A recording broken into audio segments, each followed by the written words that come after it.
Good evening, everybody. Welcome to Tuesday Night Speedrunning here on the Nick Uppy stream. Ugh. Sorry, everything, things still going a bit wrong. Still not quite gotten used to using Restream.io and stuff being posted incorrectly, because Restream.io like overtakes everything you've already done with your stream setup, which is really annoying, but it does mean I can stream a lot smoother. I also haven't done my webcam yet, so you're gonna see that you're gonna see my webcam like settings all get done like live. So yeah, enjoy seeing that. But yeah, here we go.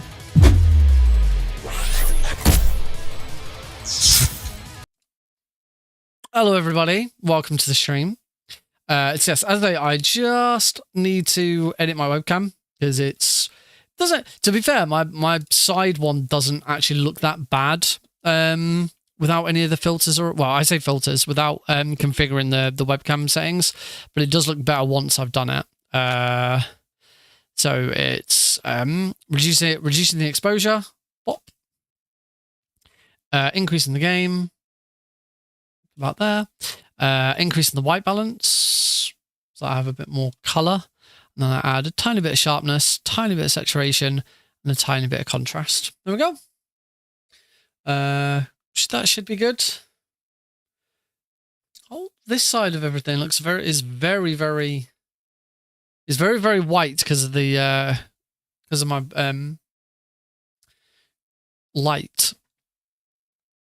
I wonder if I've got that light too bright. Or it's not quite in the right position. It should be it's probably that it should be further back. This was the light I took with me to Manchester. So it's probably just not quite right. So I'm gonna just try and make it big. Send it up a bit. Go up, you bugger.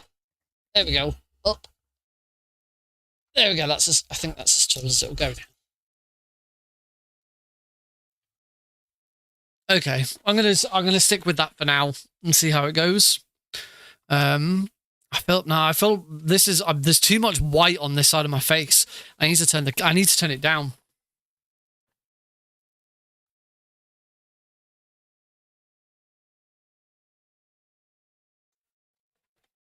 That's better.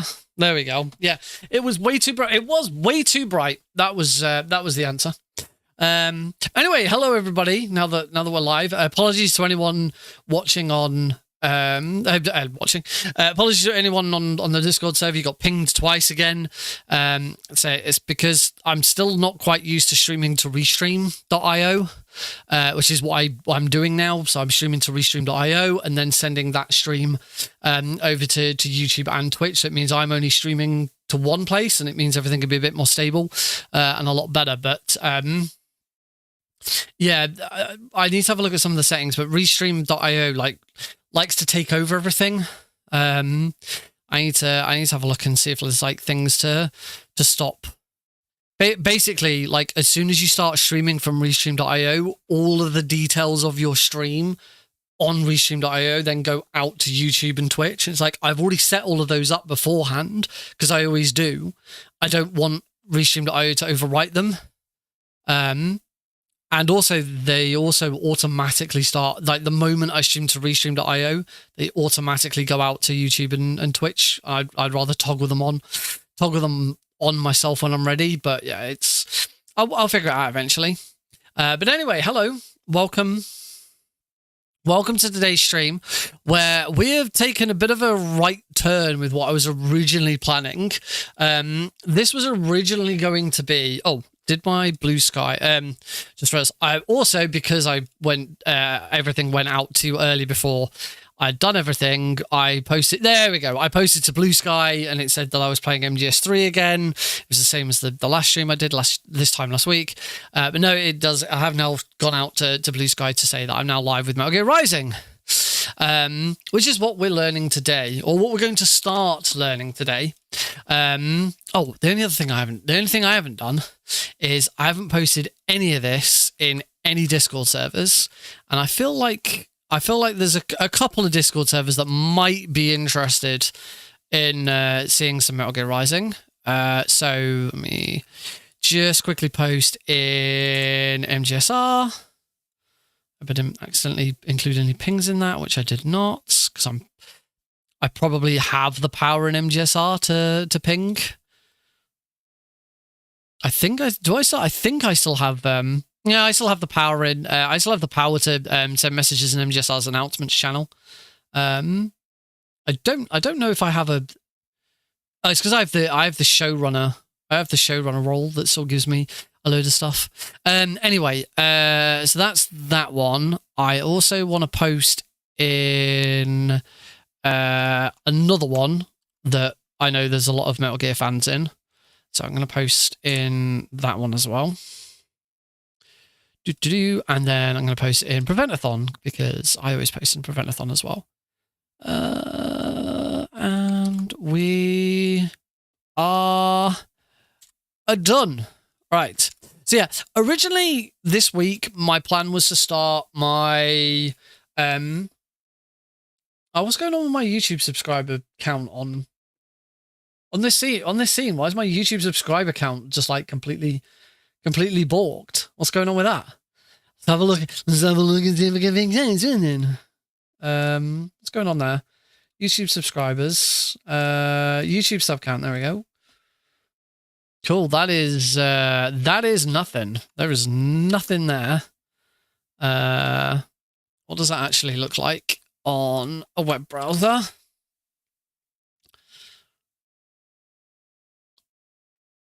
Okie dokie. Well, I can say I've got 1,497 subscribers if I'm on a web browser. So I don't know why it's just the whole thing is just white, and I'm not quite sure why.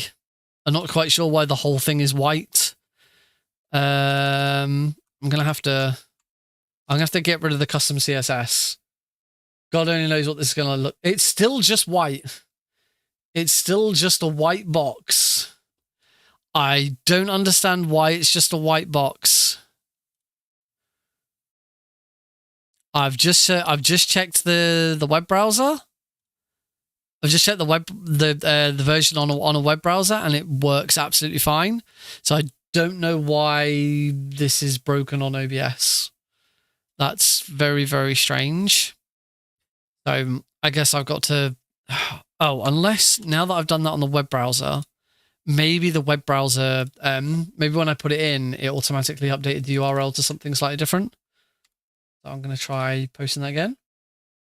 Nope. Okay, who knows? That's one more thing that I've got to fix, apparently. Yeah, that does not want to refresh. That is very odd. And I don't know what. I have no idea what is causing that just to be a white box. So yeah, I guess I'll have a look at that at some point as well. Yay! All right, let me get Metal Gear Rising Revengeance open. So yeah, this week I probably would have started it last week, but I had to cancel last Thursday's stream because I had I had a meeting for Albion Speedrun Collective before post Manchester, and I had a GDQ hotfix showrunner meeting. So there was no point in doing the stream. In fact, I pretty much finished the Albion meeting, and 5 minutes later went straight into the GDQ meeting. So yeah, that wasn't really going to happen. Oh, that is very loud in my ears. But one of the other things. So what I was going to do this week, what I was originally going to start doing, is start my casual playthrough of the Smurfs 2 something of the Green Stone. Legend of the Green Stone? Is it Legend? No, I don't think it's Legend of the Green Stone. I can't bloody remember. Prisoner of the Green Stone. This is the game that I've been drafted for Preventathon for Speedrumizer, which I think I've now had 1 out of 3 months. We've got 3 months to learn it, and I haven't started because I've got so much other stuff going on. But then something else came up, which has now bumped that back further. So the weekend of May the 9th and 10th, there are 2 events happening that I'm involved in. The first, which is unrelated to Metal Gear Rising, is Albion Speedrun Collective is hosting an English restream of Italy's GUF marathon, Ghiaccio un Foraminum. That's probably not it. That's almost certainly not it. Let me find it, and I'll tell you. It is I'm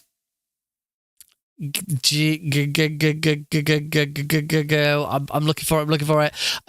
Ghiacci d'un fiato. Which I cannot remember what that means in English. The event runs 9th and 10th of May. We're doing the English restream of it. We've got a bunch of commentators. We gave all the commentator roles out yesterday. We have still got space available if anyone wants to jump in and help. We've got every single game we've got is covered, but we've got a few games that only have one commentator, so we've left those open in case we can get a buddy for those commentators, including one for me. I volunteered to do the commentary for Hollow Knight because I have a bit of experience with Hollow Knight. I've had Hollow Knight on Fast Travel, so I figured I'd be good at that. But if there is anyone out there who knows Hollow Knight and wants to come on stream to commentate it with me, it'd be great to have you. And there's a few other games on there as well that we are still, if we can get a buddy, then fantastic. But it doesn't matter too much if we don't. So yeah, that's that event, which obviously I'm heavily involved in. But on the other side, France, the French speedrunning community have got their Speed-Ons marathon, which GDQ are providing the English restream of. So yes, Albion Speedrun Collective is competing with GDQ that weekend for English restreams. I don't blame either of us. I blame the Italian and the French communities for not doing different weekends. But in any case, I applied for a few different games, including MGS3 and Little Nightmares, because I've run Little Nightmares. But I got selected for Metal Gear Rising Revengeance, which I did also submit for. I've had Metal Gear Rising Revengeance on Fast Travel, so I have and that was recent as well. That was only like last month, so I have a reasonable understanding of it. I've watched speedruns of it before, so I kind of know roughly the route. But I figured, as that's still a few weeks away, and Metal Gear Rising Revengeance has always been on my list to learn, so I figured, heck with it, let's learn it. Why not? I've still got time before I really, really desperately need to get into Smurfs.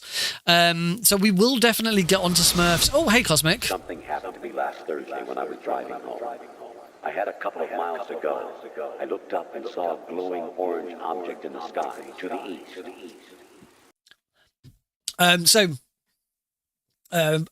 Appropriate considering Raiden. So yeah, I figured let's bump Metal Gear Rising Revengeance up the list. It's not one I'd been planning to learn for a while yet, because there's other games in the series I wanted to learn, but this seemed like a perfect opportunity to say, look, I need to do some research into Rising Revengeance so I can actually commentate it effectively anyway. So the best research I can do is to learn it. So that's what we're going to do. So let's boogie on over to our good old fashioned 2-player layout. There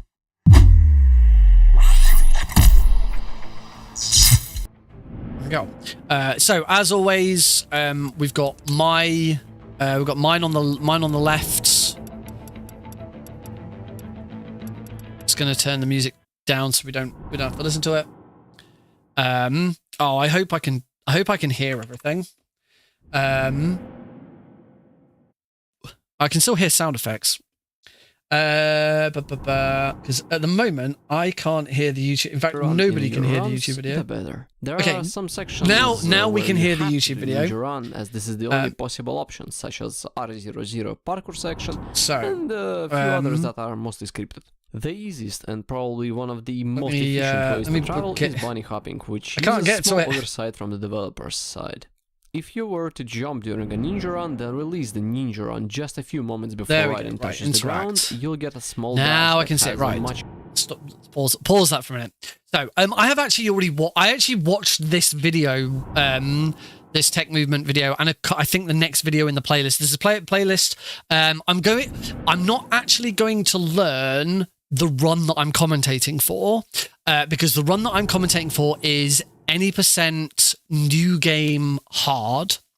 The most popular category in Metal Gear Rising is any % new game plus hard, which is much easier than new game, as you can probably imagine, because you have everything unlocked from the start. So I'm going to learn new game plus hard, and then from there I will kind of work out what I need to know for the differences. But I don't think there's much point in trying to learn straight away from new game, because it's a much harder run to do, whereas new game plus will get me into it, and the most popular category, and it makes sense. I don't actually know why hard is the most popular difficulty. It's the one that like most people play. I don't really know the reason for it. So yeah, this playlist, I have actually watched the first couple of videos, but it was back when I had fast travel. I had the game on fast travel that I had a look into it. So it has been a while since I've watched it. But this is going to sort of get me into it, and then we will sort of start the tutorial. So yeah, let's get going. And I should say up front, because I believe it's one of the only tutorials that's on here. I believe this tutorial series is made by Mecha Razir, or however the name is pronounced. For those who don't know, Mecha did this run for GDQ a few years ago. Actually did the run for a warning shot on MGSR. Warning shot used to be a series on MGSR, where we had runners who were going to appear on GDQ and to showcase their run. So a warm-up run, and quite often if any of them needed help, like monetary assistance, we did donations to sort of help them get to GDQ and all of that. Sorry, I'm just going to turn my other light down. Oh, and hey Sanjay, welcome. I'm just going to turn my other light down a little bit, because this one's also just a little bit bright. No, that's the wrong one. That's that one. Where's the other switch?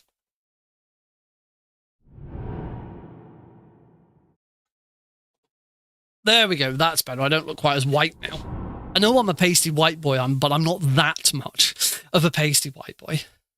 So yes, I for that warning shot, I interviewed all of the runners as well. I did an interview in between each one to sort of chat to them, and it was at that moment that I discovered that Mecha is completely batshit insane.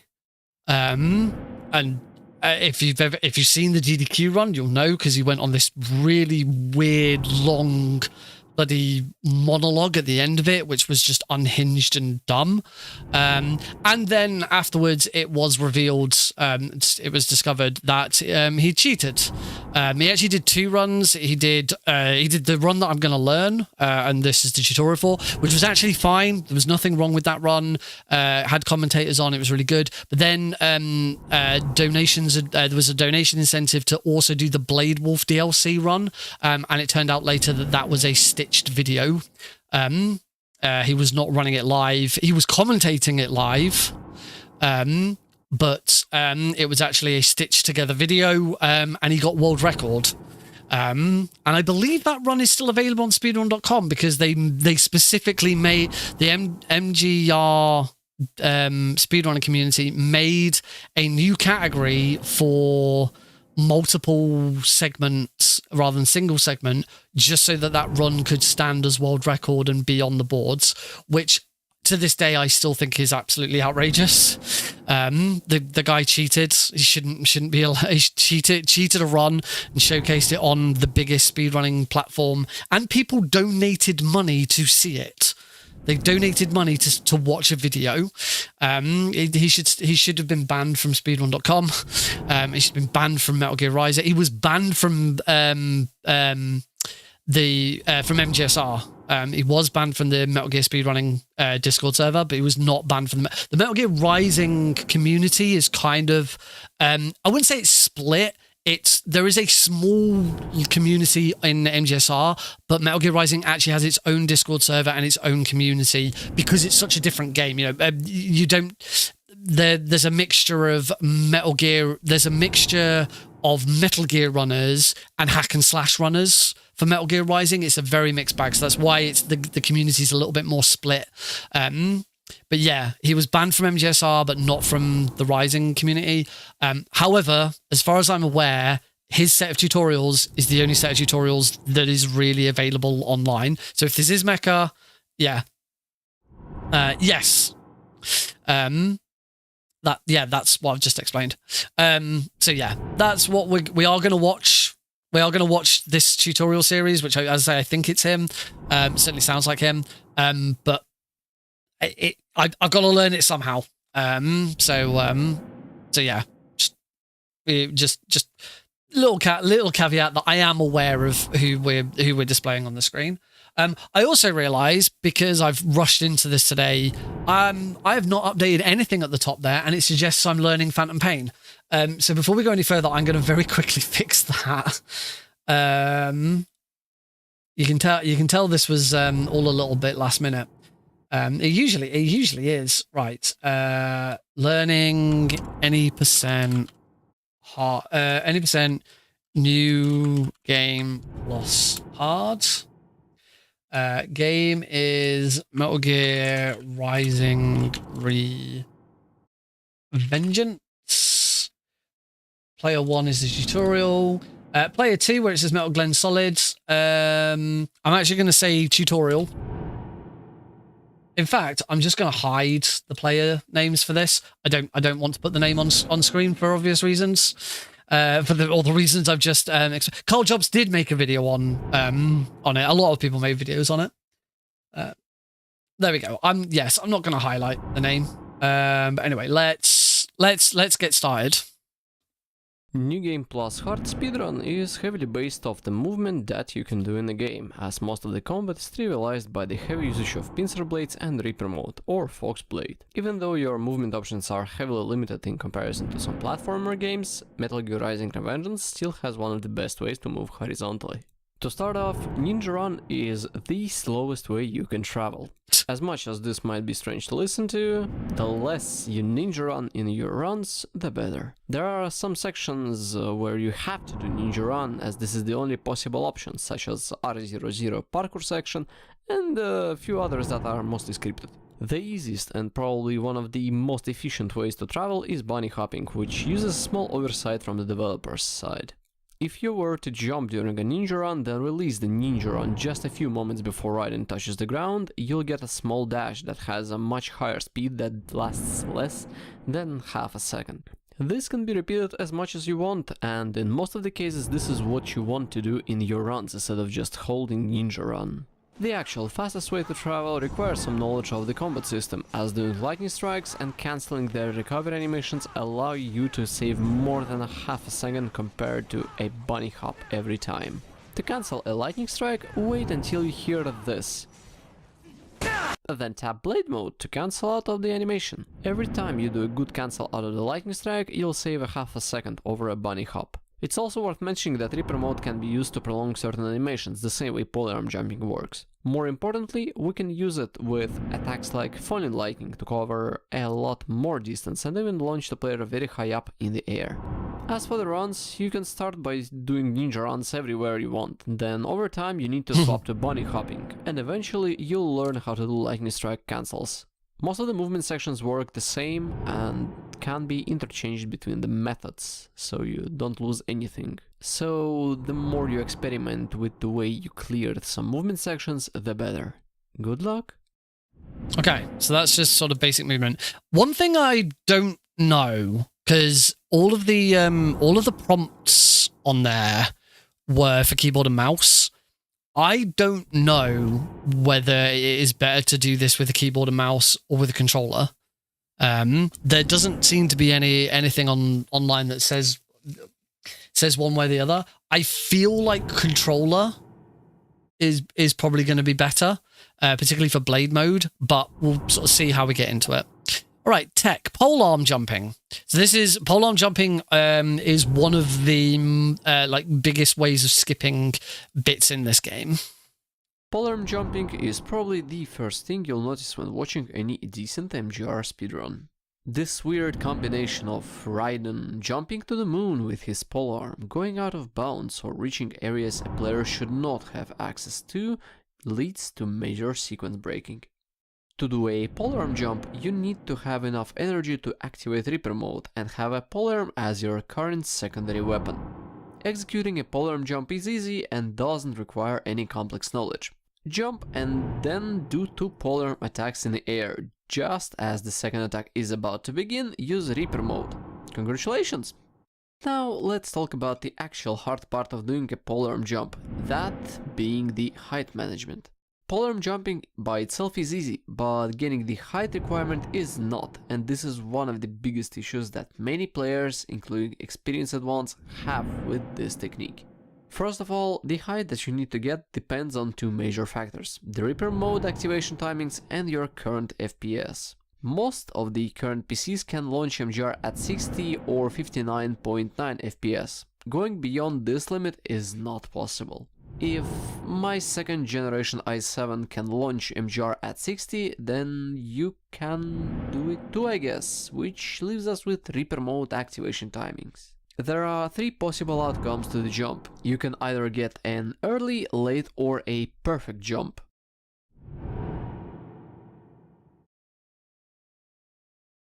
Early jump means that you've activated your Reaper mode earlier than your second polearm attack has started.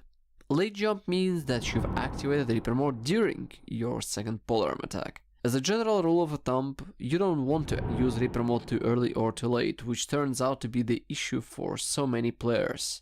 And until you figure out how to get to the middle point between early and late, you are going to suffer. So let's start with any polearm jump and pay attention to the animation. If you've used your Reaper mode too early, you're not going to get any height or get a regular one. If you've used the Reaper mode too late, you'll get some height, but this height will not be enough to get out of bounds in most of the cases. We'll use this polearm jump as your middle point. Based on the animation you've gotten, you now can adjust your next jump. Rinse and repeat until you've gotten familiar with the timings. You can also use your light attacks at the peak of your jump to make the polearm jumps easier to land, as these light attacks generate a little bit of height. Aerial combo consists of 5 hits. You want to cancel the combo at 4, as the last attack will decrease your total height. If you'll feel yourself in a position that you might not get enough height, throw an extra attack or 2. Lastly, there's a perfect polearm jump, which is required for factory skip and beach jump at the beginning of R01. Factory skip is a major reset point in most of the runs below 55 minutes, and that tree skip that has only been successfully performed by 2 players in a full game verified run, well, in other words, you might think twice before you want to learn these 2. It's worth noting that this video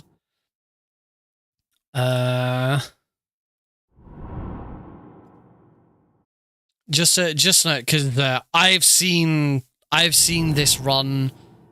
I've seen this run done a lot. I'm pretty sure. I don't know why. Copy video URL. That has not copied the video URL. Okay, I don't know when. I can't be able to find out. More people have done it since Factory then. skip saves 12 seconds. It only saves 12 seconds, so it's probably not 20. worth learning. If you were to fail factory skip even once, you'll be saving only 4 to 6 seconds. Stop. So factory skip isn't going to be worth it at first. Prior.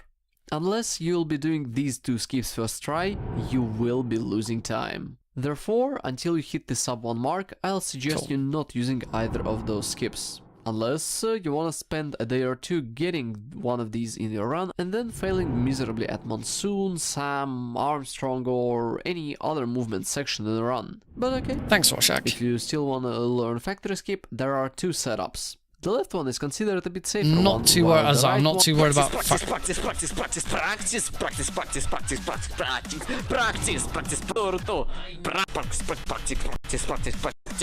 I get it. You just practice. Okay, so let's have a go at that. And I believe... Oh, you can just go backwards like that. Let me turn the let's turn the game audio down slightly. Right. So I think the first thing to do is to probably try and learn that. I should say I've taken the advice that's on speedrun.com. I've downloaded the like 100% completion file, so it's all there and ready to go. Oh, hang on. Before I do this, I do believe I need to customize Raiden first. Because before doing the polearm jump, it recommended a wig to use, which I believe is the blue wig. A blue artificial provides an infinite supply of full fuel cell energy. Yeah. So we want to wear the blue. We want to wear the blue wig. I don't believe there's anything.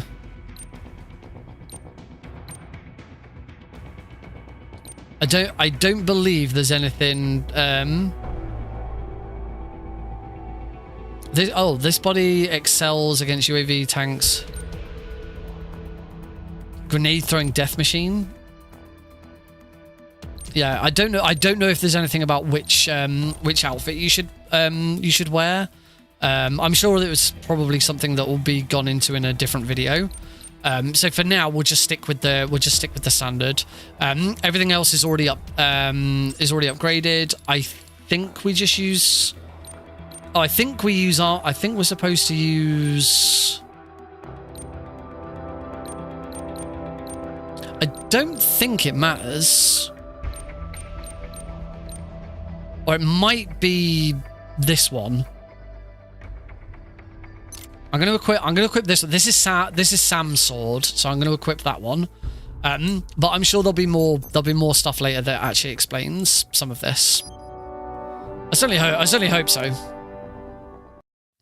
Right. So we're going to go into chapter 1. Yeah. So file R01.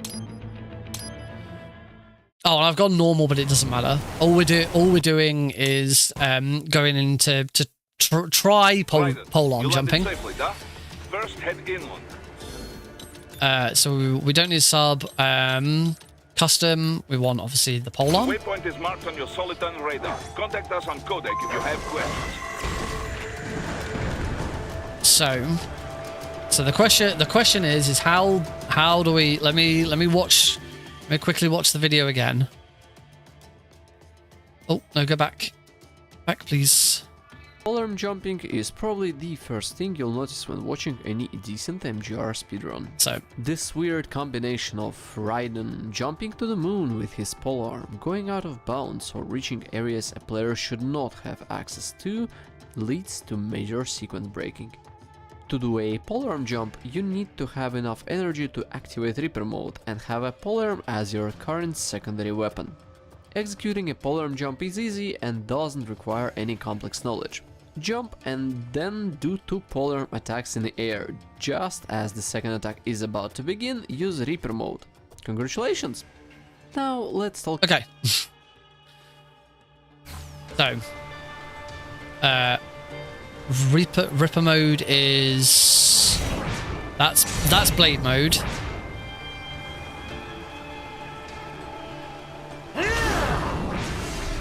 Okay, Ripper mode is activated by hitting both analog sticks at the same time. So I believe with this I should be able to get up on top of that ledge.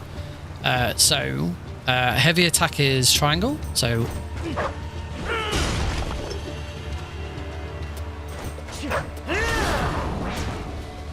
Nope.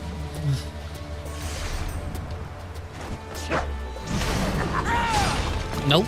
So that's presumably too late. Nope. Oh, helps if I've got to be out of Ripper mode. Aha, there we go. I did kind of jump up a little bit there. Oh, I gotta remember to be out of ripper mode. I think I'm doing it too late.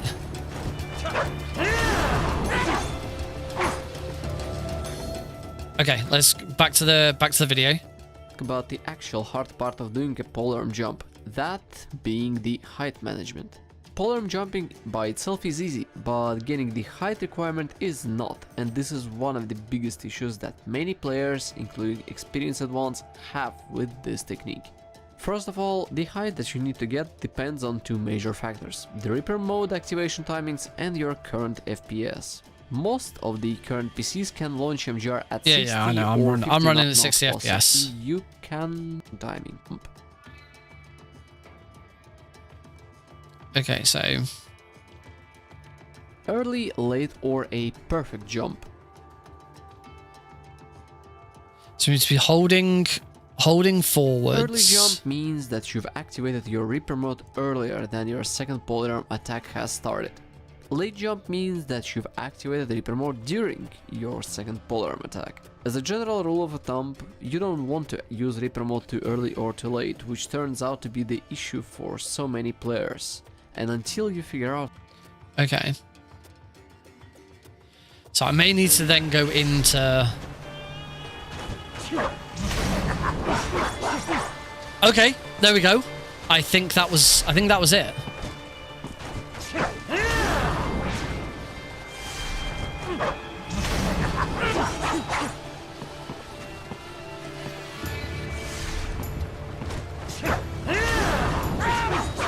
So that was too late because I started going down again. That was too early. I don't think I'm getting the second attack off. Nope, that's activating Ripper mode. I'm not, no. Okay, so it... But that, I think that's it.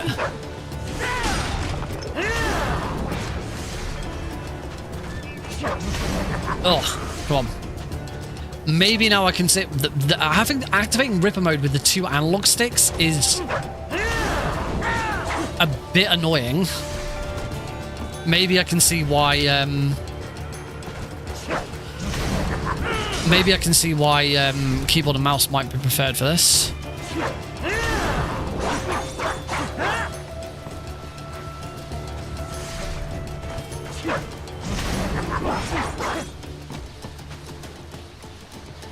I believe I need to get up on top of this ledge. Except the ledge now doesn't exist, so that makes it more difficult.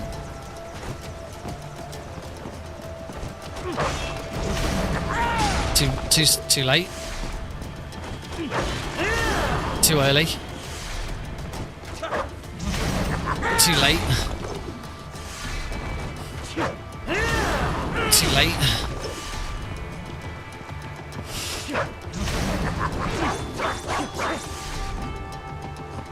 So what I'm confused by is what am I then supposed to do to then actually... In early and late, you are going to suffer. So let's start with any polearm jump and pay attention to the animation. If you've used your Reaper mode too early, you're not going to get any height or get a regular one. If you've used the Reaper mode too late, you'll get some height, but this height will not be enough to get out of bounds in most of the cases. We'll use this polearm jump as your middle point. Based on the animation you've gotten, you now can adjust your next jump. Rinse and repeat until you've gotten familiar with the timings. You can also use your light attacks at the peak of your jump to make the polearm jumps easier to land height. Aerial combo consists of 5 hits. Okay. I think I get the idea.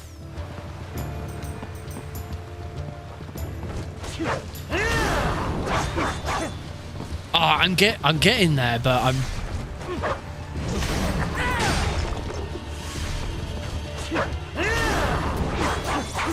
So I can get the height. I think I'm getting the height. No, that was too late, I think. That was too early. But I can't now get over.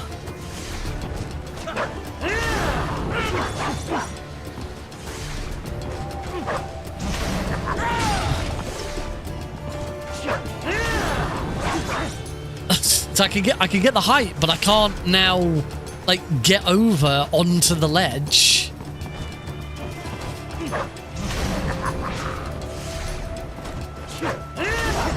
Oh, that was wrong. Nope, that was wrong. That was wrong. It's like, do I need to be underneath it? Too late. I think I might be hitting the ceiling. So yeah, I'm definitely getting the height I need. I just can't go further forwards.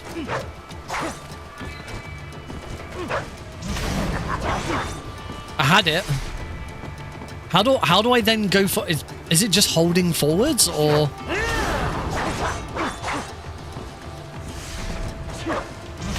Nope.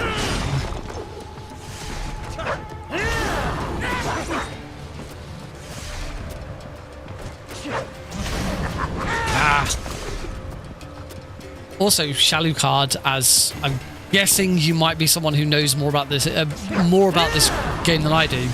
For PC, at the very least, is it preferred to use keyboard and mouse or controller? So we go. That's definitely it. I just can't then seem to go forwards at all.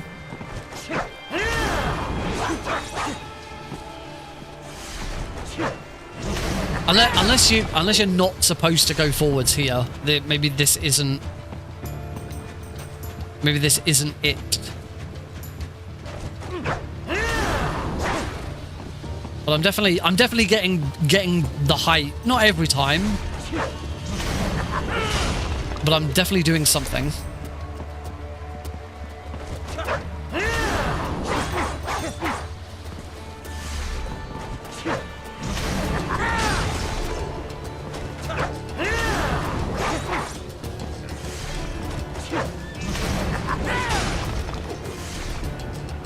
At least I've got the idea. So maybe now we can probably move on.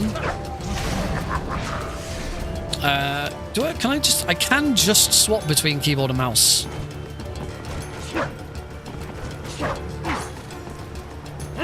It's R.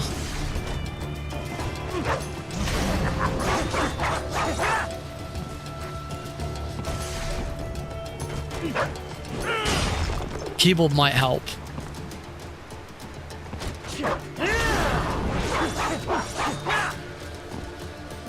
I gotta say, keyboard is but having Ripper mode just on the R key is a bit easier. I've just realized you guys can't see what I'm doing. Luckily, I have a fix for that. I'd need to move my I'd need to adjust my camera, but.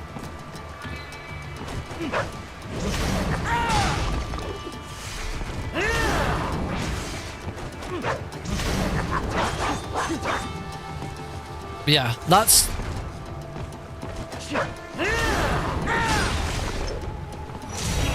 Okay, so... I don't think I've ever played this with keyboard and mouse. Pretty sure I've never ever played this with keyboard and mouse.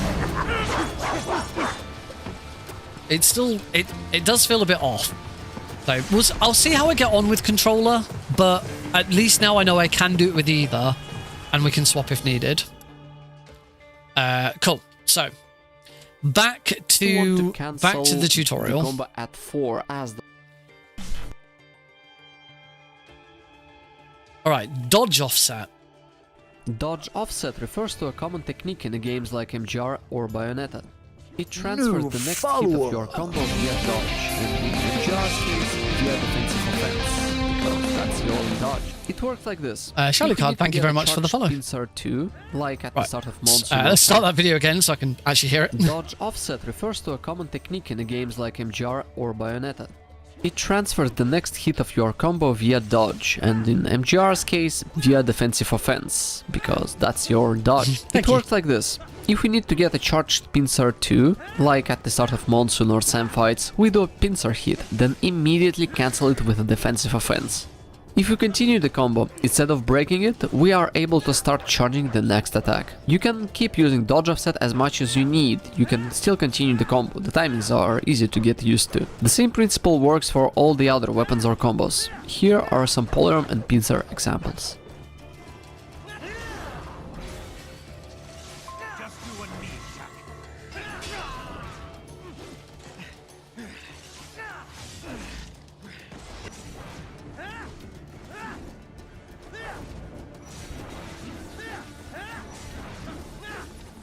I want to watch this again. I'm not sure I've actually understood what this means.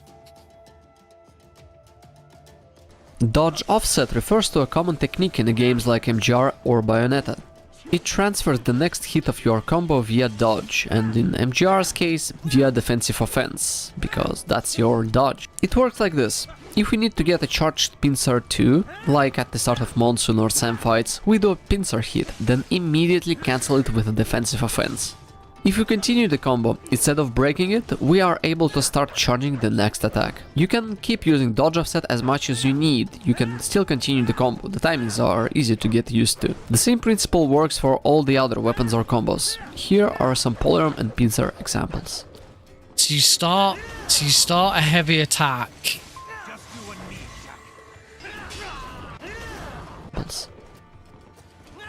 So you start a heavy attack, then dodge, and it keeps your combo going.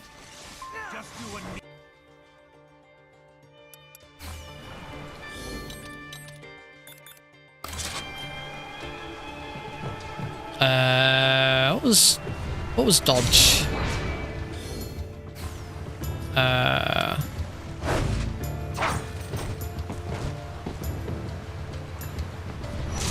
I actually don't know what the bloody dodge button is. I wonder if I have to be locked on. I wonder if it's A and you have to be locked on to someone to dodge.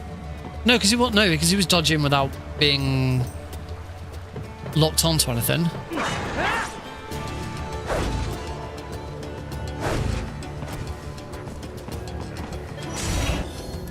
What was it? I have played this loads. It has been a while since I have touched it. It's blade mode, switch, lock on, ninja run. That doesn't help. This is a QWERTY keyboard.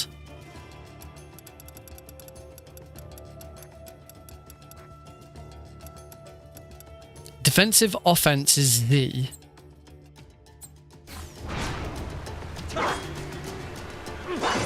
Oh, is it X and... There you go, it's X and... I should swap my thing back. There we go, it's X and square. So actually it'd be both. Oh, no, it wouldn't. On keyboard and mouse, it'd be, there we go, it'd be those two at the same time, or there's just the Z button for it. But it's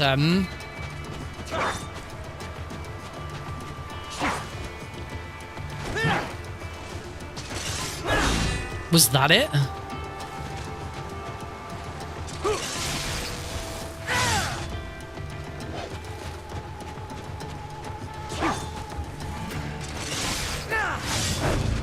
I don't know if that's what I'm doing.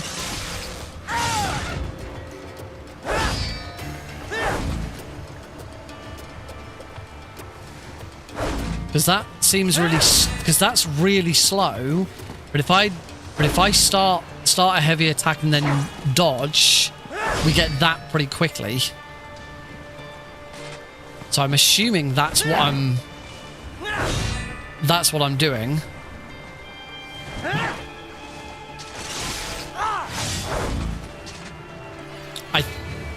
I think that's what I'm supposed to be doing.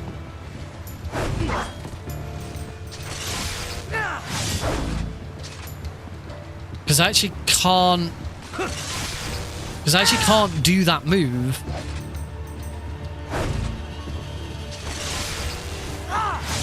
Ah, okay, yeah. I get it now. I get it. So two taps. So if you, oh right, so if you tap for an attack and then hold this one, you get this attack where Raiden does this big spin.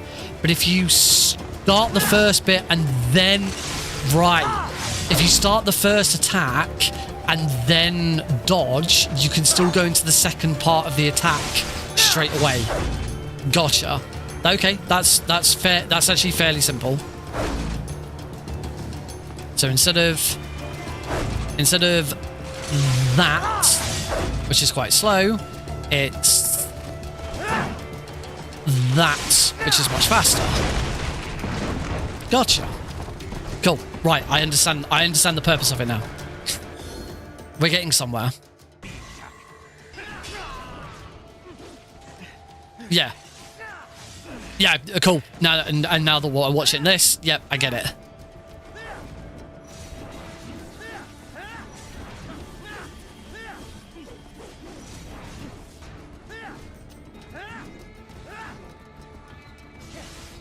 Oh, the only actually, before we move on to the next video, the other thing I haven't tried yet is I believe we need to be a nun for this. Is the maybe it's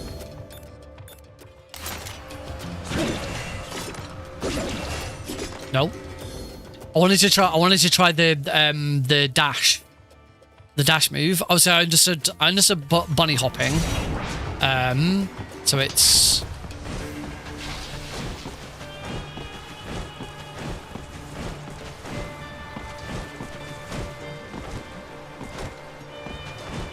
that was the only thing I didn't really look at.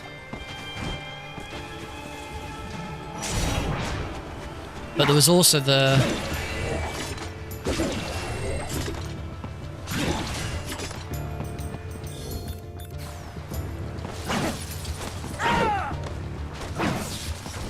I'm gonna have to go back to the video. I can't remember what it was. Various types of movement. The less you ninja allow you to save more than a half a second compared to a bunny hop every time. To cancel a lightning strike, wait until you hear this. Right, so I believe it's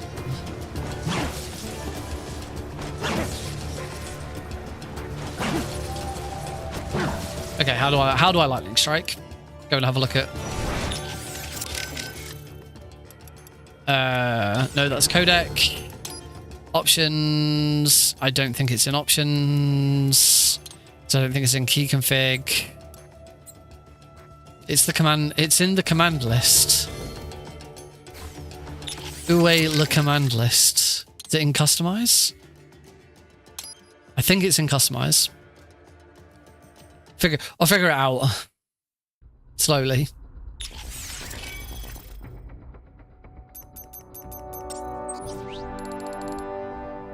So we're looking for. It's not that. There we go. Lightning strike. Wasn't here. It doesn't tell you how to do it here.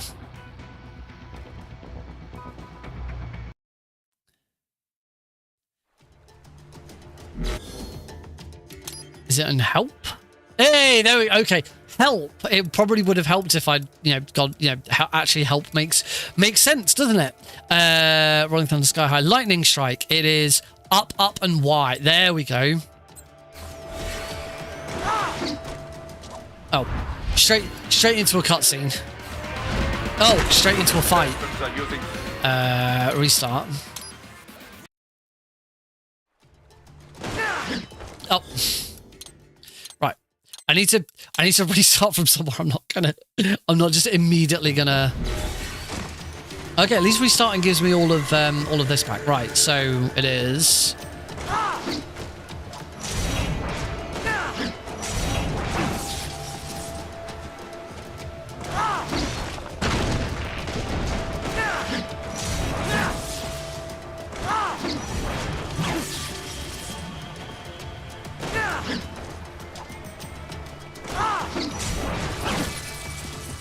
Can't seem to get a second one. I can cancel it with blade mode.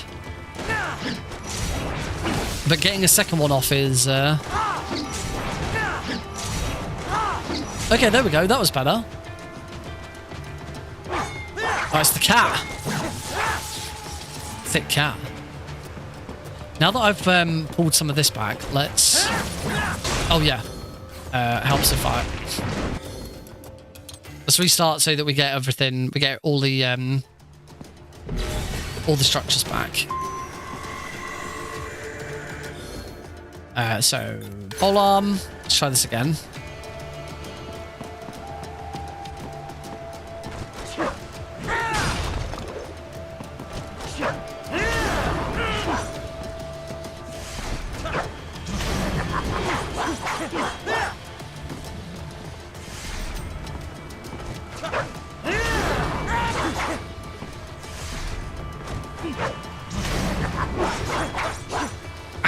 How do I get just a little bit further forward so that I can actually get on top of it?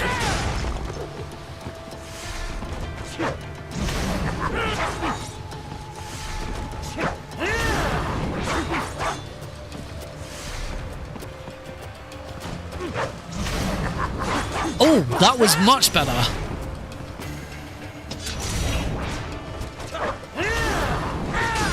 I got a lot more height there. So that's, yeah, that's not quite it. That's better. I just can't seem to move forwards to then actually get onto the ledge.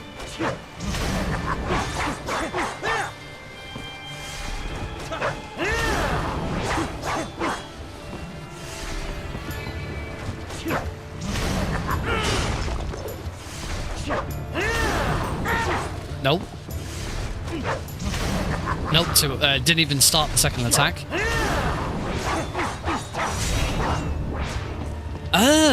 This is annoying.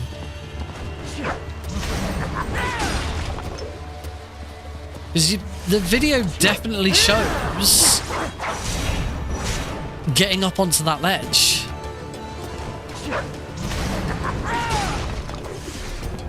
But I don't...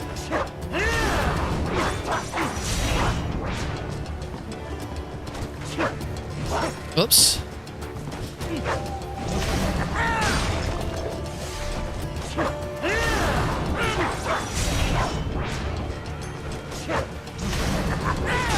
I just don't want to break.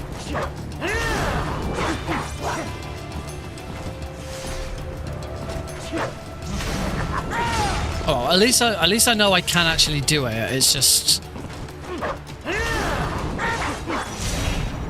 I don't think blade mode is helping in the slightest.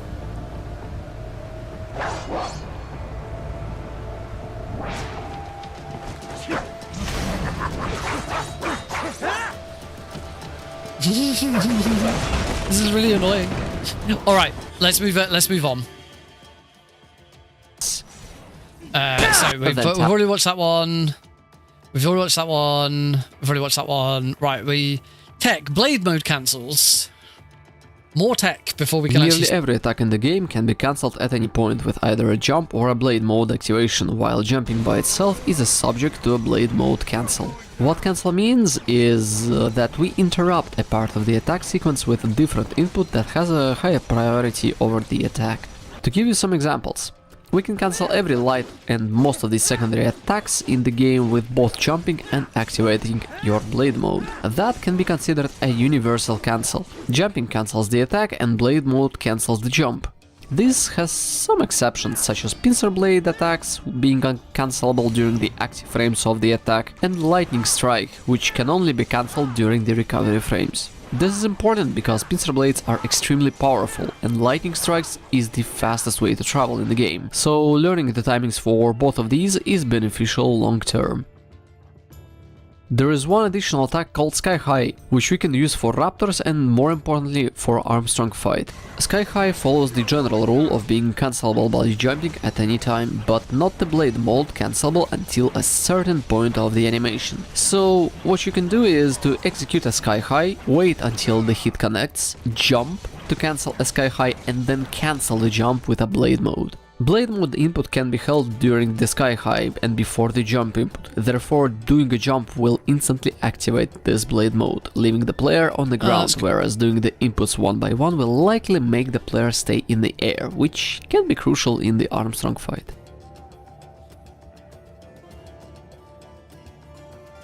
Tech. Enemy despawning. How many more, just out of curiosity, how many more tech videos until we actually get into the run? But no, no. This is decided to. Okay, this is the last tech video before we actually get into the.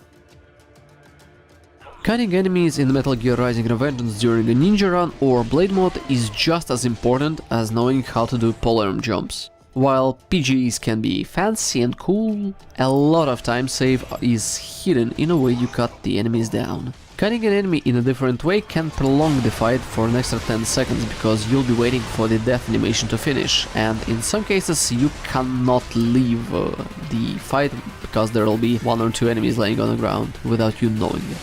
The game has 2 types of enemies. There are cyborgs and there are geckos. These 2 are different in terms of dying. As you can see, regular sword flashes that you can do while ninja running have 2 possible repeating angle cuts that you have to keep in mind.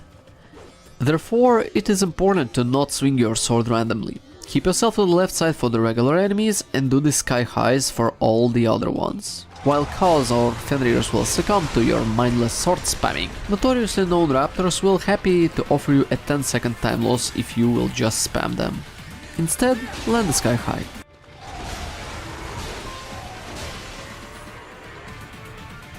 Okay.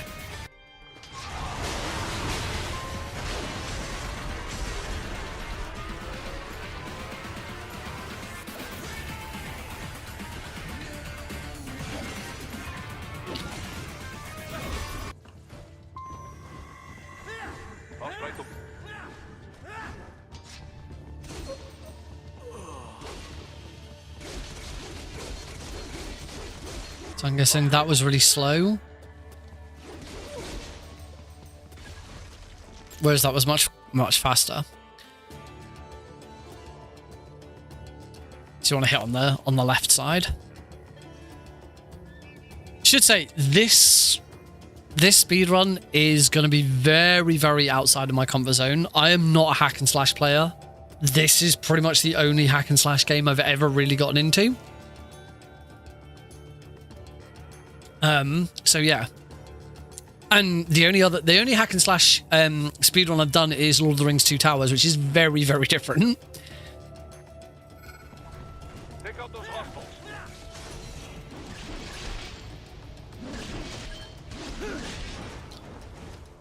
Dragon, the limo is in trouble. Hold ninja run and go forward. Then jump, and just as you cross the palm, you want to do a double heavy attack, which will give you a Zandatsu blade mode prompt. Just as you get the Zandatsu prompt, cut the first guy twice, then go forward. Then you want to cut the bottom and the upper parts of everybody you see. So that's one cut, that's the second cut. Then rotate your camera to the left without changing your angle. Cut early, you cut the upper part, and then you cut the bottom part. This will give you the fastest despawn possible, and you won't be losing 10 seconds out of nowhere.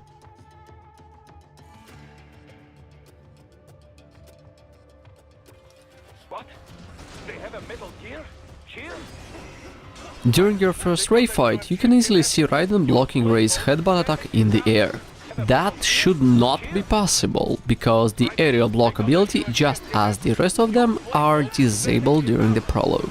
So instead what we can do is that we can jump, make some attacks, then tap blade mode, and inside the blade mode we can buffer a block input as we exit the blade mode. This will let us block Ray in situations where most of the players would lose a lot of time or straight up reset.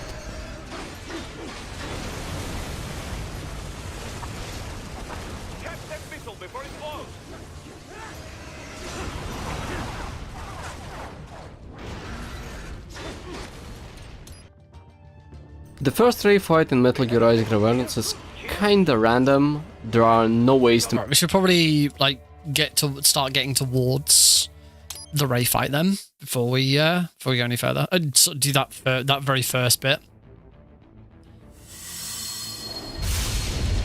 Also, I'm going to customize again because it did appear that we're supposed to use the Fox Blade. So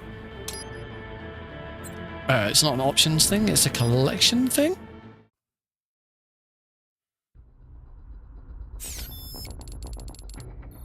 No, it's not a collection thing.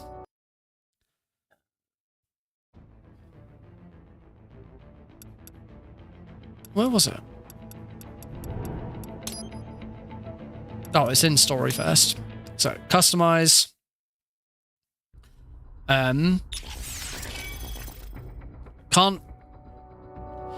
Still can't see anything about which body we should be using. Actually, I saw the actually, it looked like they were using the no, it wouldn't have been the Grey Fox because it was still Raiden's head. So I wonder if it's that custom body, because this says consumes considerable fuel cell energy, but is highly effective at absorbing electrolytes from foes.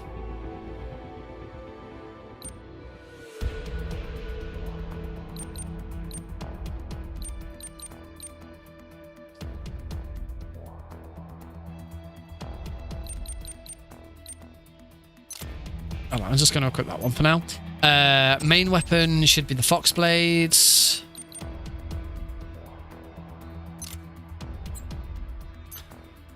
Unique weapon, they're all fine. We've got the unique wig. Right. Let's go with that, and if something comes up later that says otherwise, then we will do otherwise. So...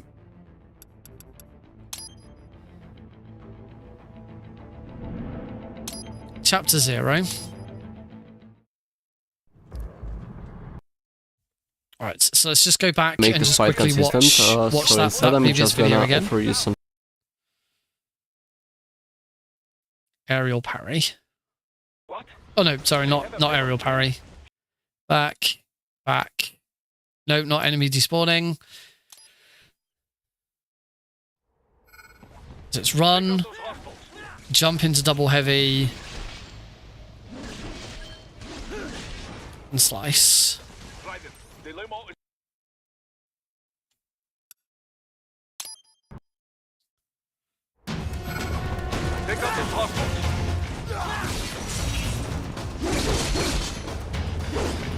I'm not in... No, there's...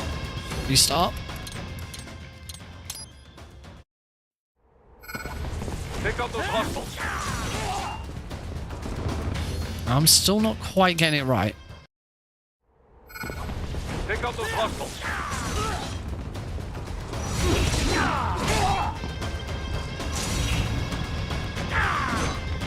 Raiden, you'll need to choose between light and heavy I strikes to can't move in this.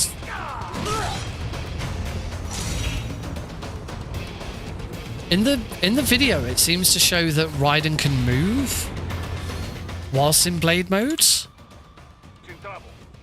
Hold ninja run and go forward.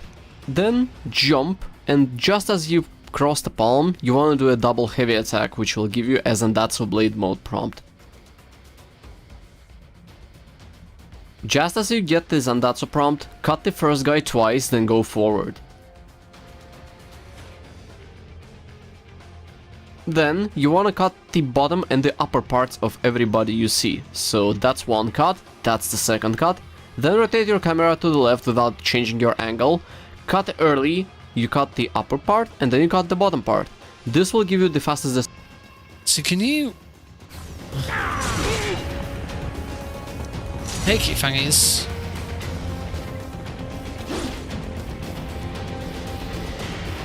So I can't move in blade mode.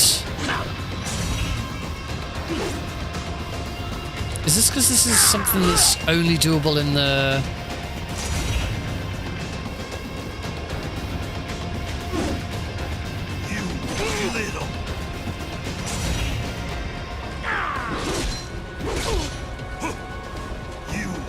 I am somewhat confused. Oh, it might be Zandatsu only. That's a good point.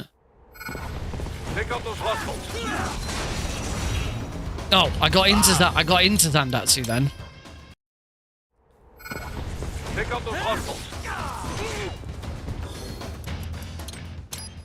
I'm falling at the first hurdle. Take out those hostiles.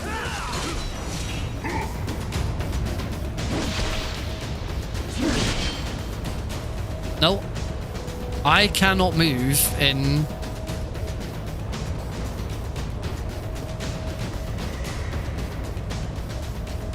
Huh?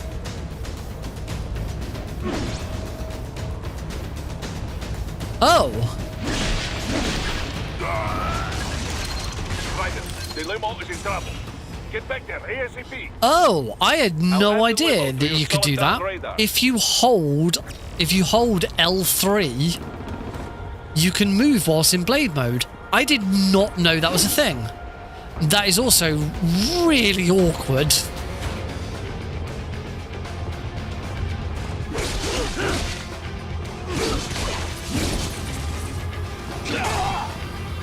Which is another reason why I am even so...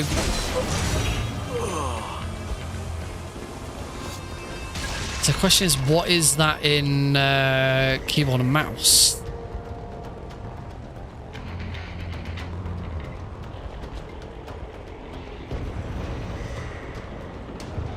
I don't know. What is L3?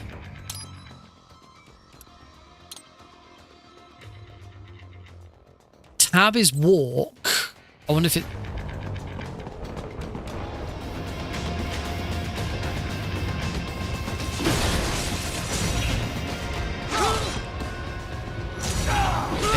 It's not tab.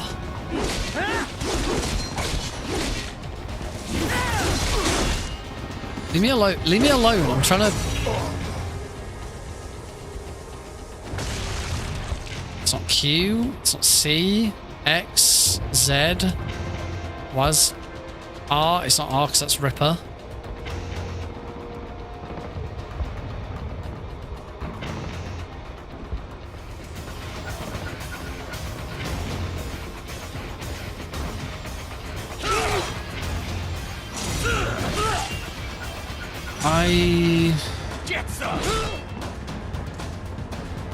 Yeah, can't figure out. I can't figure out. All right, maybe I will just stick to.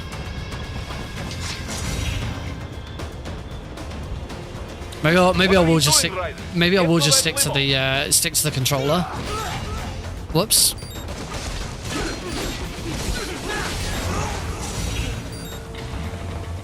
It's not that difficult. It just feels a bit awkward, and it doesn't help with the I suck with the bloody camera in this. It being up and down and all of that. Because I'm inverted, because I'm weird. It just would be useful to know what the bloody button is. It's not blade mode. It's not that. It's not Q. It's control.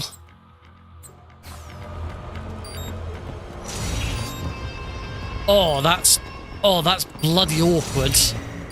Holding control and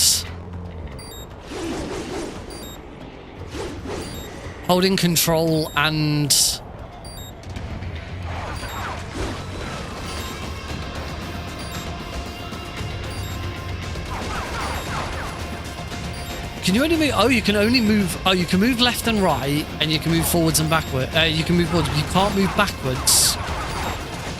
Or you can, and I've got something overwriting my controls. Can you move back? Can you move backwards with?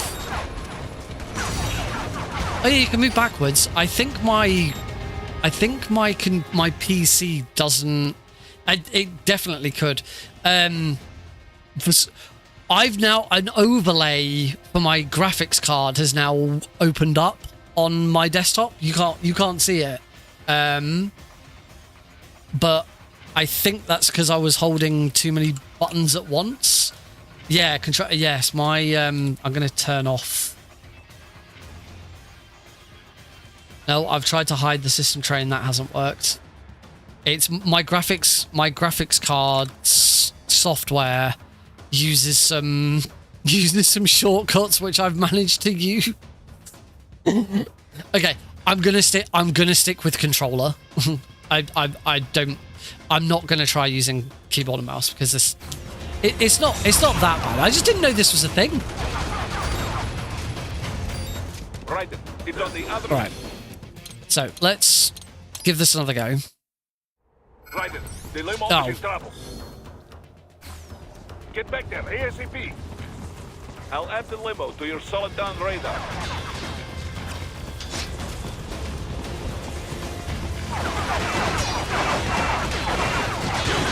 There we go. Right, so for Rex, yeah. What? They have a Metal Gear? Gear? Right, they got that UMG. Get after it. Right, we saw the tech. We saw the tech regarding the aerial parry. The first raid fight in Metal Gear Rising Revengeance is kinda random. There are no ways to make this fight consistent, so instead I'm just gonna offer you some tips how to make this fight a little bit more bearable. First of all, you wanna stay aggressive.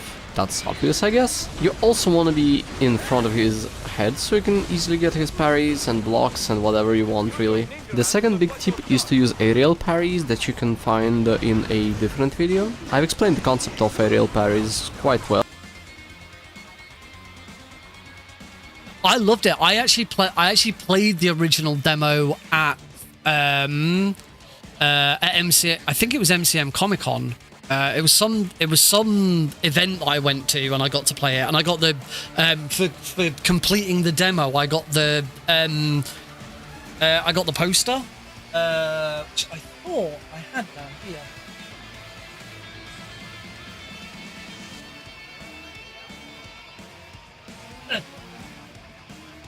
Yes, and at the event, anyone who beat the demo got this This is it's like a slightly holographic poster. It's been through a few wars at this point. But yeah, I love the demo. The main thing with the demo was getting used to the idea that the light attack is the same button as parry. That was always the difficult bit. Well, I think. And lastly, I don't think you should emphasize on losing 20 to 30 seconds on this fight alone. Just take whatever life gives you, that's all.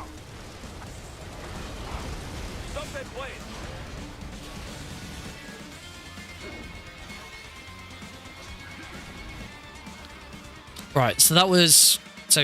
Raid fight in Metal Gear Rising Revengeance is kinda random. There are no ways to make this fight consistent, so instead I'm just gonna offer you some tips how to make this fight a little bit more bearable. First of all, you wanna stay aggressive. That's obvious, I guess. You also wanna be in front of his head so you can easily get his parries and blocks and whatever you want, really. The second big tip is to use aerial parries that you can... I think I understand the point with aerial parries.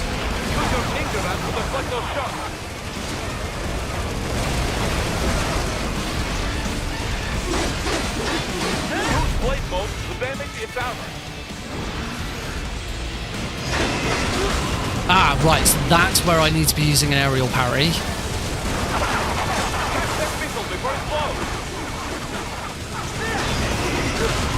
Whoops. Okay, so I gotta try and get better aerial parries.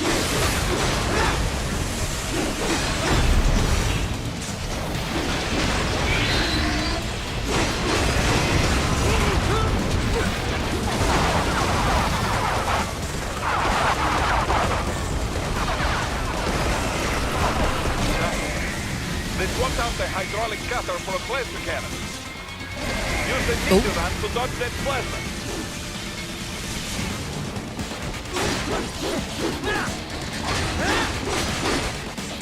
Oh, his head's there. Let's go for the head. I believe you. Ah!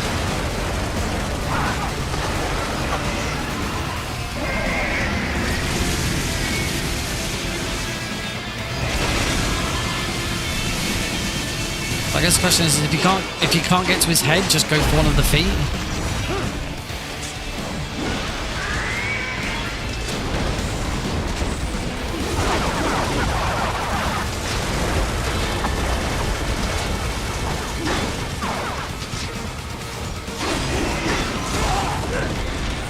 Okay, I really need to understand how to aerial parry, because I am not getting it.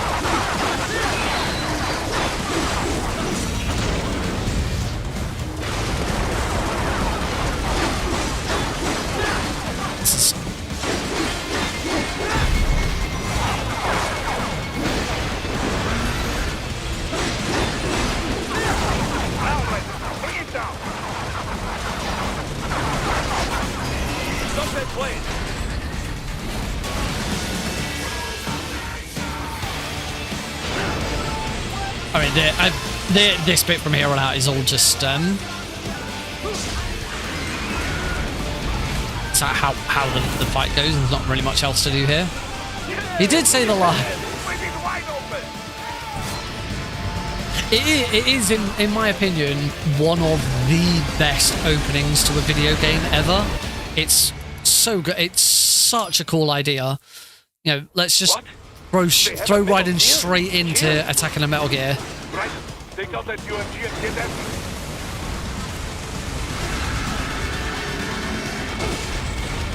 Right, before we do anything else, let's go back and watch the aerial parry video again. What? They have a Metal Gear? Cheer?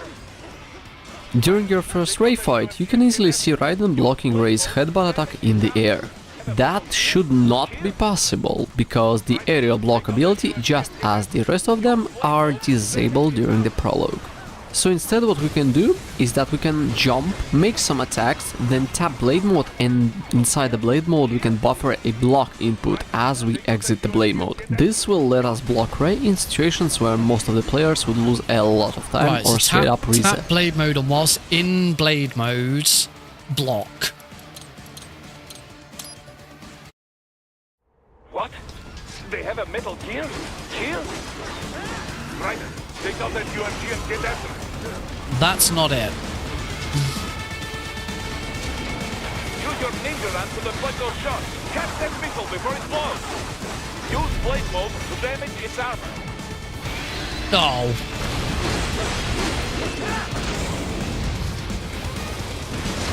I will get one of these off. They swapped out the hydraulic cutter for a plasma cannon.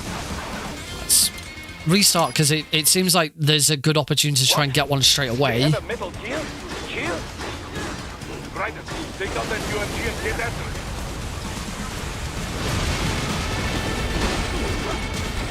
Use your ninja run to deflect those shots. Oh, he does not want to play ball. They swapped out the hydraulic cutter for a plasma cannon.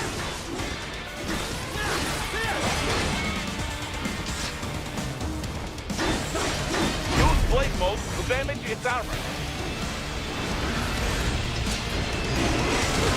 Oh, so again, there's the opportunity to do it. Catch that missile before it blows.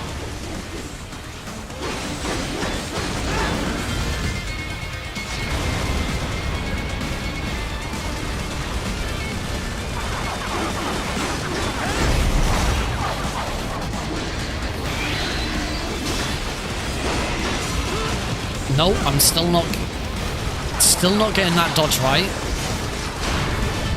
I'm just going to quickly have a look at the video again and just try and watch the inputs a bit better. So it's...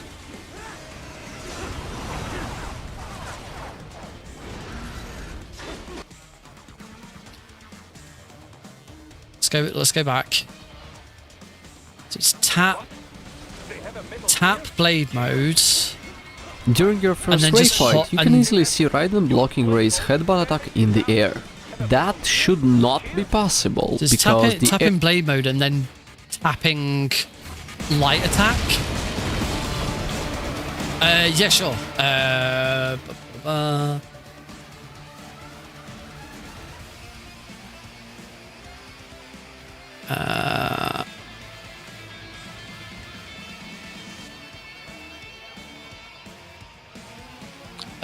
This is an I'll be sharing an embed. Oh, never mind. Mecha's already got it. Thanks, Mecha.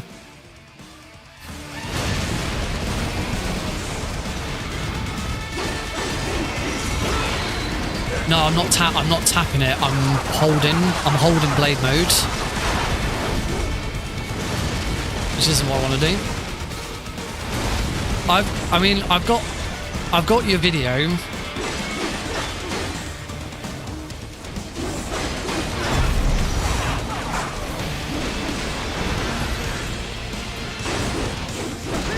Now, Raiden, bring it down. Right. I want to try and get this down. What? They have a Metal Gear? Here? Right. Take out that UMG and get after it. Again, I'm holding it. Stop holding blade mode. Use blade mode to damage its armor.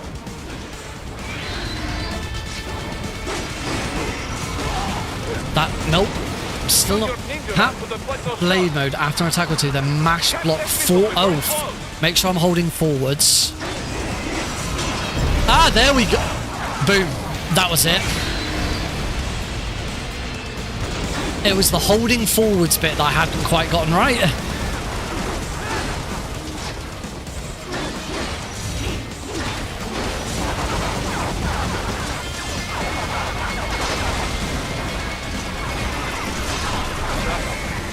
They swapped out the hydraulic cutter for a plasma cannon.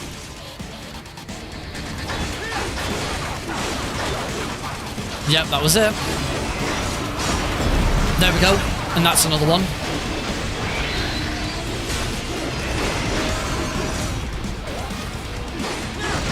Now, Raiden, bring it down.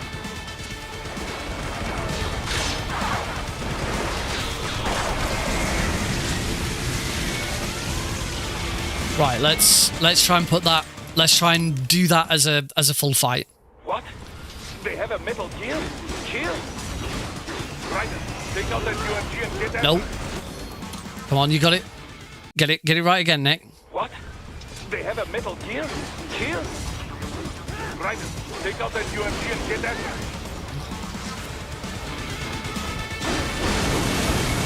Use your ninja run to deflect those shots. Oh, he's running away.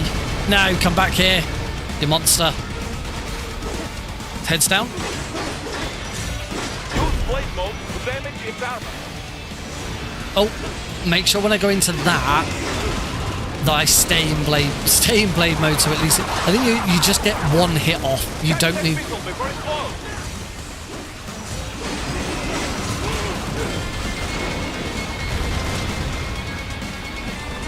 Yeah. That's the bit. That's now the new bit.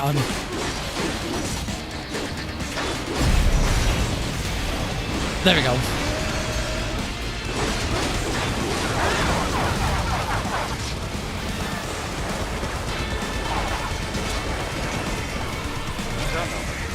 They swapped out the hydraulic cutter for a plasma cannon. Use the ninja run to dodge that plasma.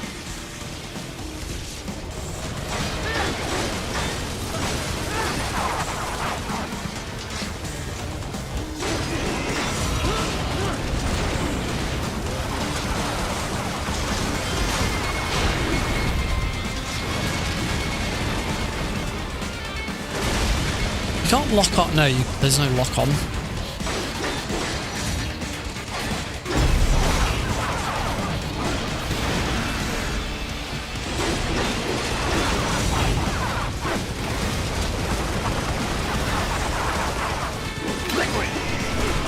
Ow.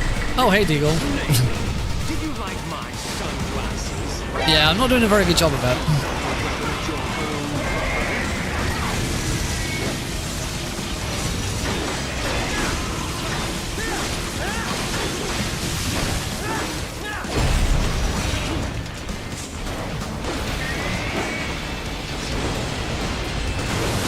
Now, Raiden, bring it down. But that's it. That's the end of the fight.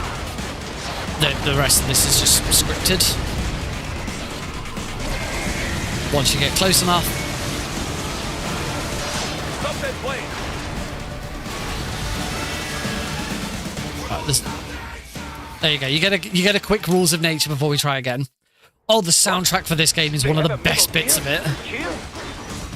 Right, take out that UMG and get after it. Use blade mode to damage its armor. That was better. Use your ninja run to deflect those shots. That was also better.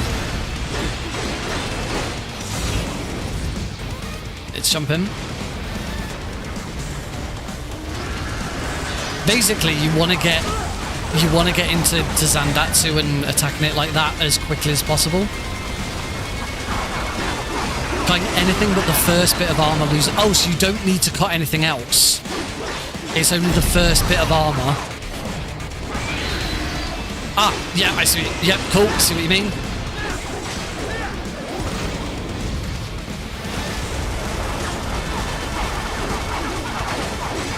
There we go. It's on 0.1%. So that's okay. That was a heck of a lot quicker. Still some more to be desired.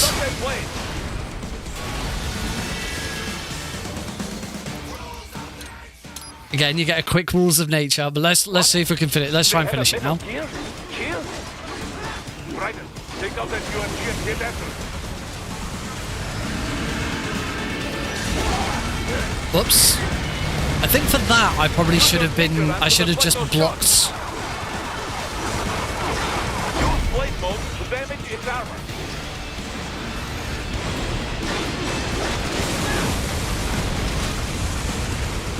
Catch that missile before it blows. Still struggling with that aerial counter, but I'll get there. They swapped out the hydraulic cutter for a plasma cannon. Use the ninja run to dodge that plasma.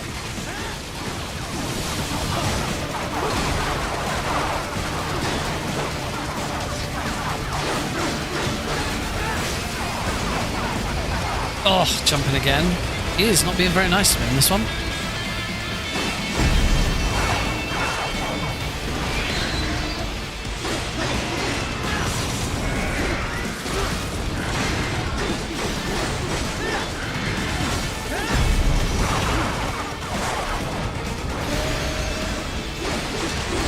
There we go. Now, Raiden, bring it down. All right, I Stop that blade. obviously the aerial counters will get better as I practice, but I at least get the idea of this fight.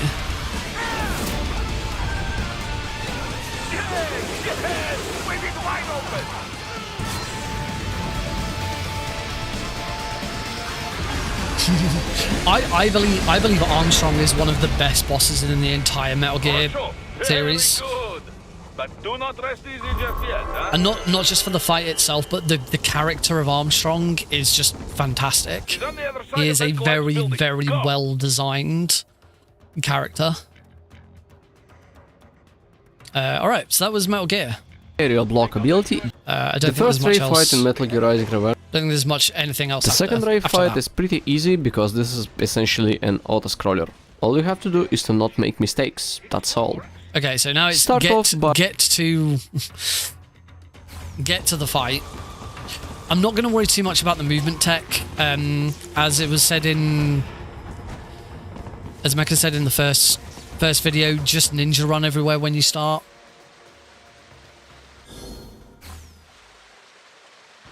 There, get him. Use your ninja run to move over obstacles automatically. Yeah.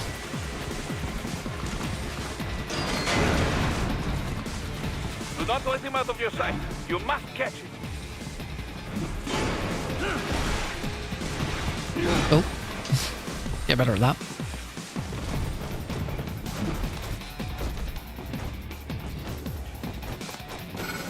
All right. So second ray fight Ninja Run long jumping in general. Yes, I've watched the tutorial on movement, but I just want to. By jumping, making 5 aerial attacks, then do a double heavy if you want. Your goal here is to adjust the raise HP to around 80.4 or 80.7. The lower you get, the better, but don't get below 80, because otherwise you'll kill your run. After the double laser attack, Ray will always try to headbutt you. You wanna block this headbutt and cut his armor once. This is important. Okay, so now the important part. After you cut down his armor... let's rewind. The second Ray fight is pretty easy because this is essentially an auto-scroller. All you have to do is to not make mistakes, that's all. Start off by jumping, making 5 aerial attacks, then do a double heavy if you want. Your goal here is to adjust the raise HP to around 80.4 or 80.7. The lower you get, the better, but don't get below 80, because otherwise you'll kill your run. Okay, so let's start off with that. You can't skip this cutscene. That dare you cheat. It still works?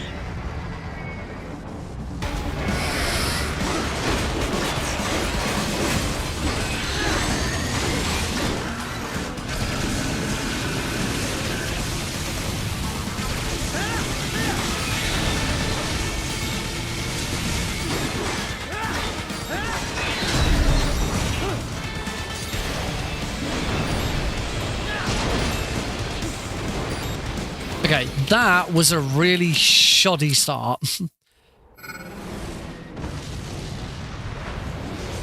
That dare you cheat. It still works?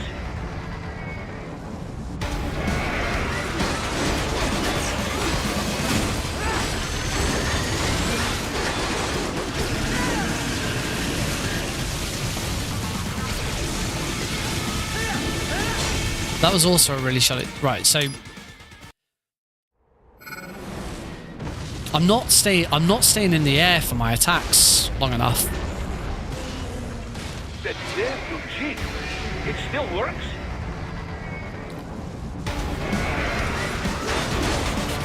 Oh,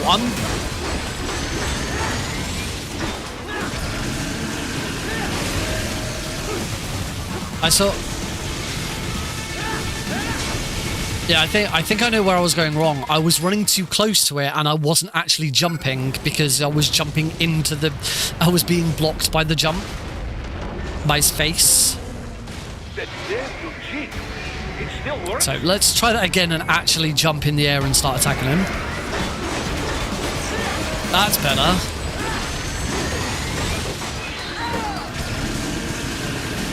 Oh.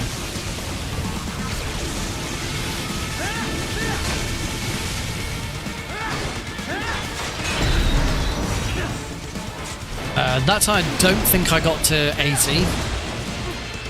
It certainly doesn't seem that way. Right. After the double laser attack, Ray will always try to headbutt you. You wanna block this headbutt and cut his armor once. This is important. Okay, so now the important part. After you cut down his armor, he will try to go to the top left corner to do his very long attack. We want to skip this attack. So during the cutscene, we want to hold up plus left and we want to cut Ray just as he transitions into that attack. If you won't be able to hit Ray because he'll be too fast, this happens a lot, you will have to do a little backup here. So you come to this corner, do some heavy attacks on the ground or in the air, and this will give you a chance to skip this attack completely. After that, he'll try to... Okay, let's try that then. Oh,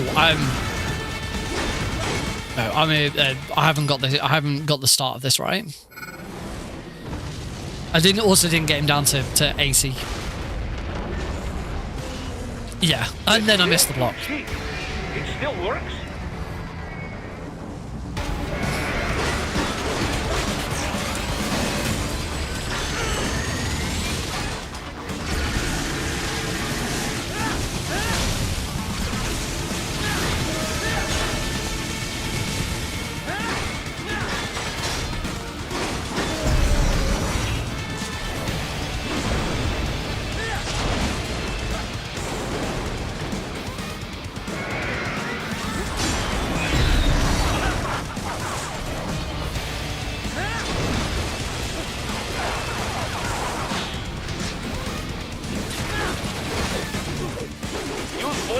take down those heavy Oh. I'm hitting him, but I'm not getting...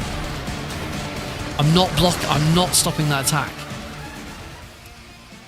Yeah, I'm assuming it's because I'm not getting him down to 80% quickly enough.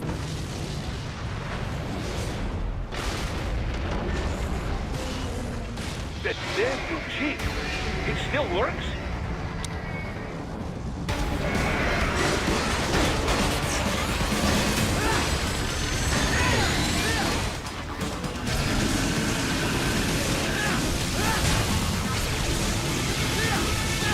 Yeah, I'm still not.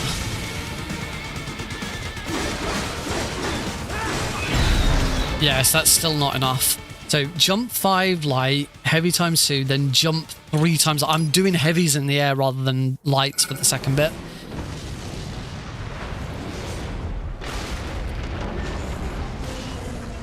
That's damn too cheap. It still works? 1, 2, 3, 4, 5. 1, 2. I'm still getting too close again.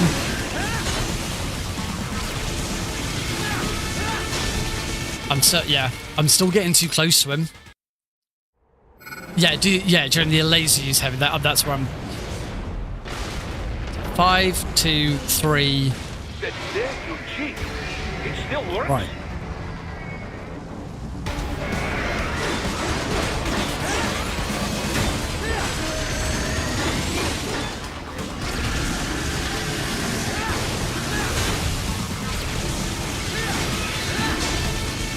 Still not quite enough.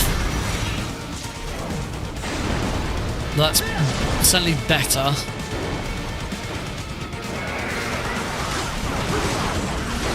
Oh, I didn't block. Okay, I've clearly screwed this up. Alright, try again.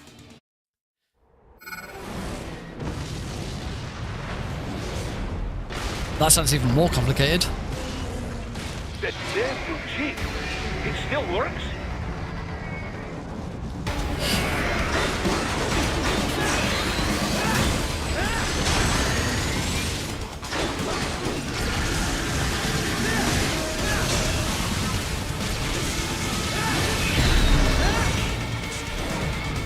I think that was better.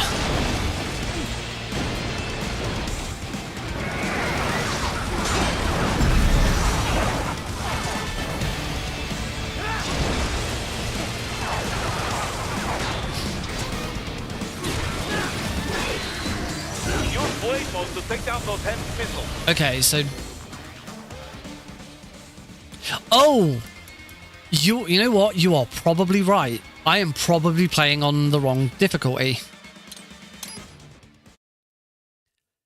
Because I jumped in originally just to try to do polearm jumping and some of the other stuff. And then when I went back in, never actually considered which difficulty I was playing on. Right, story, chapter.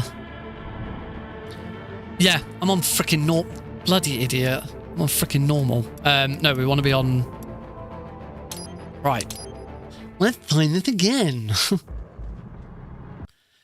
Okay, so you get to see the first half of the Ray fight again. Take out those hostiles.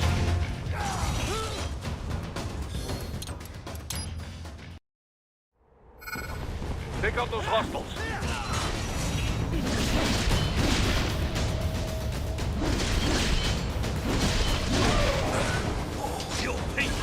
Where are you going? Oh, that wasn't quite right.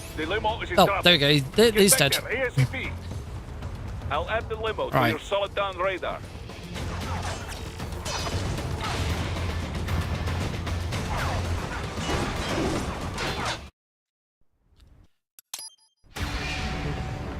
Not much progress because it's not been very long yet. Oh.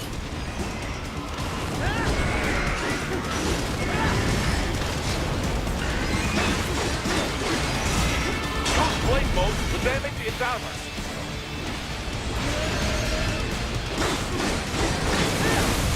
Use your ninja run to deflect those shots. Come here, head. Ah, stop jumping.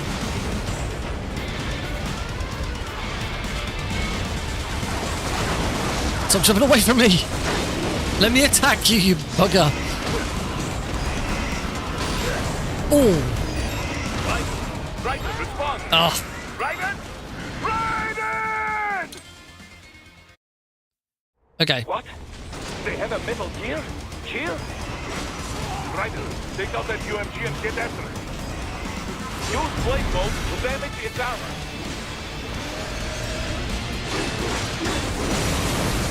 Use your ninja run to deflect those shots. Catch that missile before it blows.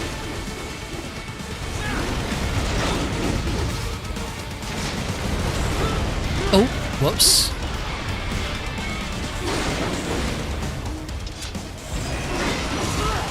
Oh, still can't get that down.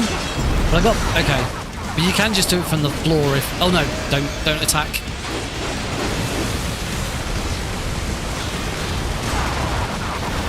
Oh, I think I should have blocked the tail there, because that would have given me another...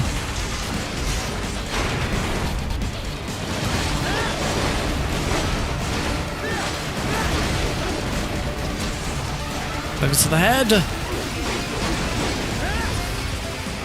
Oh, another big jump. They swapped out the hydraulic cutter for a plasma cannon. Oh, sugar. Let's not get hit by that.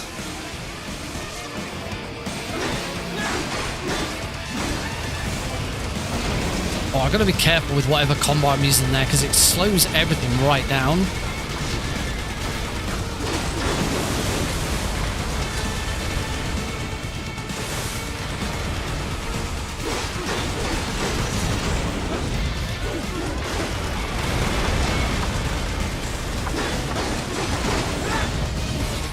This is a lot slower than normal difficulty was.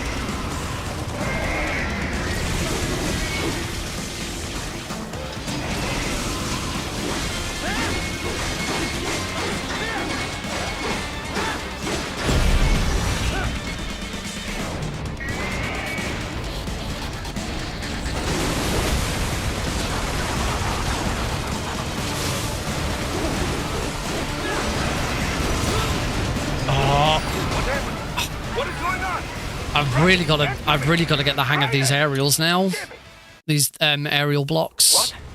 They have a Metal Gear? Gear? Right. Take out. Oh my god. Right.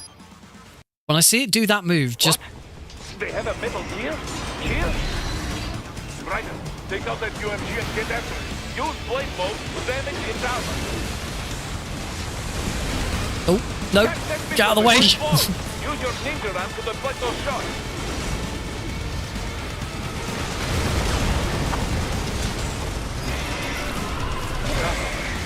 They swapped out the hydraulic cutter for a plasma cannon.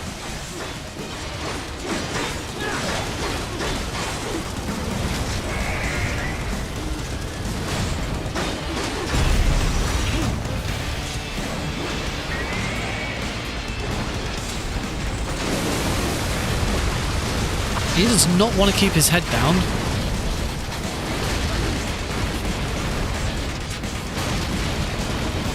Keep your head down.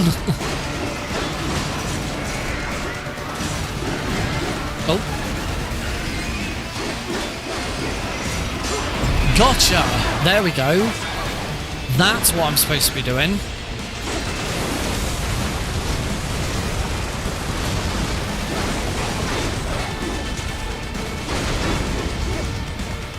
So I can do them. It's just, you know, not...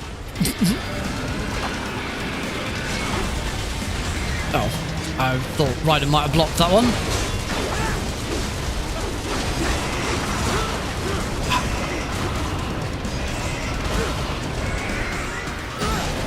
Oh!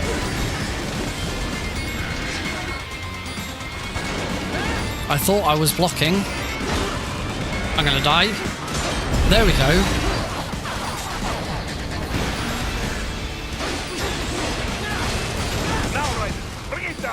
Okay, I have at least beaten it, but this could obviously be a heck of a lot quicker. Stop that blade.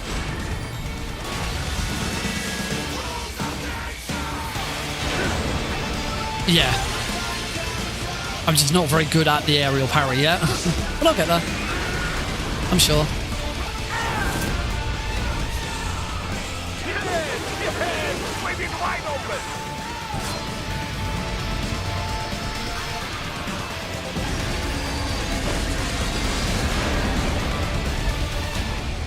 Хорошо. Very good. But do not rest easy just yet, huh? Right. He's on the other side of that collapsed building. Go! I have got no health whatsoever. This is really horrible. This is not a very nice amount of health to have. Use your ninja van to move over obstacles automatically.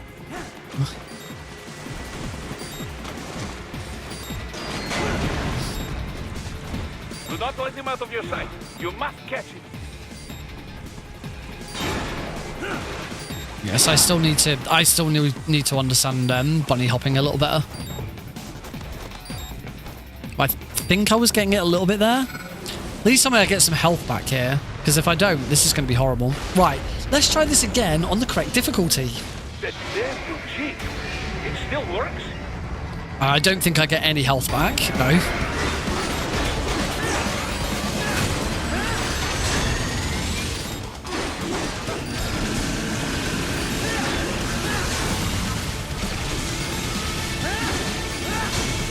Not quite the right map.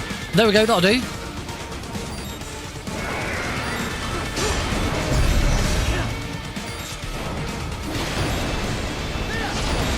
That's the best. I think that's... What does he now?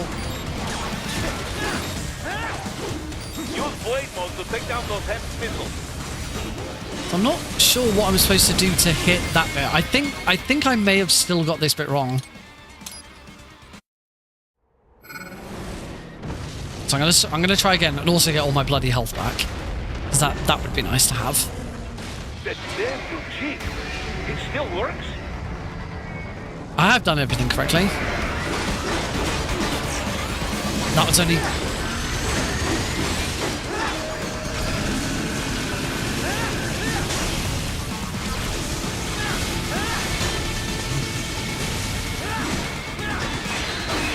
Oh, that's too much. That's now too much damage.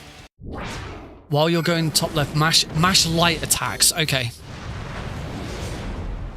Smash light attacks. That damn you cheat. It still works? I hope you're all enjoying hearing all of these voice lines over and over again.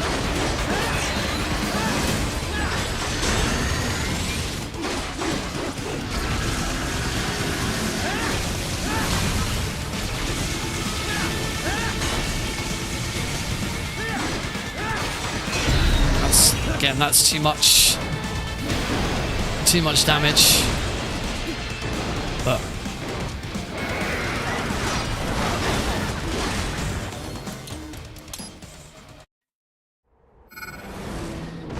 hit him during the transition. Worst case scenario, he's going to stand still for a second. The second light attack won't be too much. Okay. That damn you cheat. It still works?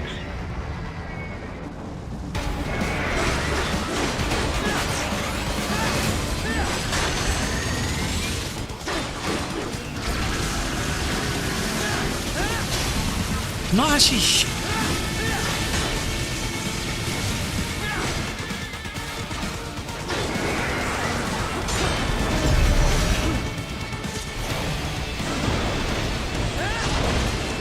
That's what happens here.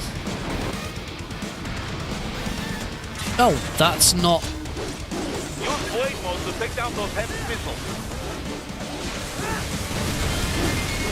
Yeah, that definitely wasn't right.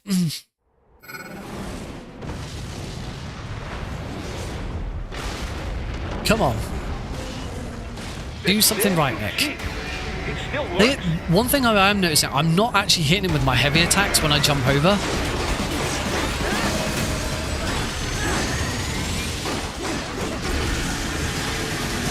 So there, I'm not actually hitting him. I'm completely missing those heavy attacks.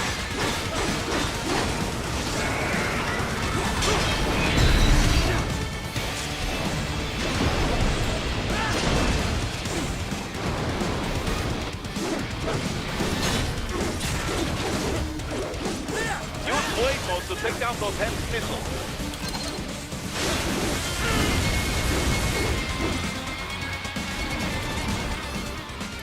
Run it, running light attacks.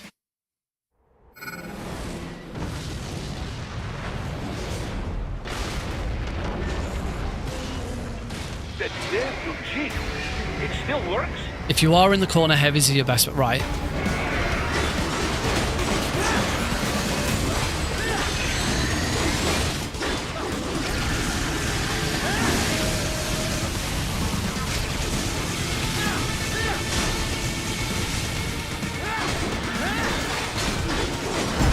Oh, that's too much bloody damage again.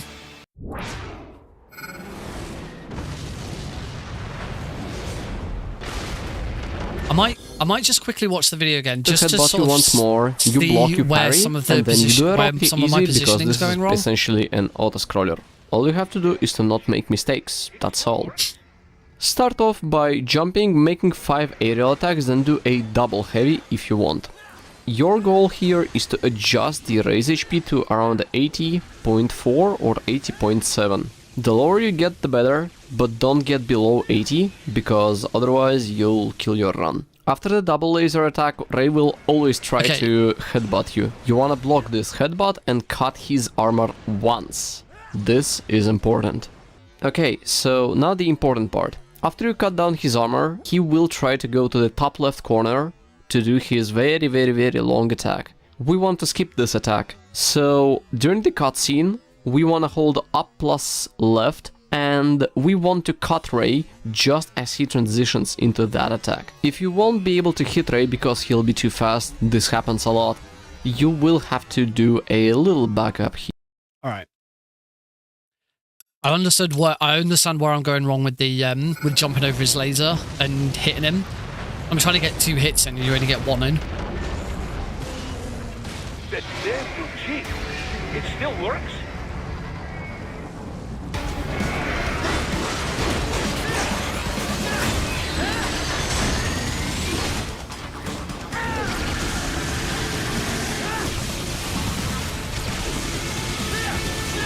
I'm still not getting it.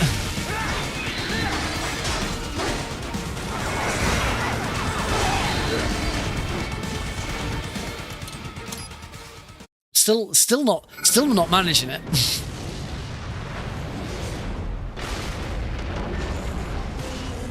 Yeah, I think you're right. I think I am jumping too early. It still works?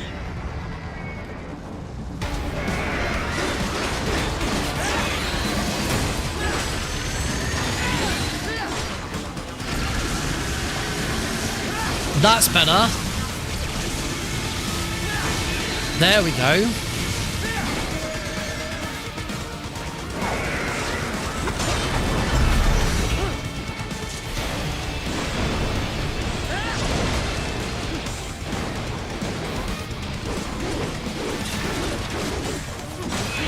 Aha!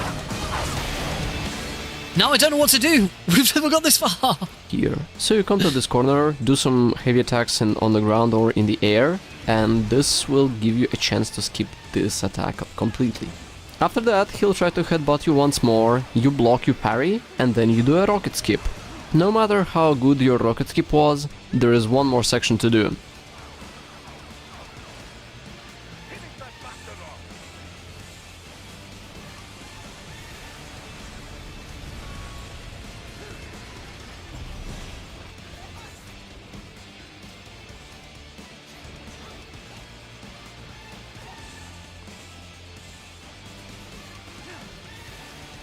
You wanna run a little bit to the right and then just wait until you get the final QTE here.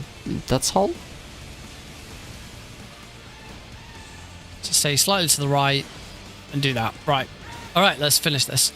Tapping Blade Mode and Ninja Run cancels the cutscene. You want to do it after the 3rd set of rockets.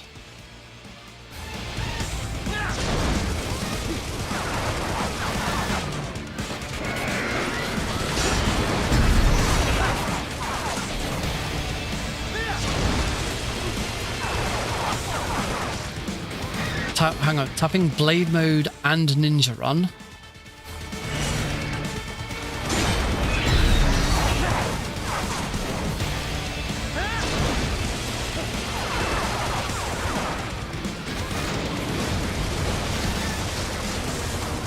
So this is okay. So this is the rocket. You can't do it after restarting.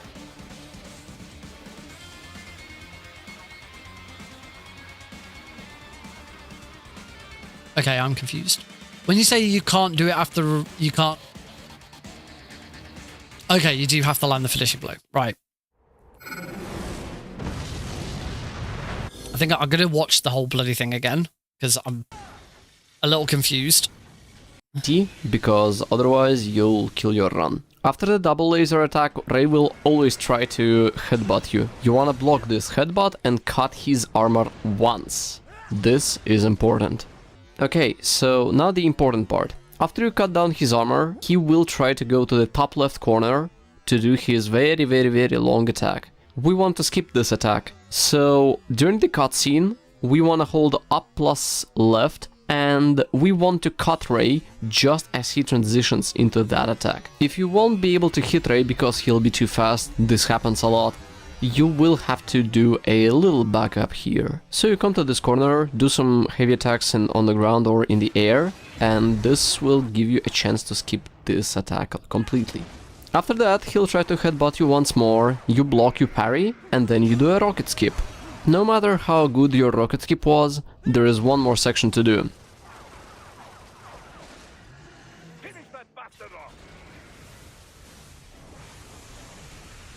So, I think I'm missing something here.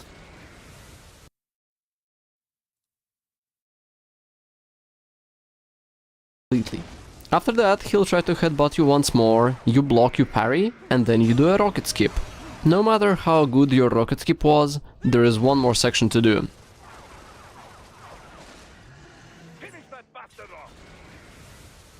So was there something happened there? Skip. No matter how good your rocket skip was, there is one more section to do.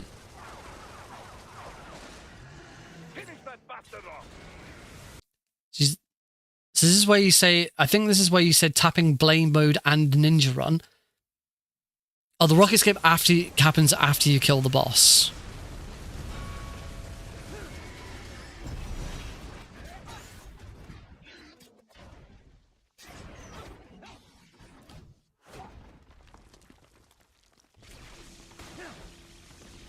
You wanna run a little bit to the right and then just wait until you get the final QTE here. That's all.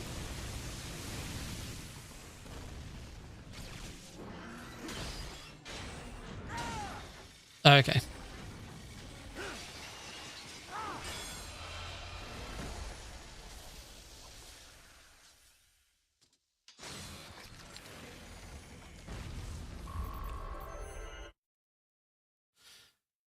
Oh, rocket. Okay, rocket skips the next.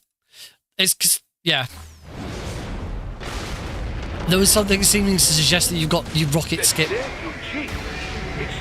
Or is that to say rocket skip is...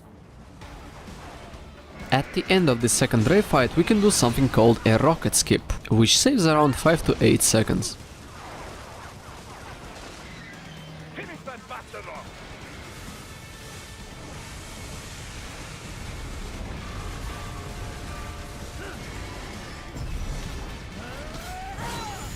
Okay, so this is something completely after all of this.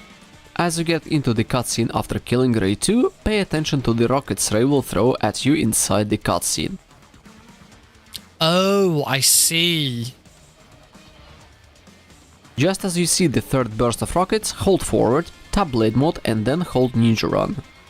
This will reduce the amount of rockets you'll be jumping on from 12 on average to around 7. Right. Right, so when the third... when the third set of rockets comes out... The second Ray fight is pretty easy. He transitions into that attack.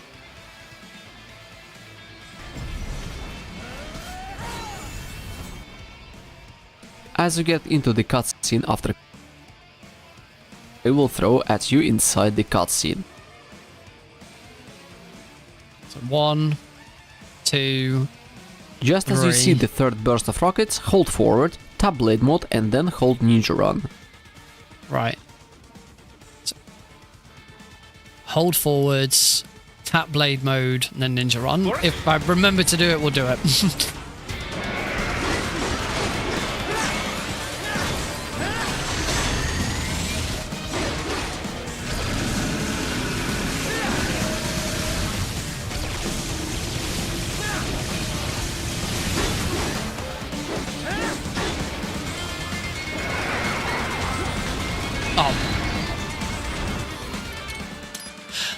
This is a more complicated boss than the first. The first one is just kind of do shit, and this one is very, very specific on how you do it. It still works?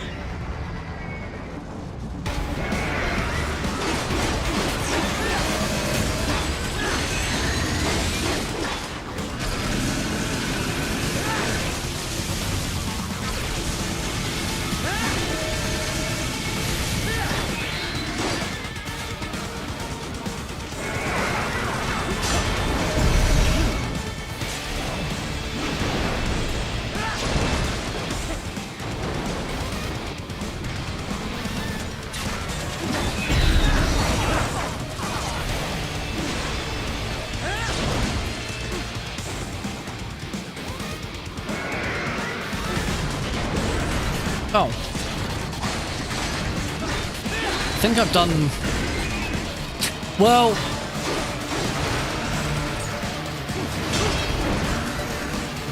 Clearly done something wrong with that. I mean... The reason I'm learning this is to do the... is for commentary for the speedruns run. Because I'm doing the English commentary for GDQ, and it is actually a new game rather than New Game Plus that's being run. But I figured it's probably not a good idea to try and learn New Game and stick with New Game Plus for now. That damn new cheat. It still works?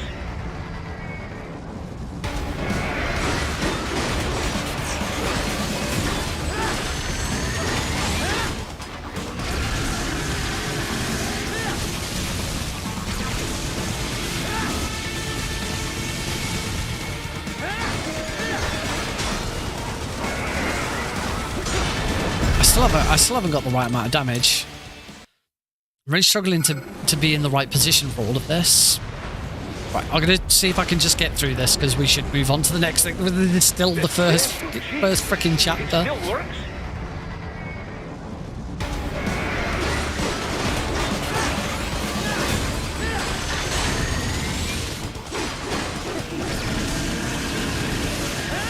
Missed. That's better. That doesn't nope. Oh, Stream Sam 6. Thank you very much for the follow. Welcome to the Nick RP stream. If you came to watch someone really, really struggle to learn Metal Gear Rising, you've come to the right place. It still works?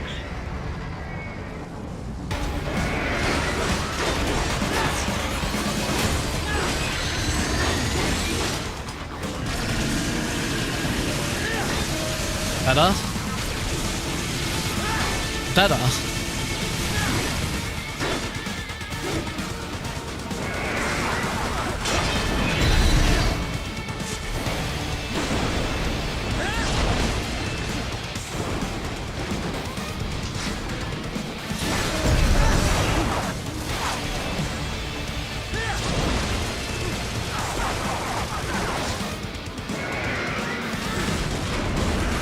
I still think I've got this wrong, because we shouldn't be in this phase.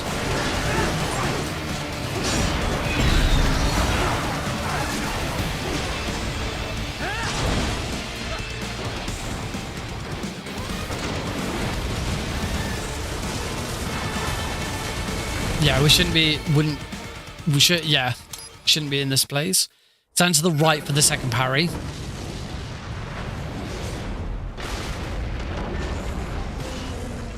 That damn new cheat. It still works?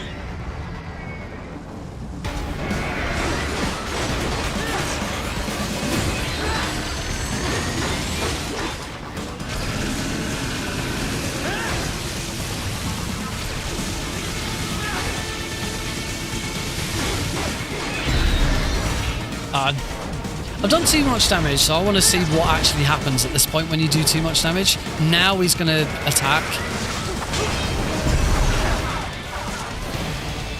We don't do anything there. So presumably, because I've done too much damage, this is where I can't now get a...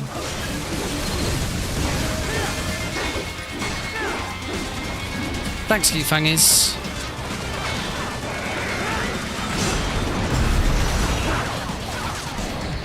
Yeah. Kind of stun immune. Let's give it... Once I can do it right, at least one, and mostly right, at least once, then we'll move on. It still works.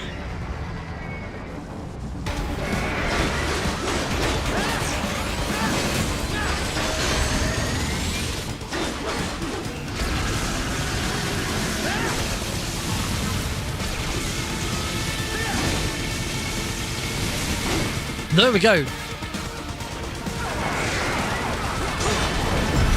That's better. HP based stagger.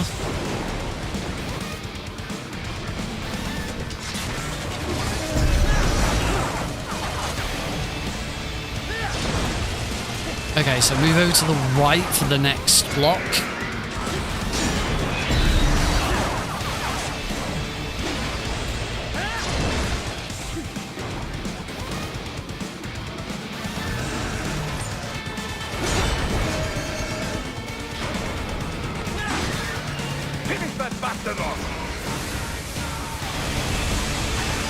I almost certainly didn't get that right. I'm not too worried about rocket skip at the moment. Let's get...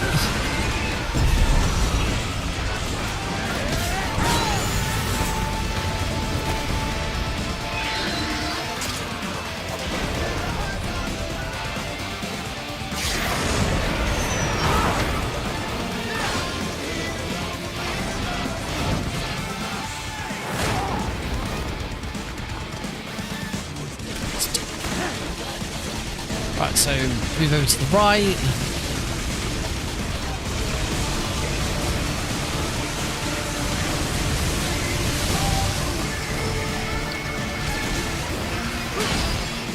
No, let's not get fixated on things like rocket skip just yet. The fight itself went well. I got all the phases correct.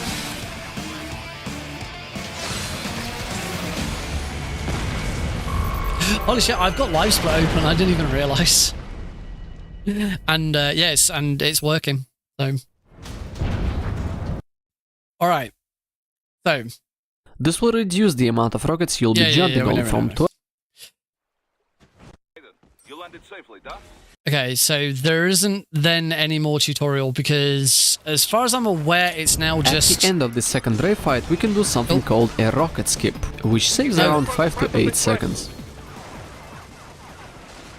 Ah, stop. After him.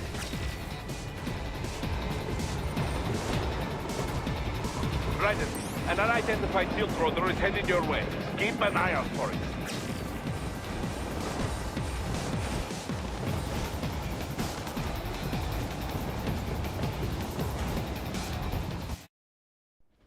Yeah, so here you wanna die as quickly as possible.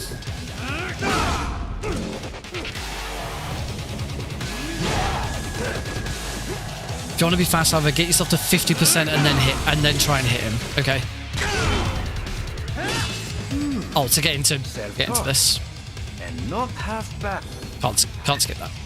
Still.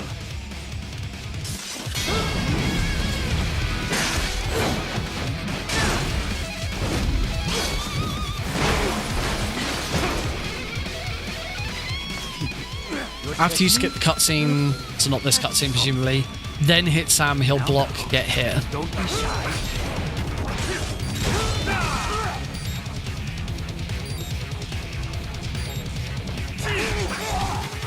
Right, so skip this cutscene, wait 14 seconds. Right? You're almost clear of the tunnel. Just hang on. This is all the Ripper has to offer. 5, 6, 7, 8, 9, 10, 11, 12, 13, 14. There we go. So that's Sam.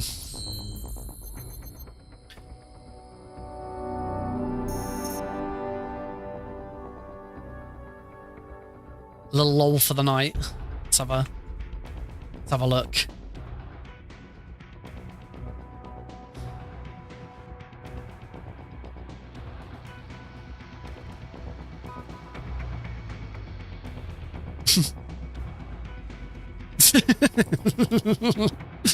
That was great. All right. Oh, let's have a drink. So now move on to next bit.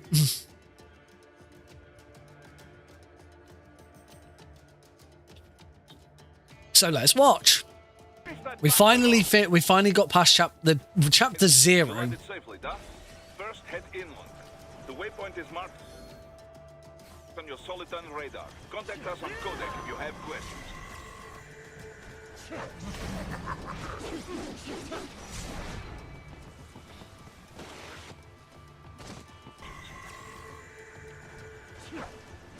Okay, so I tried doing polearm jumps here when I first started, and I could not.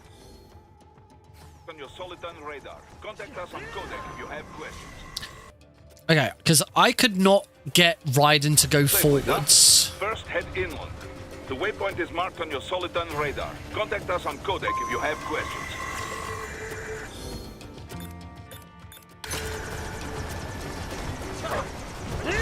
Nope, that's too late.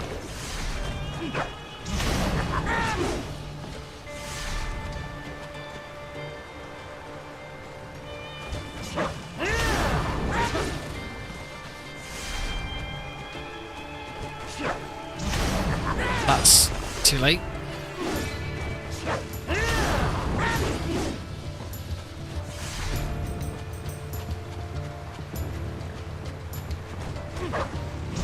That's too late. Do the polearm jump, do a few attacks. You cancel those attacks with a blade mode and then you can move.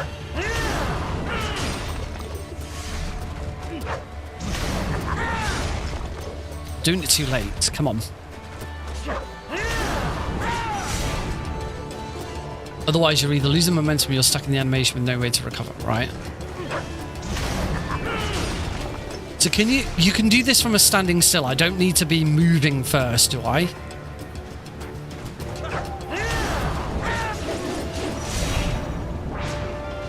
Oh, right.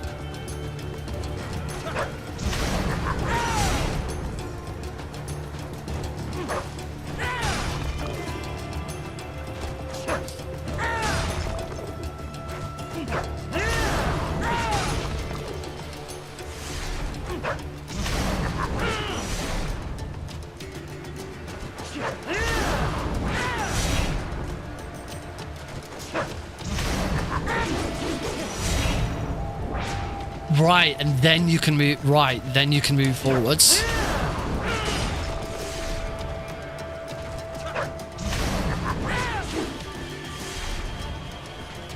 The best so far method of figuring out the timing involves turning off the music.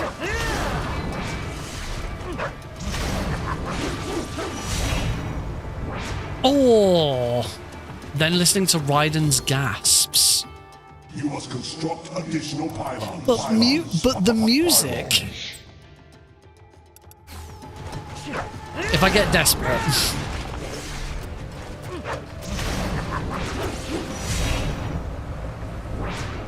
So that's the bit I can't. I just.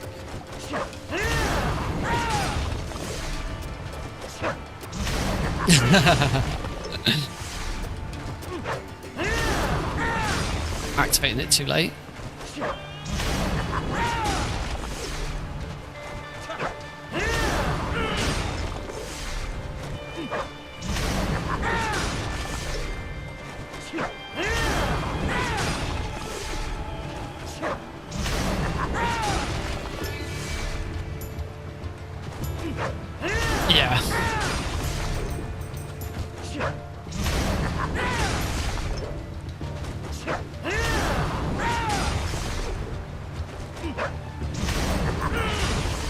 don't know if I'm hitting the...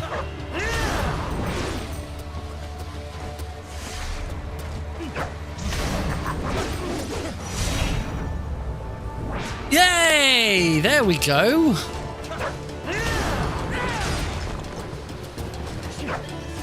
Oh, helps if I'm out of rhythm.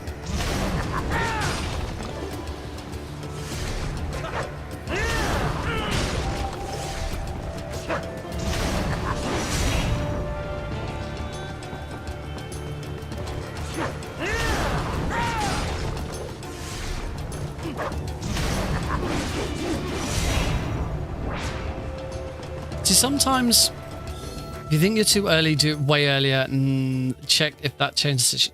Yeah. The thing... Let's say I can get up to here. That's... It's then the movement forwards, which I'm struggling. I'm then struggling. You have to stand on the fence to your left. Oh.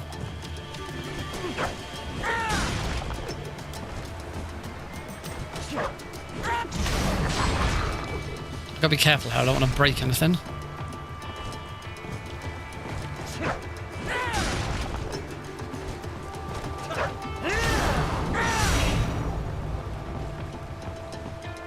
As I say, the...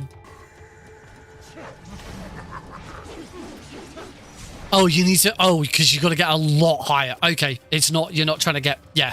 You're not trying to get on top of...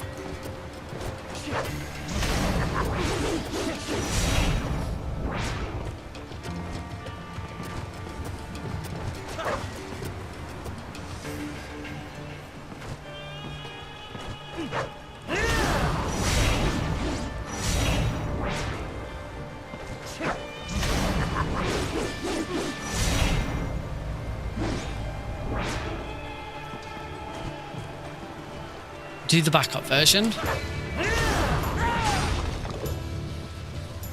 Okay, let's have a look at the backup version. Backup more consistent. Oh, so you can just land on... You can just about land on the on this ledge here first. No, and then I fell off.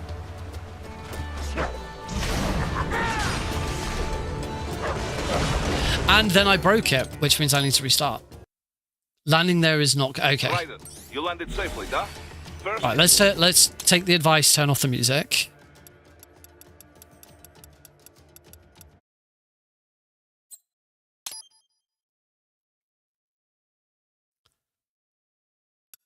head inland.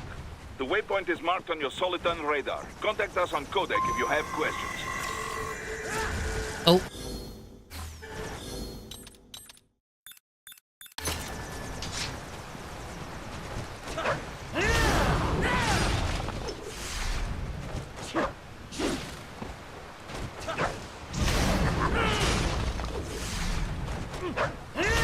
Oh, too early.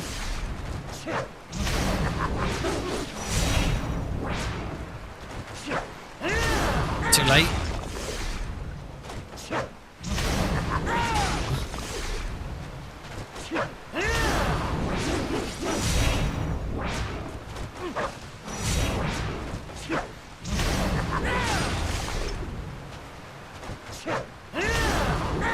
Let's have a look at. I'm just going to check the video for exactly where, because I'm kind of just going for it. I think I should be looking a bit more carefully about where I should actually be stood.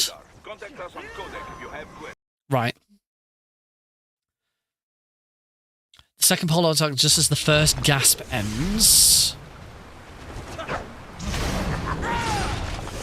So I think I'm doing it too early here.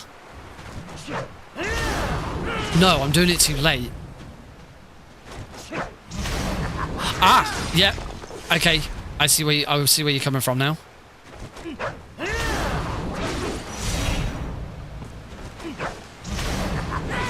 I was underneath it.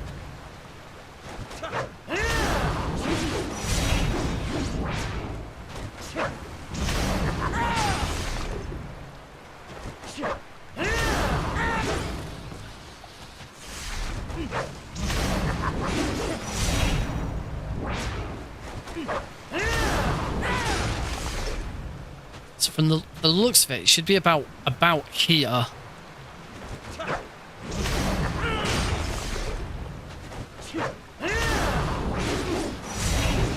To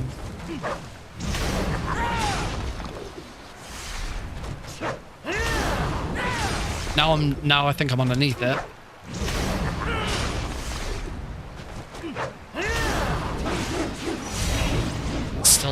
Still not enough. I understand that this is the bit that I'm just going to have to practice over and over.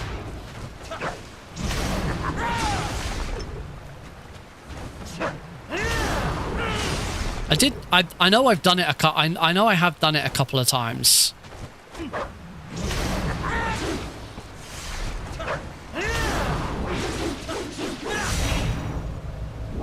Oh.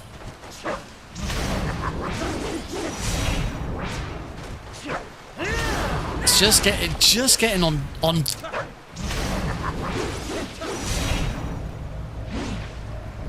Yes, there we go. Right, so here, jump on here.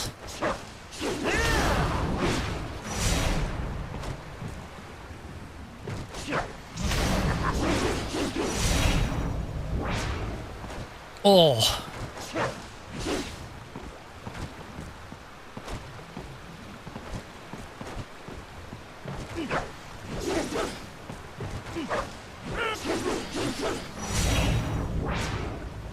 I need to watch the...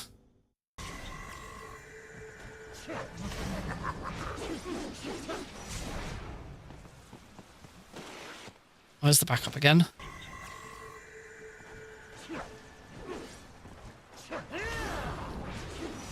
So yeah, there's just a very... So you don't need to go into Ripper mode.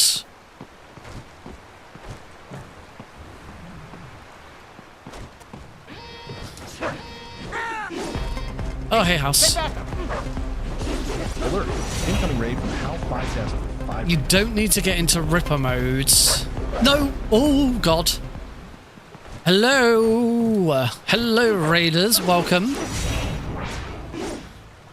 You are watching me struggle immensely at learning Metal Gear Rising.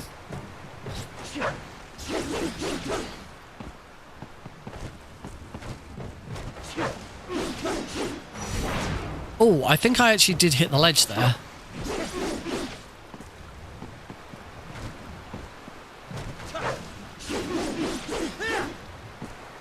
Now watch it back. Okay, so it's that bit of the ledge. Right, I know it. Right. So I think that's where I'm going wrong. I'm not... I still can't seemingly hit it. It's going into blade mode for this.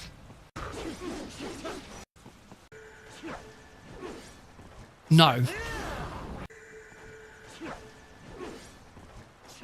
Oh, just one light attack. Don't fall off.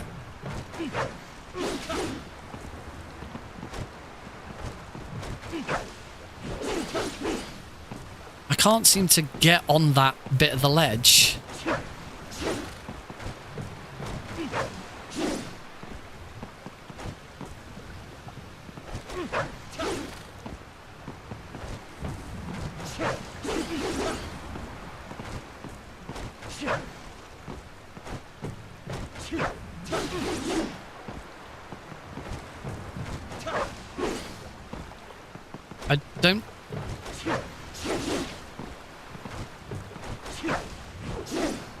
I don't quite understand where I'm going wrong, because I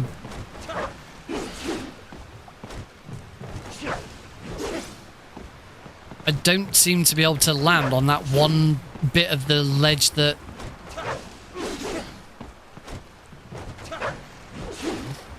that apparently has a bit.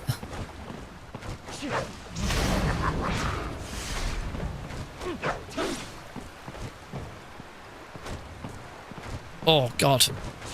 I'm gonna try the... No, no, no, no, don't do that. Don't do that.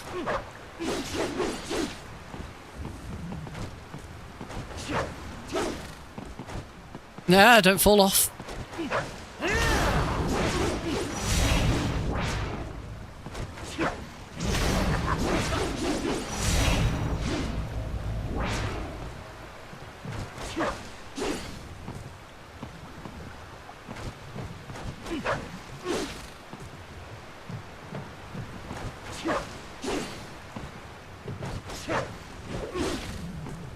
Yeah, I don't...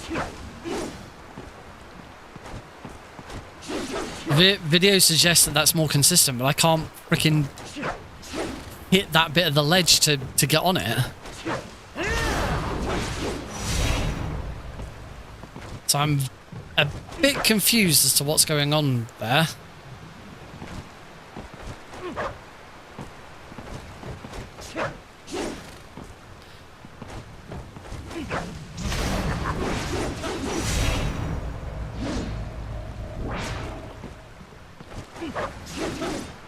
So I did seem to land on something there. But then so the idea being that you then need to try and jump off it again immediately.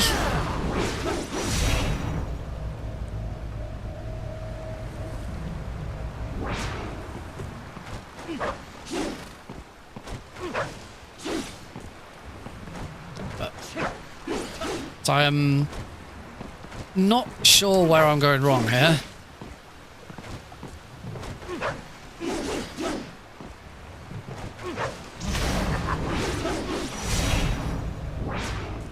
And I can't seem to get over the...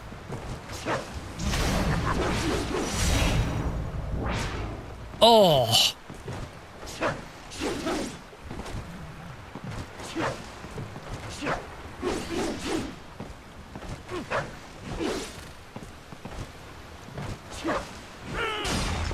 I do believe that the other thing I'm doing is I'm starting that light attack a little too early.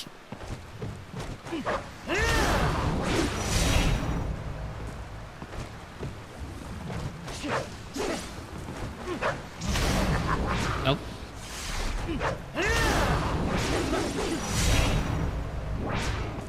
Ugh.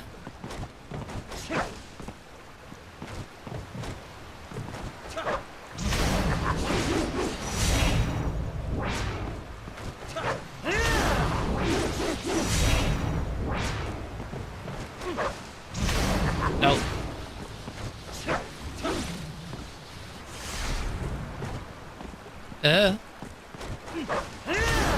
Could be here a while, folks.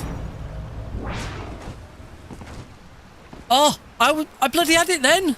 No, Nick, you dumbass, you had it.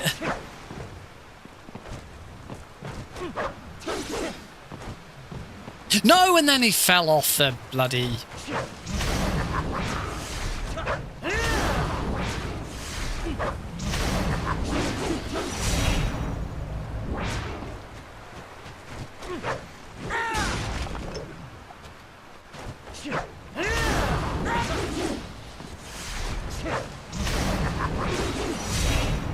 Yay! Okay, at least I'm starting to get consistent at that one.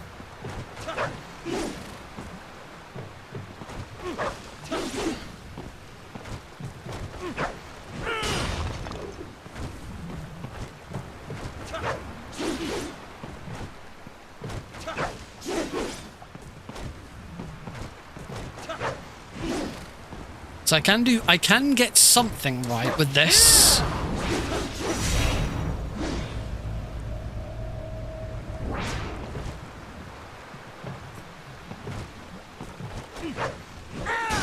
This is going to take a heck of a lot of practice.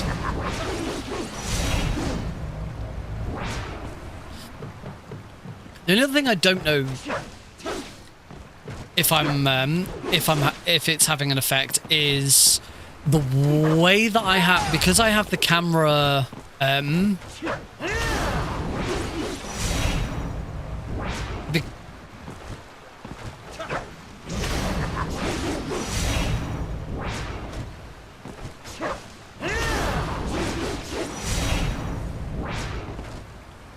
Oh, because I have the camera inverted, it means as soon as I go into blade mode and I'm holding forwards, I look down.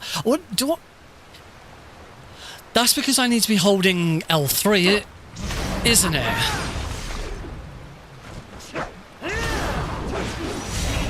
So that I can... You can't... Oh no, you can't move forwards in the air. Oh, careful, don't smash anything.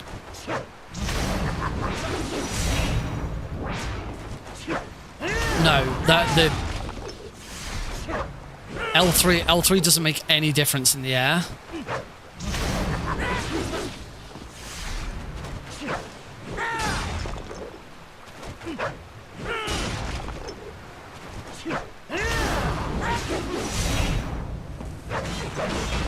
And I've smashed it again.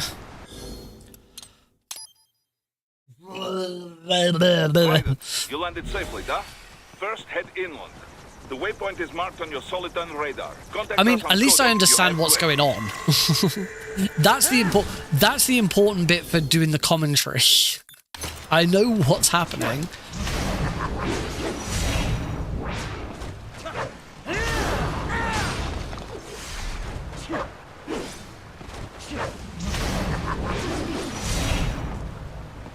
So I can at least get that bit.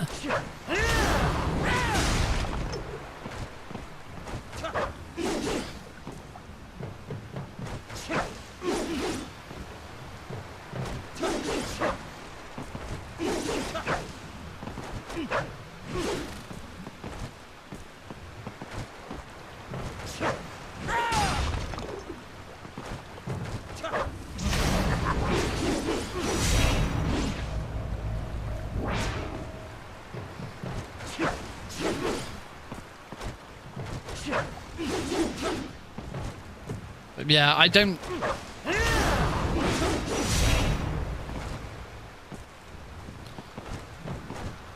It does seem to be a very, very minute position on here.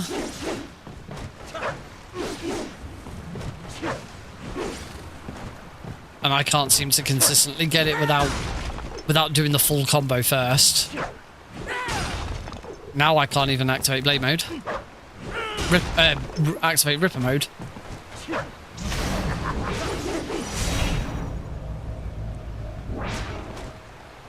Ah, I keep getting the...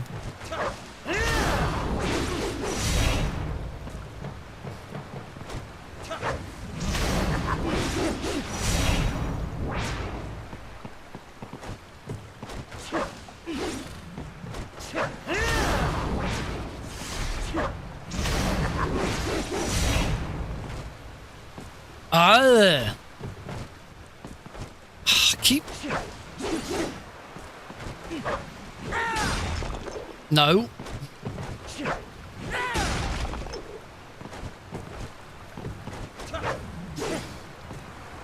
No, Oh, see, again, just... I can sometimes just get on it.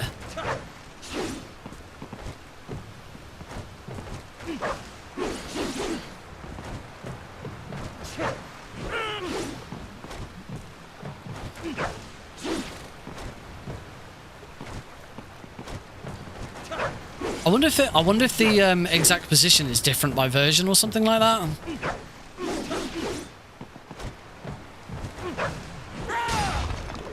And we're off again.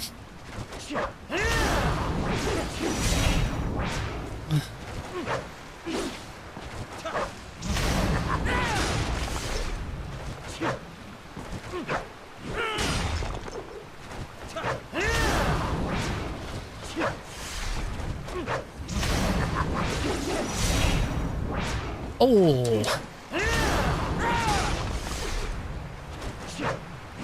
The other thing to do is going to be to swap to keyboard and mouse and give that a go for a little bit. But in order to do that, I do need to put the camera back to not inverted. Let's give this a try, because I'm not getting anywhere quickly with this, am I? And it's R to activate Ripple Mode, which is it? That's not that bad.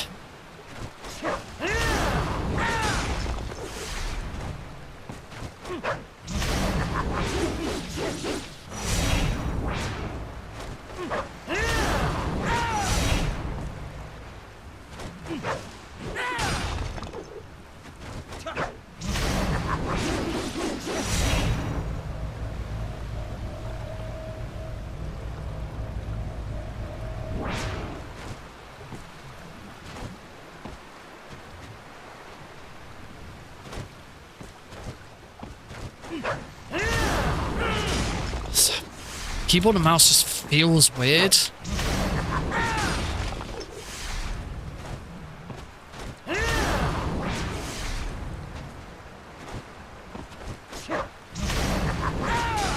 No, I don't. No, I really don't like keyboard and mouse. This isn't the solution, I don't think. I don't want to. I don't want. I've always wanted to learn this run. I don't want to give up at the like first hurdle. But I do recognize that I am not getting anywhere. I'm not getting anywhere quickly. I mean, I guess the other thing is like we could probably have not do this skip.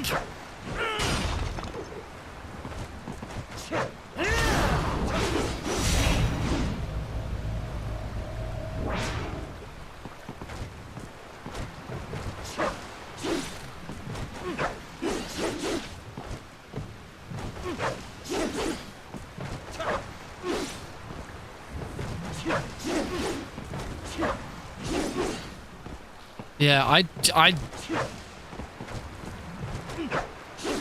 the backup method to get on that ledge just does not seem to work for me.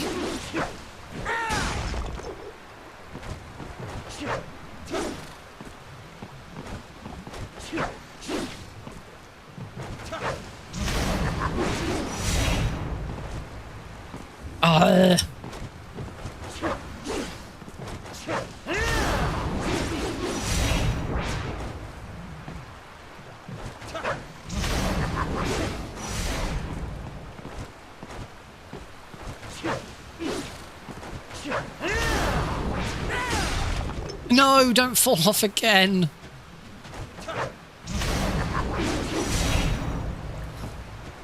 How are you all doing, folks? You still with me? Anybody still with me? Or have I completely bored everyone to death now?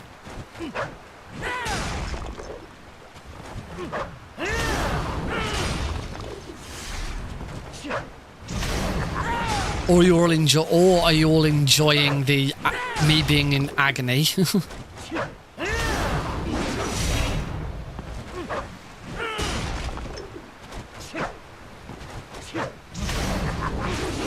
That's better.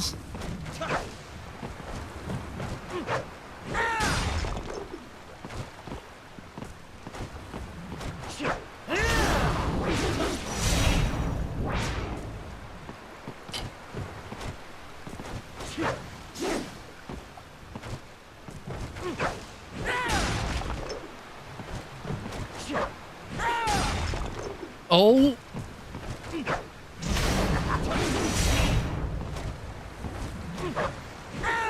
Oh, God.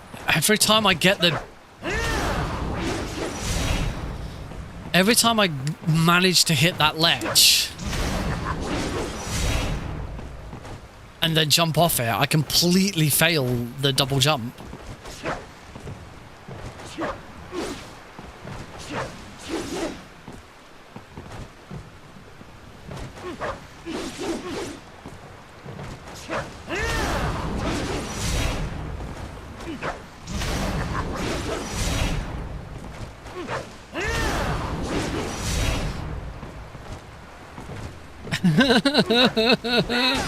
I don't like this anymore.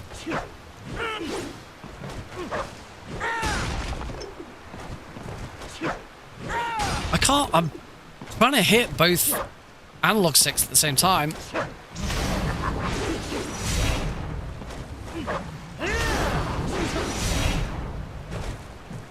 But I am not doing a very good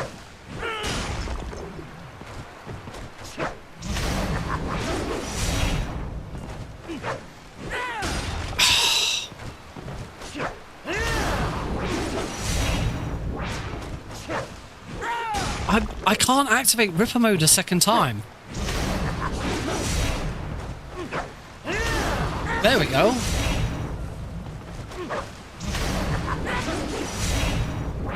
But now... No! I seem to be inconsistent at being... at activating Ripper mode. This is the advantage of keyboard and mouse in that it's just one button rather than both analog... There's no way of changing that, is there? Both analog sticks in at the same time is so annoying. But there is nothing.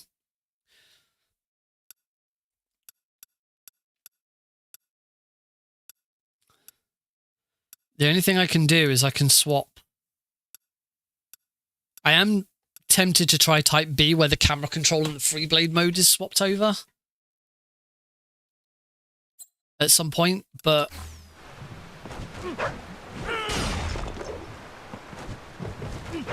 so this would be the one major advantage of keyboard and mouse is that Ripper mode is a single button press.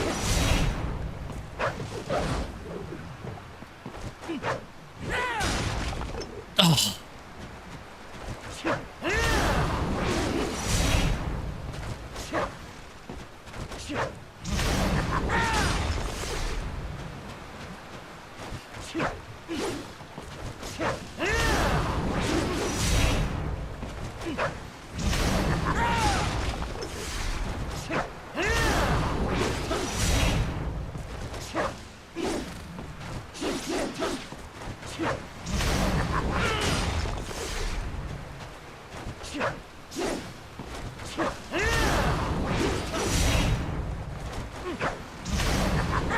I'm underneath it again. That's not far enough.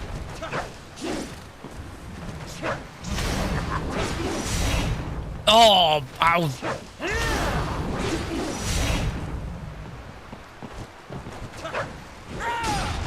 Don't fall off.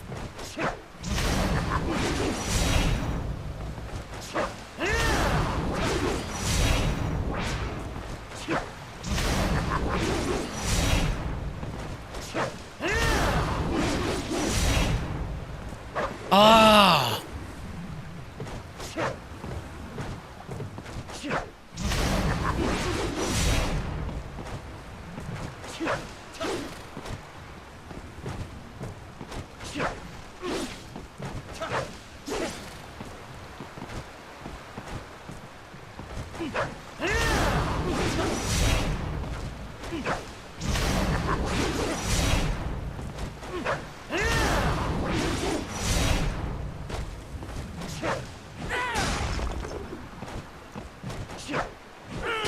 No, come on.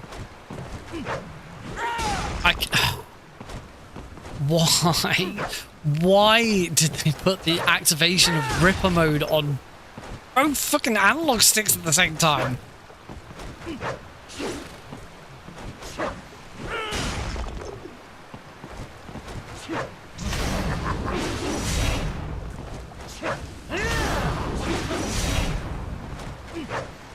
Nope, too late.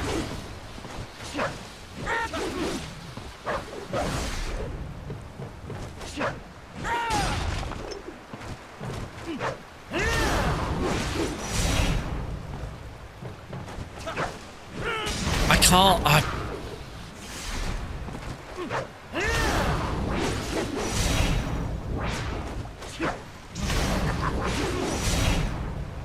I know I'm not getting it right because Raiden's starting. That. I don't think.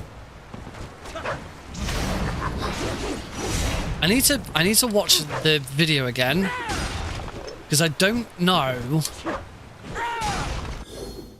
I don't know if Raiden is supposed to start the down. No. I'm doing it too late because Raiden is starting that. Yeah. I'm definitely doing it too late because Raiden is starting that down. That's better.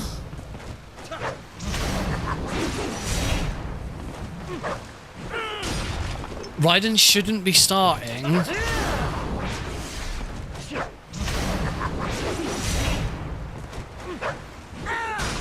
the down strike animation. If I'm doing the down strike animation, then I'm too late.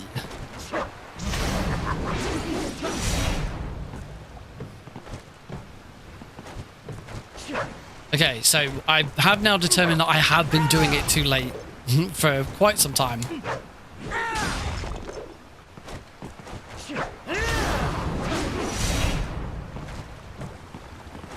Welcome back, Cosmic. As you can probably tell, I've not gotten very far.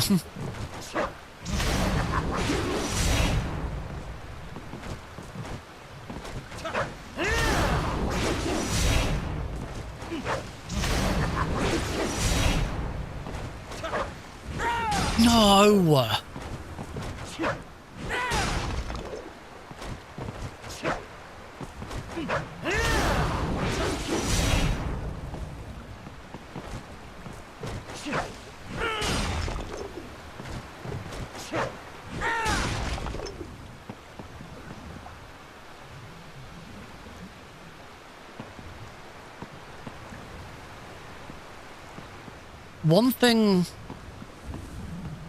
One thing I'd be tempted to do... One thing I'd be tempted to do is maybe use Rewazda to assign a different button.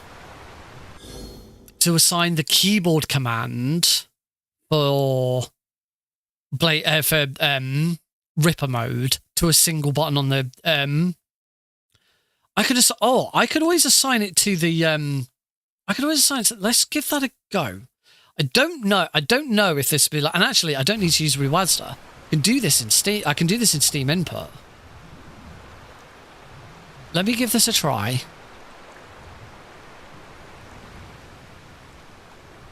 Alright, edit layout. Trackpad. Right trackpad click. Keyboard R. And let's just go left trackpad click, keyboard R as well. And center. Center trackpad behavior should be single button click R. Let's just see if this makes a difference to how I'm...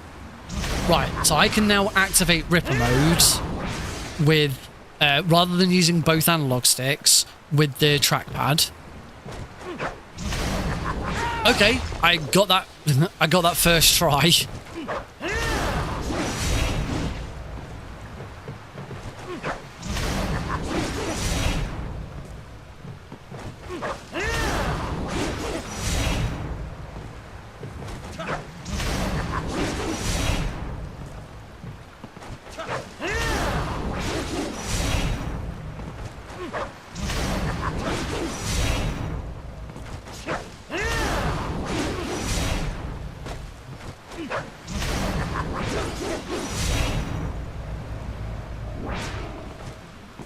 Okay, yeah.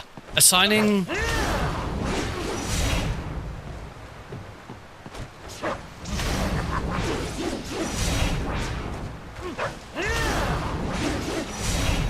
Oh!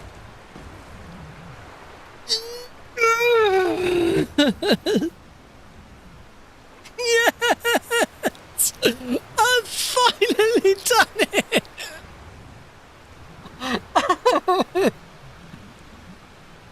Yeah, we did it.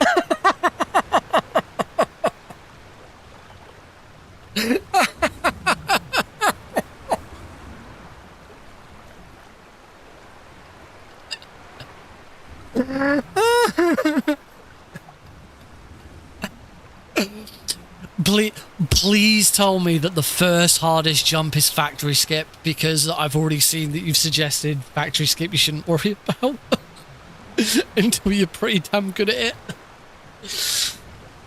Oh my god. Okay, so yes, changing with Steam and cool. Then I don't care. Not even going to touch factory skip at this point. Okay, so yes. I suppose now I should probably look at what am I actually trying to...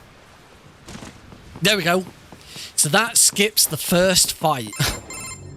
Right. Oh my god. So yes, change it, adding to the controller that activating Ripper mode with one button makes it so much easier than freaking... Why? I suppose it's because the developers didn't think you'd want to activate it like on an absolutely precise timing.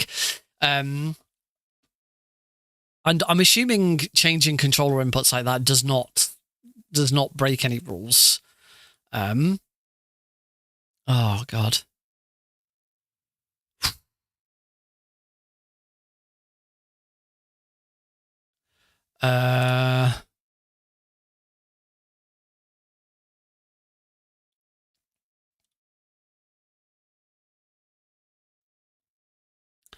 Right.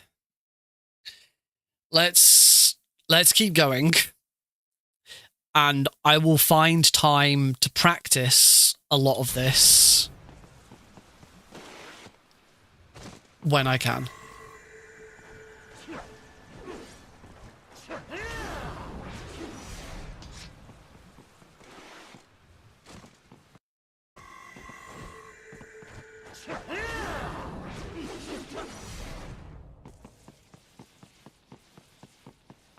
Okay, so here's the next one. So let's get up there first of all. This is Boris. Give me your status.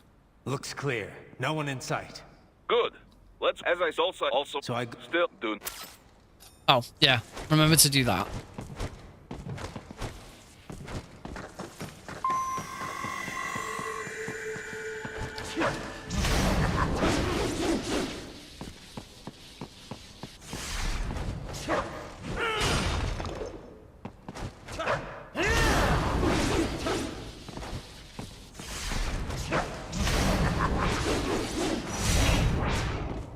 Okay, let's watch again. I hope you enjoyed watching me go mad for 10 minutes with the first one, because now we get to go mad with the second one.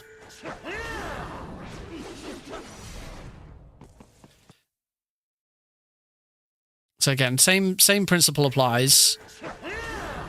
Activate Ripper, light. You do quickly go into blade mode, right? Literally tap blade mode and then into jumping. Hold for codex. Oh.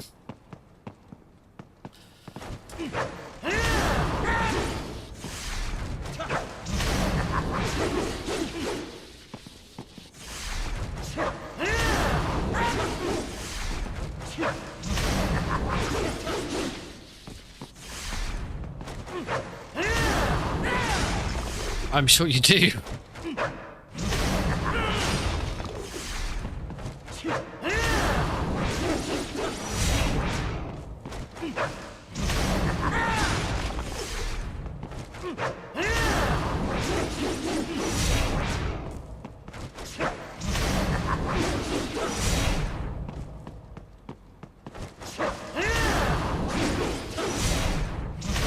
Oops.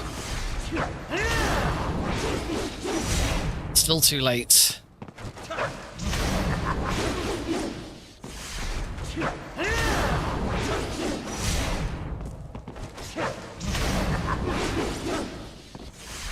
Hit Ripper mode during the first few frames of your attack. That's too early.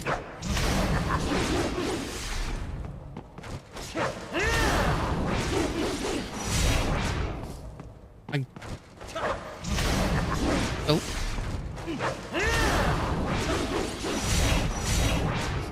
The closer you are to the proper time in the height, yeah.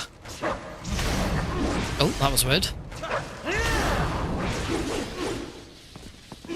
So when in the video, it is really clear that you like absolutely clear that ledge. Oh, that. That looks about right. That's too late. That's not far enough.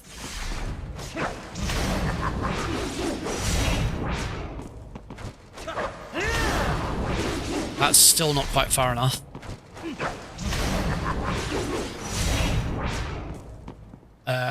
Pole jumps are mostly about adjusting yourself on the go.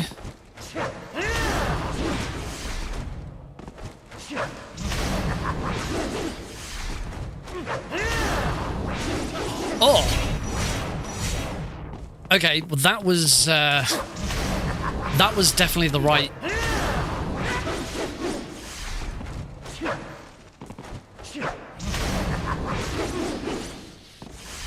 Most of the runs just reset if they don't get one on the first, second try. Oh yeah, obviously, I've got a long way to go till we get there.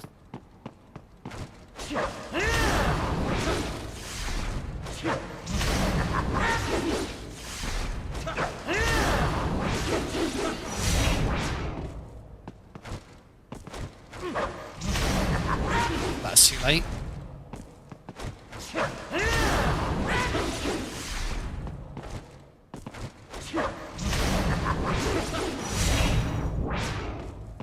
Do I have to be right in the corner?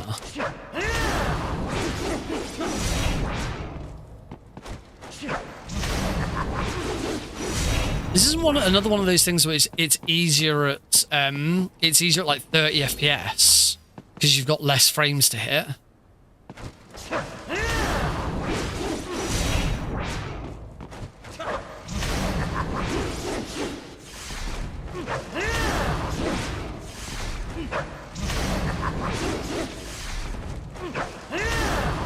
I do feel like for me this isn't going to be a sound thing.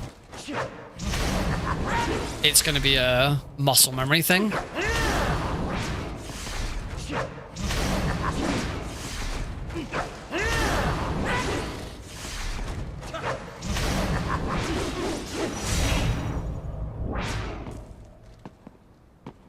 Restart your game every 3 hours or so. If you have less than 57, hitting these jumps is going to be a nightmare. I do have 58 at the moment. I'm going to enable Steam Zone overlay for this. Because I don't trust my graphics card one, which I can't get rid of now. I don't know why it's on. All right, settings, in-game, performance monitor.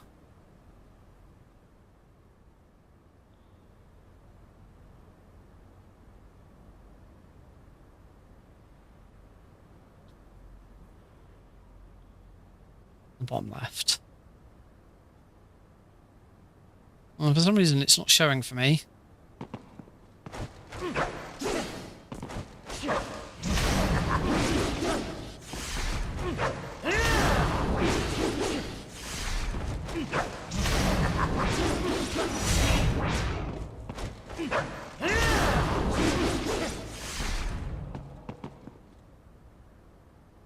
Never 60 because plugging Rivertuna forces the game to render at pure 60. I wonder if I can do something with my graphics card to do that. Because I don't think I have Rivertuna installed.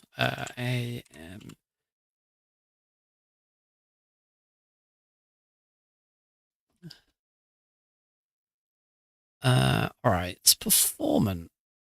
Metal Gear Rising Revengeance.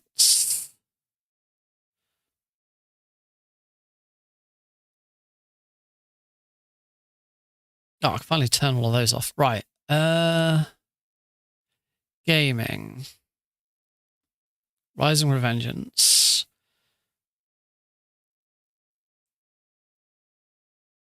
Okay.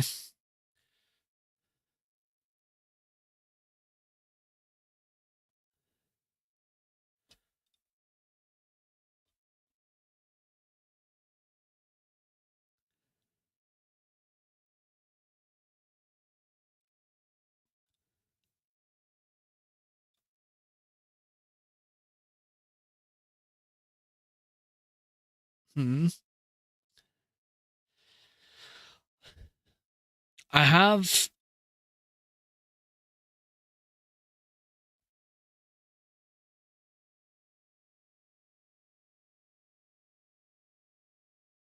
I'm going to try sticking Radeon Chill on, which is...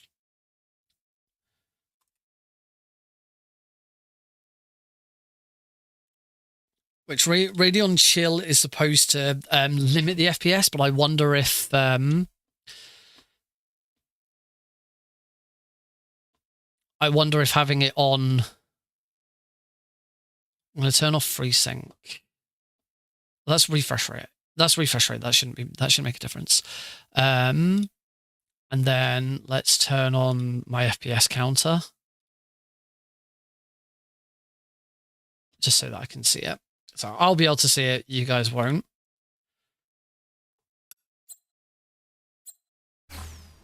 I can't see it at all because it's covered up by my bloody start menu. What the frick?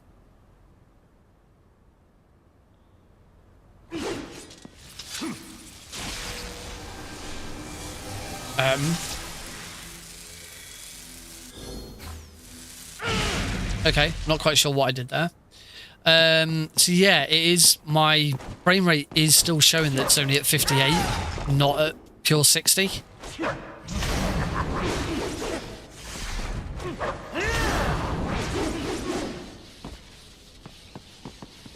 So presumably that's a problem.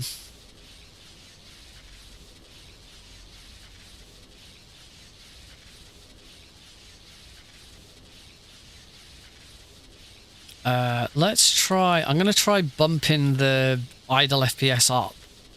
Because it should, if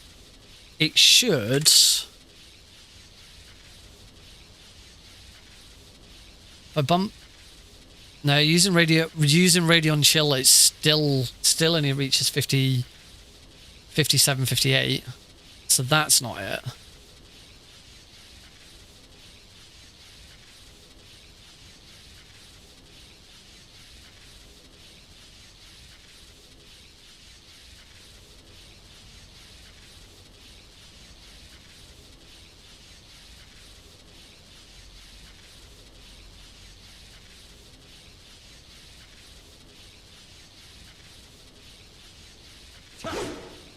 Yeah, I can, you can't see it on screen, but I can only get it to be 58.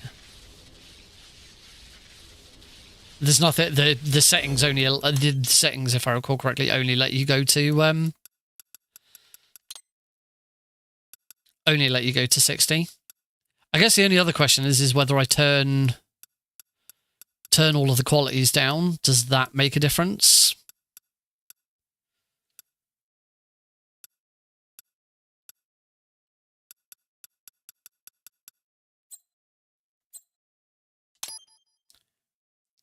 And already I can tell you the answer is no. I am still locked at 58 FPS. That's late. That's too early.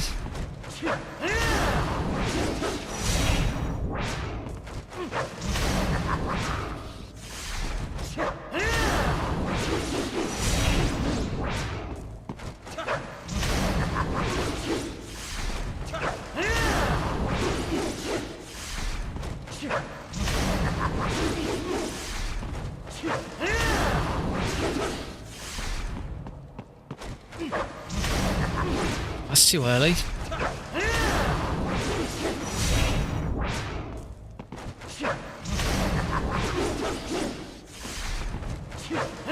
So maybe I need to download River Tuner and actually get it to run at 60. I guess there is what I do have one other option with all of this, which I don't know whether it makes much of a difference, but I do own the digital Xbox 360 version on my Xbox Series S. No, I wouldn't have thought it makes them free, but if it does, if it is an improvement.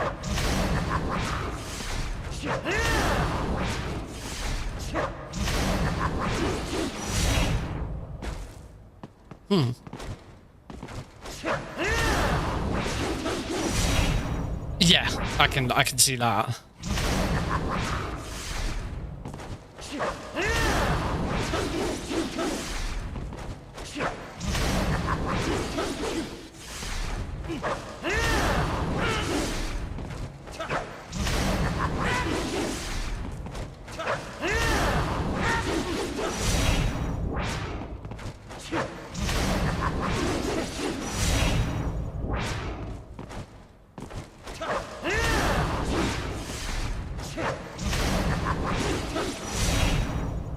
I'm assuming I'm still slightly too late.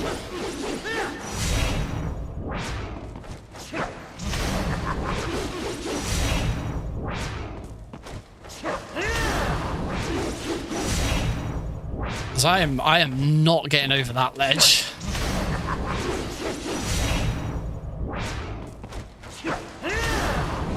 That was way too late.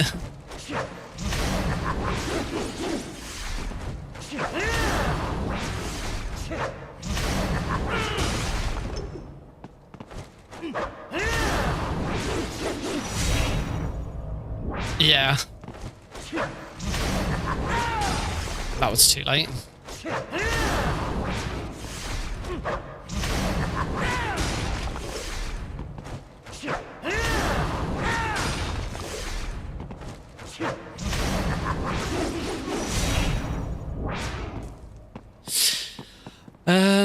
All right, I'm gonna check. I might have River Tuner installed. No, apparently I don't. Shouldn't be difficult to download it. Let's give it a go.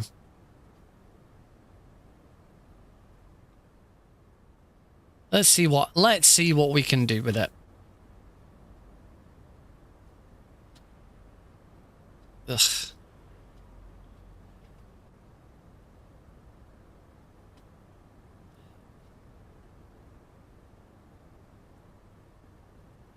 River Tuner statistics error. After the jump, even if you're somehow a bit lower, do 3 to 4 and cancel them out with blade mode. Let's give that a go first.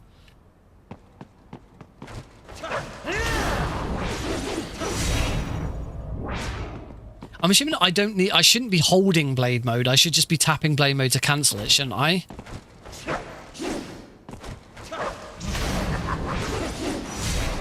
Yeah.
I seem to have completely lost.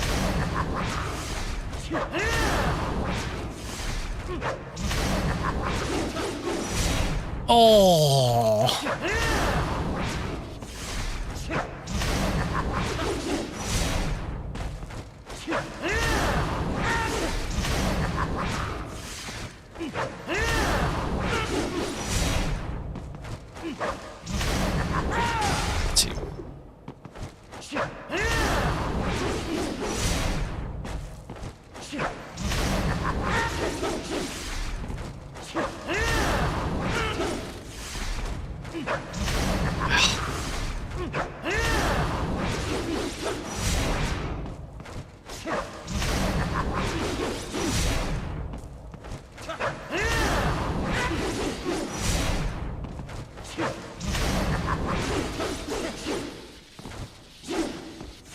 Let me go back. Let me go back to trying to get River Tuner. Let's see if that makes a difference. Download 7.37. Oh, ow, ow, ow, honey.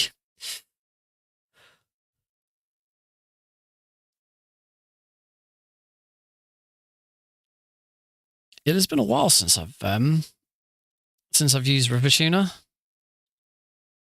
I used to use it for Klonoa.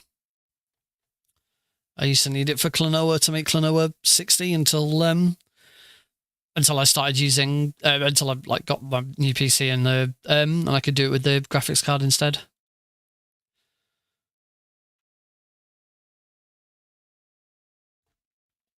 All right, complete.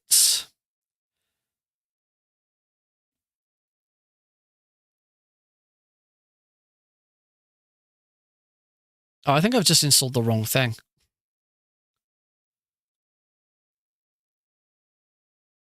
Yeah, I did. I don't know what I've just installed. I've just installed something that I downloaded ages ago and I've just reinstalled it. I have no idea what it is. All right, let's try and install River Tuner instead. Oh dear. Oh, well, I'm sure whatever it was, it won't come back to bite me in the ass. Right, let me...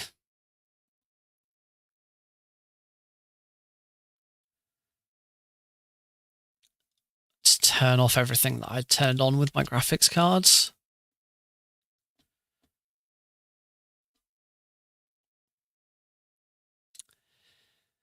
Come on, River Tuner. How many?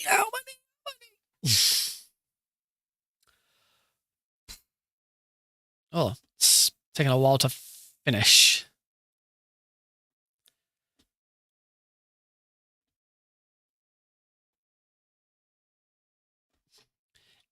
It's taking a while to finish installing. It's got to the edge and it's just the last little bit is just taking forever. There we go. It's installed. Don't believe it runs straight away. Right, River Tuner statistics server.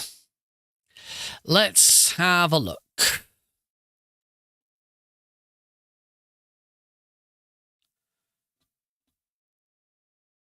It has launched.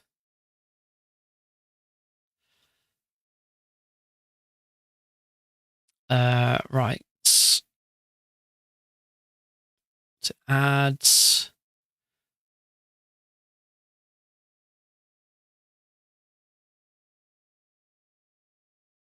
Now I've got to remember how the bloody thing works.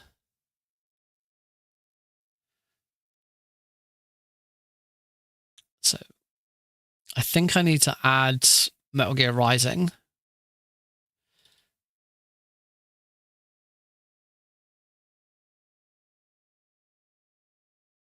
Which I found.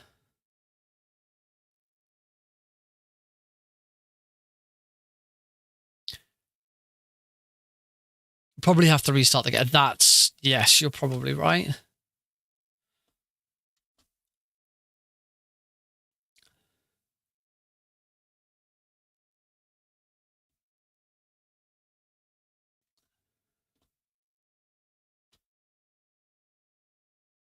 So I now need River Tuners to do is to detect the game and put the frame rate over the top.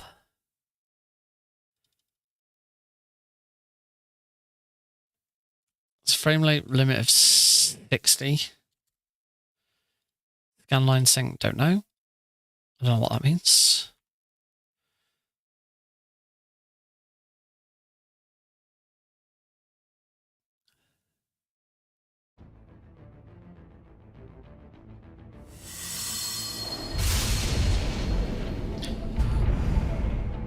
River Tuner hasn't found it yet.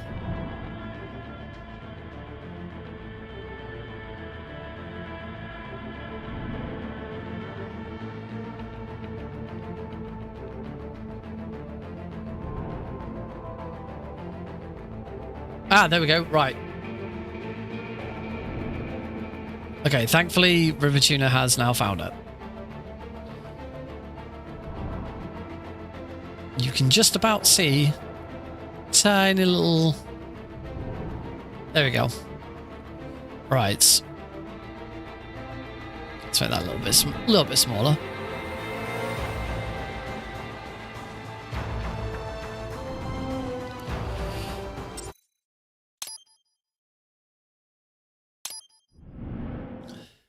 Right, let's see what happens when I get into game.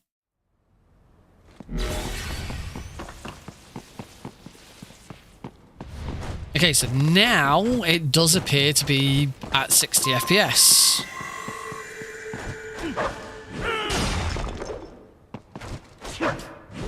And now my... oh, that is because I'm not actually focused on the game.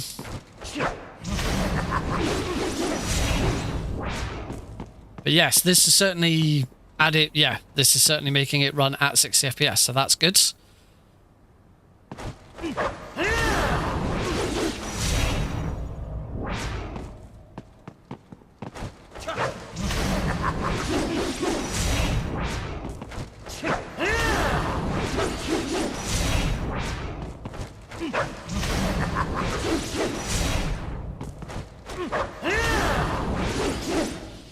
I thought you said the previous one was the second hardest and Factory Circuit was hardest.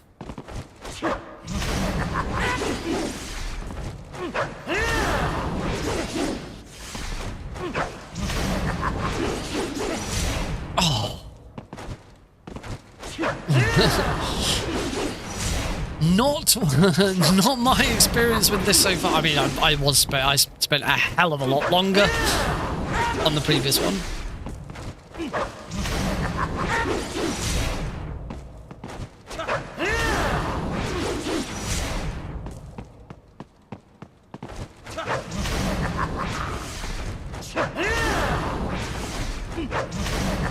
It's still too late.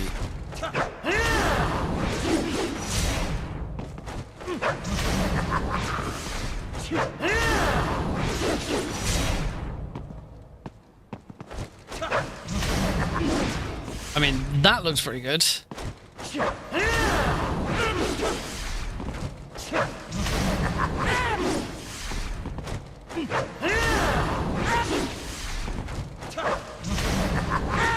Okay, so that means whenever I go up, it's always either I've got it right or it's too late. It's never too early if I am up.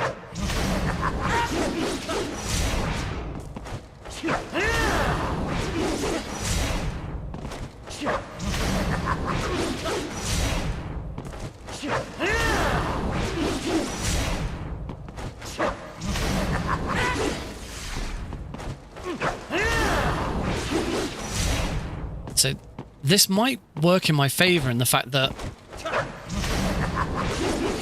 I literally have to hit the button as quickly as possible.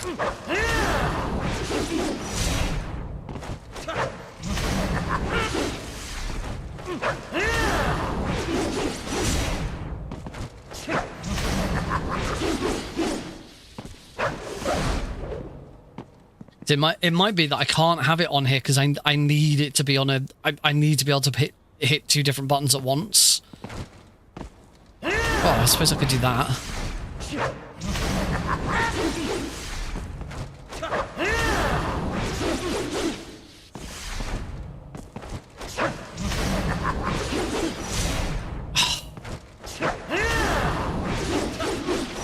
Come on.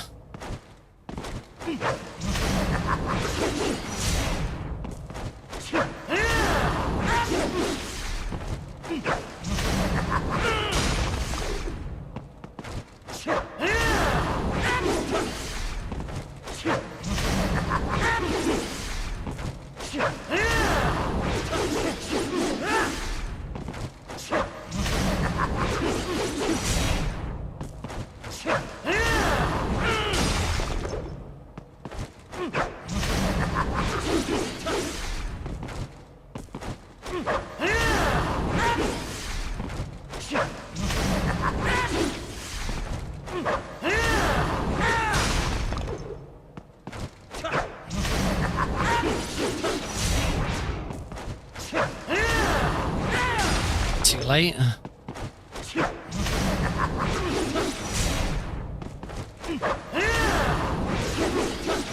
Oh.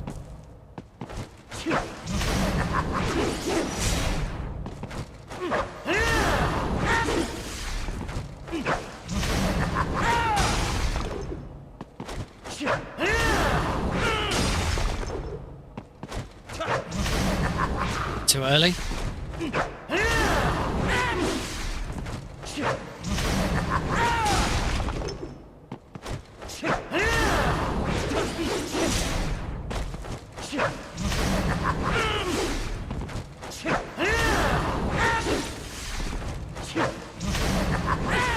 I don't know if I'm hitting another attack in or something. Hostiles in the lower corridor. Oh, I've hit the bloody. Does that send me far back? Yeah, okay. Right, at least I know the bit that I'm not not to do. Okay, fair enough.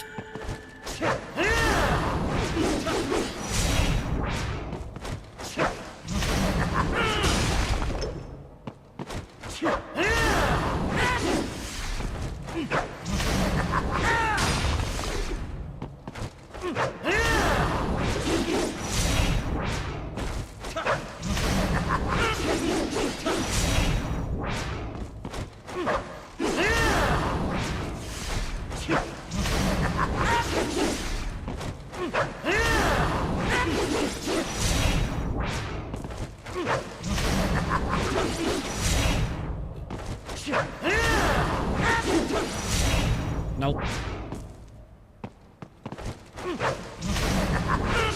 Too late. Ah. Every time I seem to get too late. Surely now. Surely.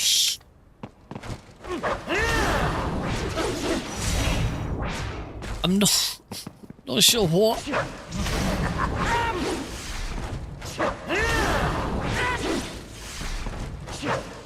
I bet you do.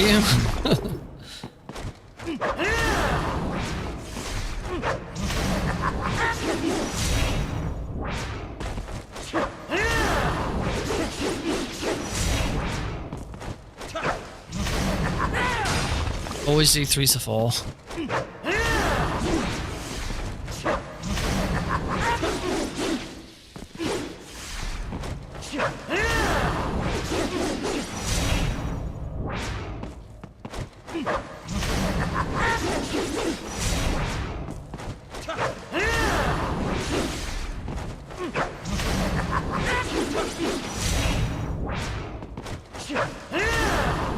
That's too slow.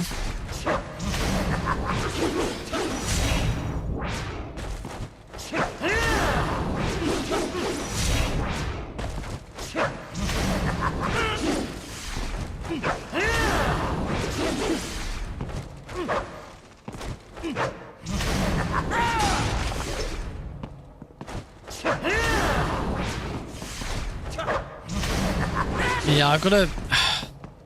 It's because I've got to move. I've got to move.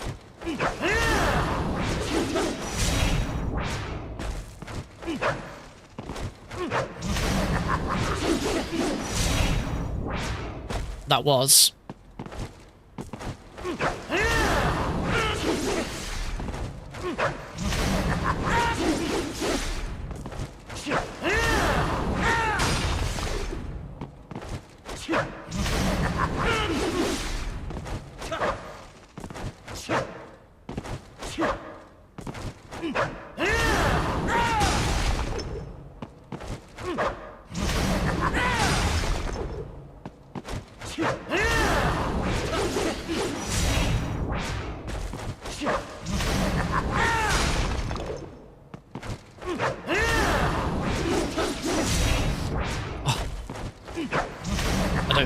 I don't think I dashed for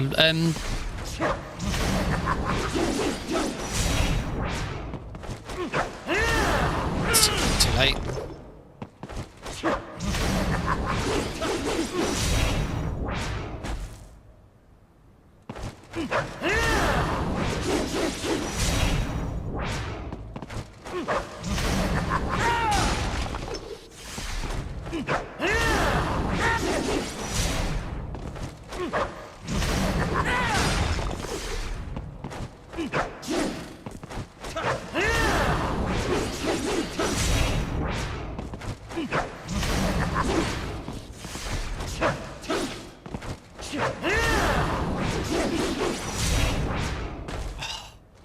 So is there anything we should be doing with the camera specifically, or?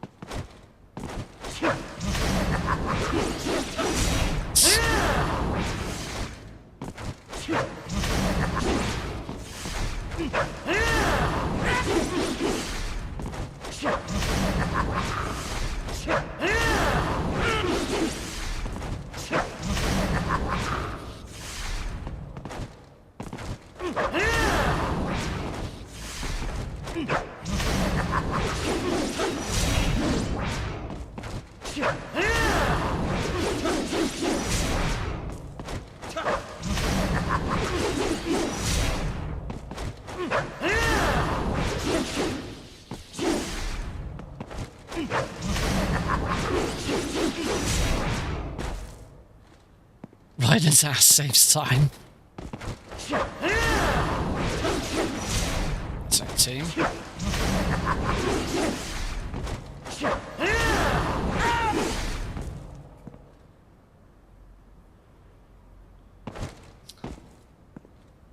Try keyboard and mouse again.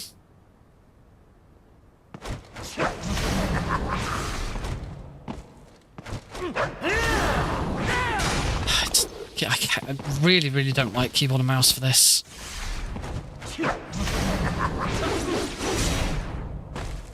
That was close.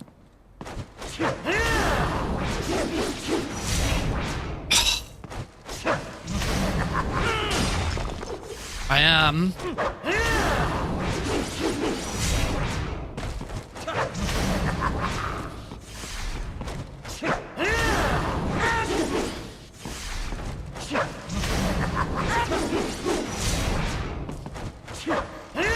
That's way too late.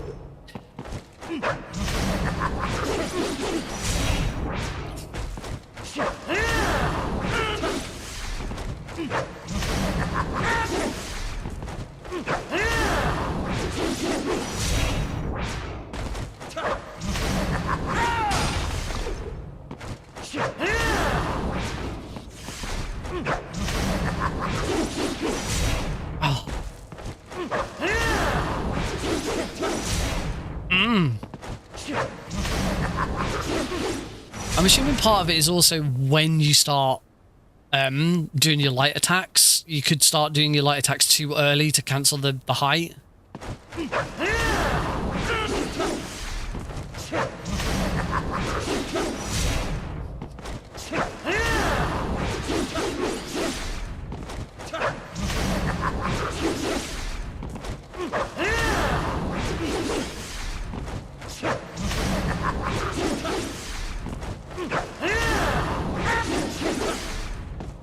No easy way out of these skips.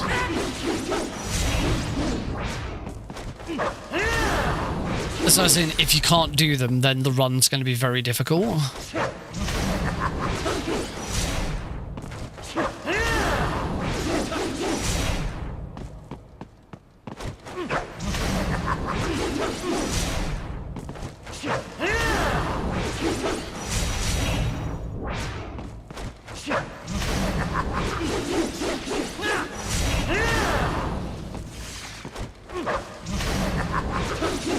Oh, I intend to practice. Yeah, I intend to practice this as much as possible off stream.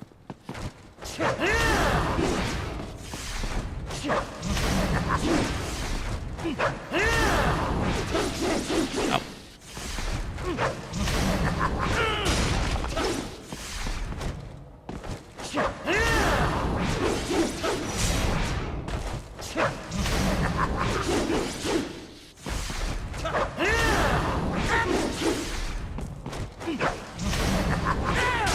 I need to...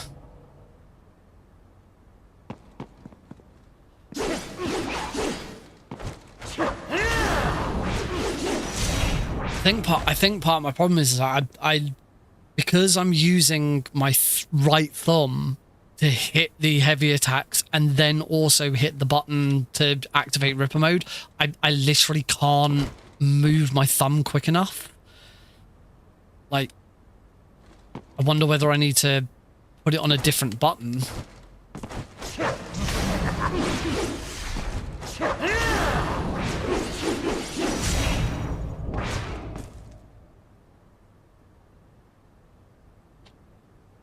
There we go. Okay, so I can do it like that. All right. What do now?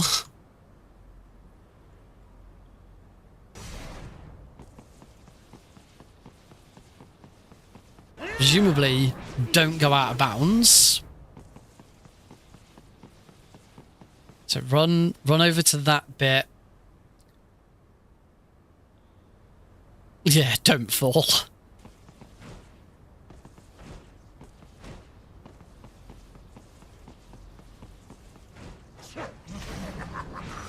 Oh god, there's another one. Oh god.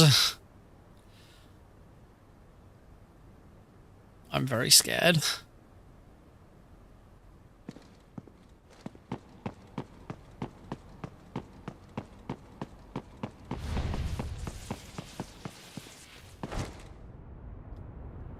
Don't do that.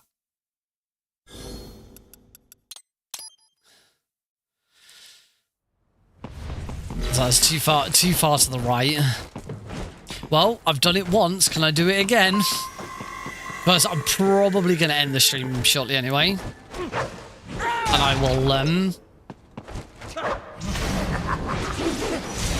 practice this off stream.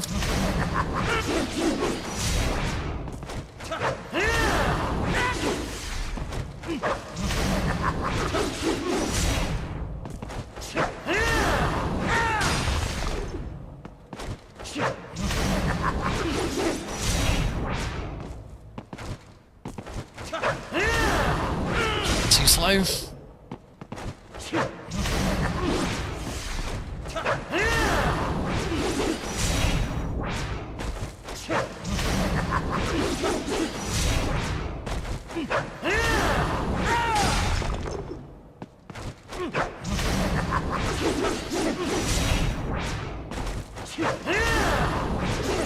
So, you know, now that I've done it once,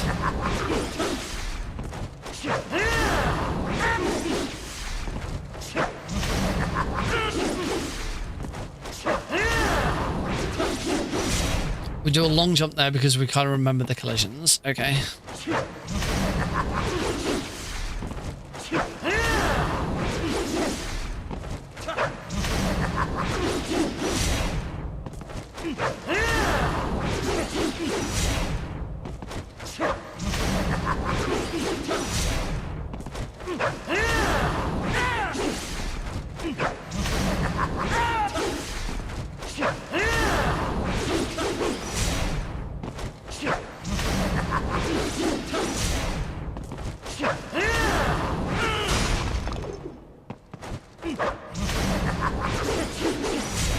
It's crazy just how frame precise it is.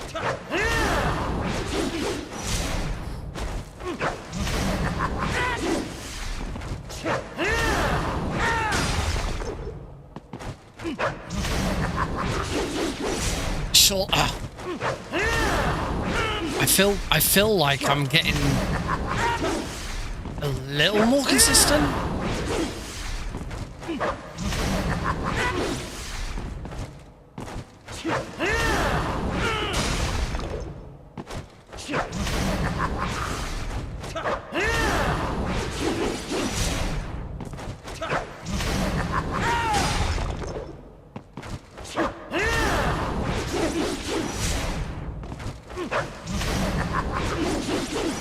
Oh.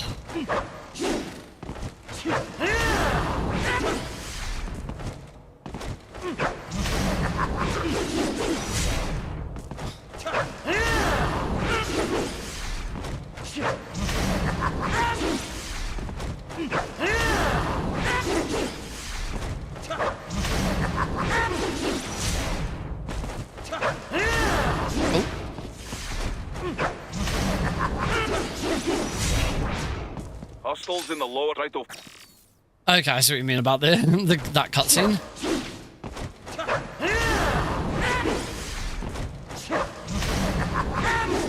Yeah.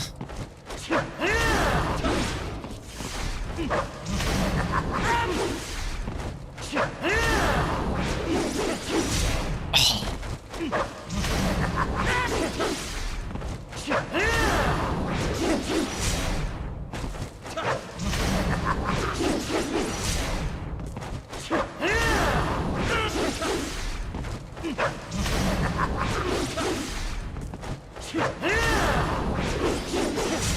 Oh, shh.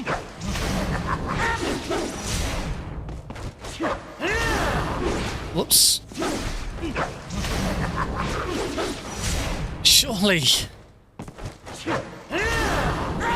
It is literally, I have to hit triangle and then hit the trackpad as fast as humanly possible. And that is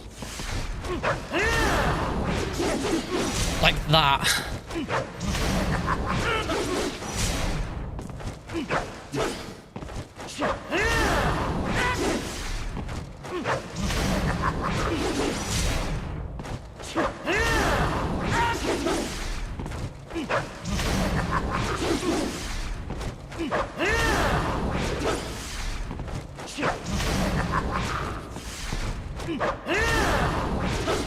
Surely that...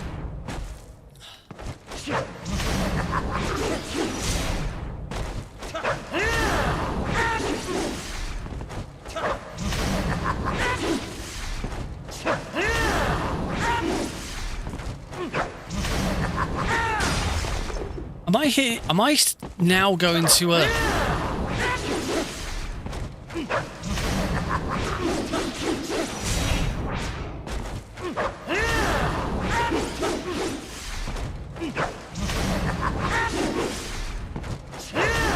No.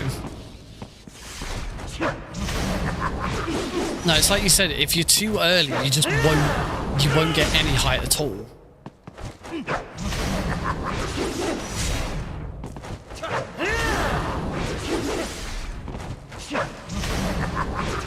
It's like, I don't feel... Yeah.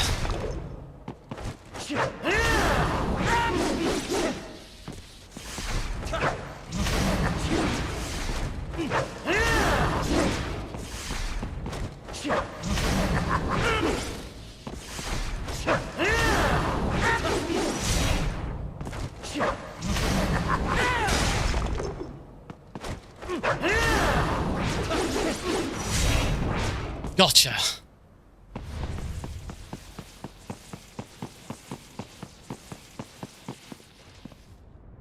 Okay.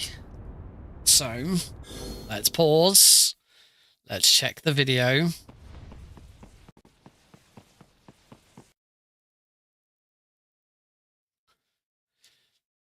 Move along the pillars on top of those. Right, so I need to make sure I'm on the pillars.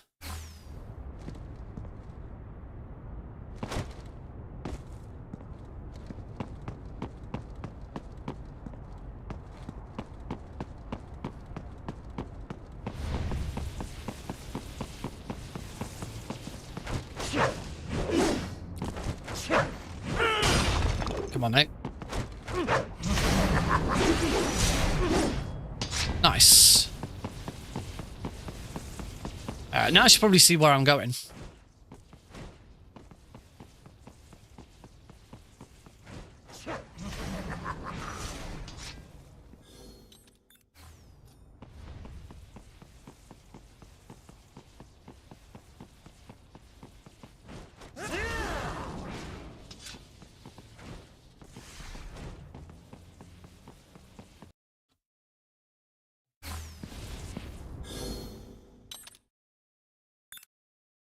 So was that with the... That wasn't with the side, that was with nothing, wasn't it?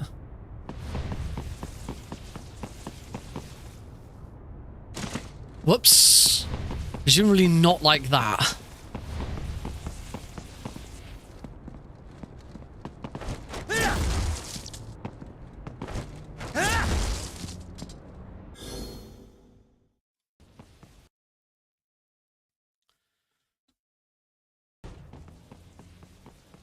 Let's go back a bit.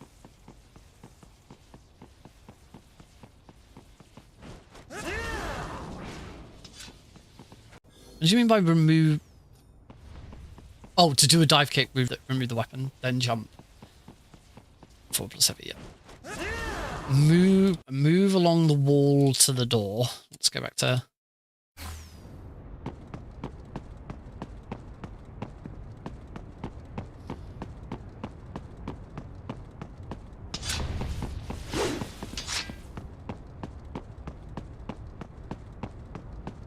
Which door? The door at the end of the section. Then equip a pole arm. So what, this door?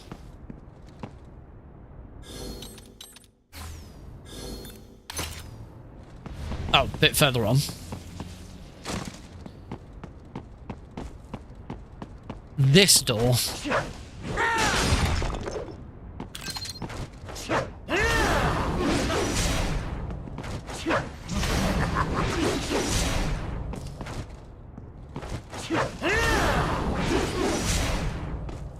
Oh, even further to the left. Oh, the door that we're actually supposed to go through.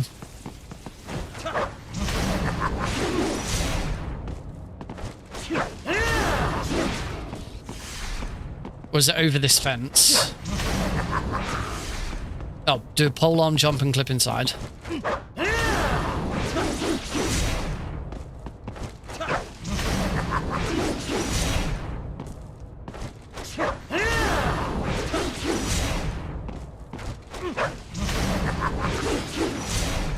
Looks like this is also another height, another really tall one. Oh, yeah, I can see it. I'm very close. There we go. Oh.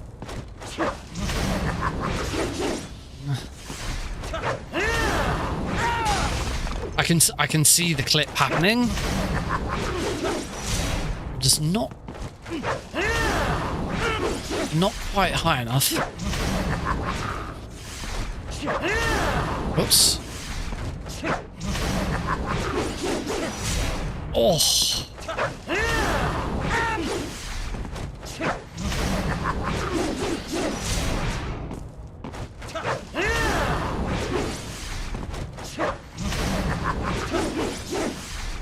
Oh.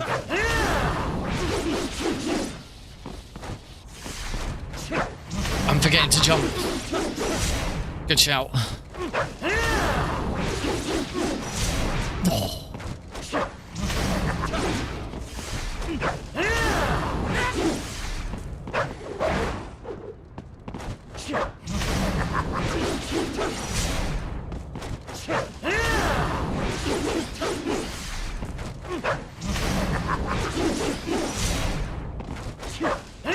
Oh, too slow. Oh.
Yep.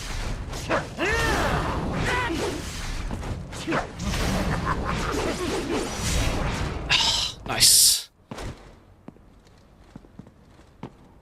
So presumably...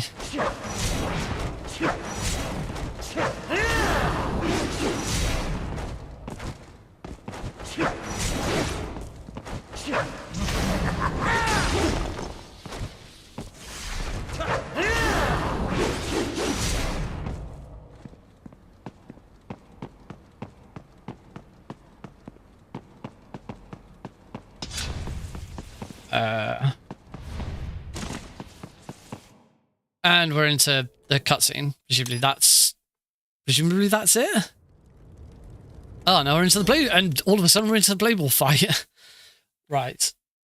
I don't want to learn the Blade Ball fight now. It is midnight. So I'm assuming hitting restart here is going to restart the Blade Ball fight. Or maybe we do learn the Blade Ball fight.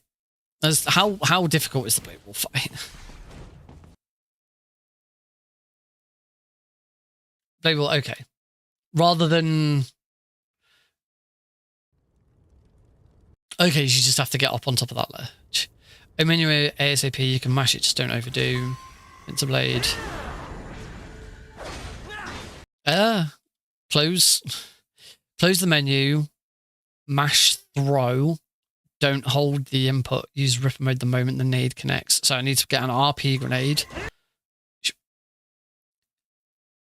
Ripper mode the moment the nade connects.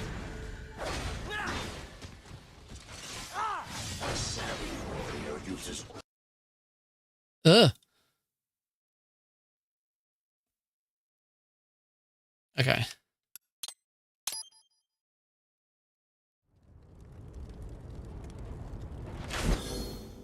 So we should be on pincers. I don't have a grenade. Oh. Dumbass.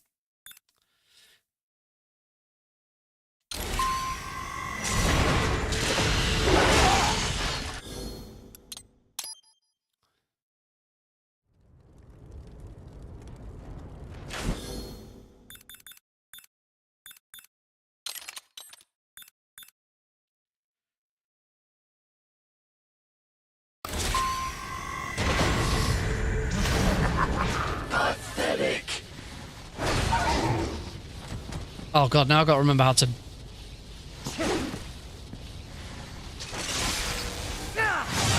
savvy warrior uses all of his tools. Backup required. I think that was kind of it. Pincers 1, then dodge the dog, then charged pincers 2.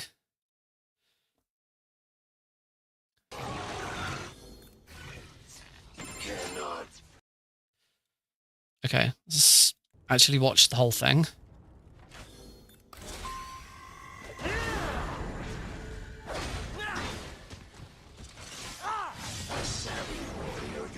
Okay, I see. So hit him with that. One heavy attack, and then dodge to queue up the second one.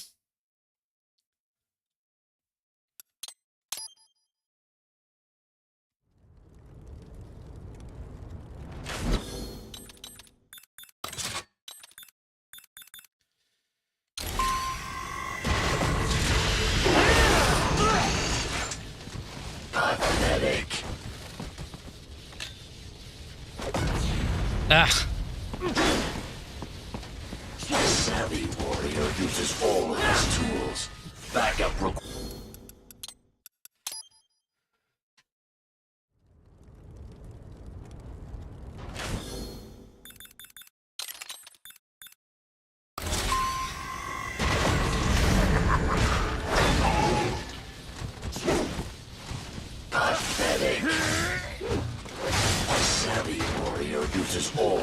I can get him down to 2.7%. So I did a CP3, right?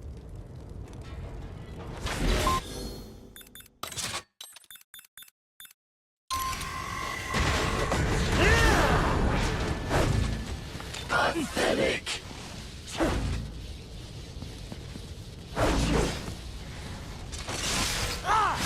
Savvy warrior uses all. Now I'm not hitting him with the CP1.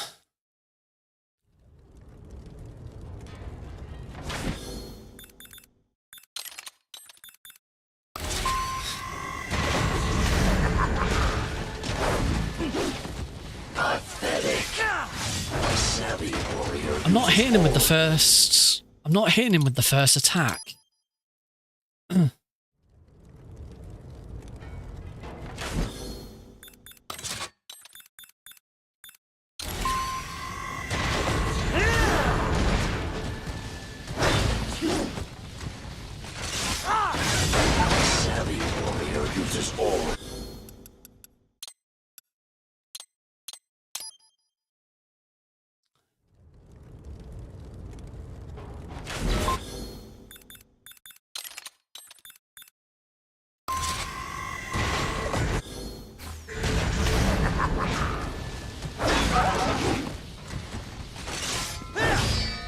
Ah, that's bad. Don't wait for him to come down, throw the nade immediately.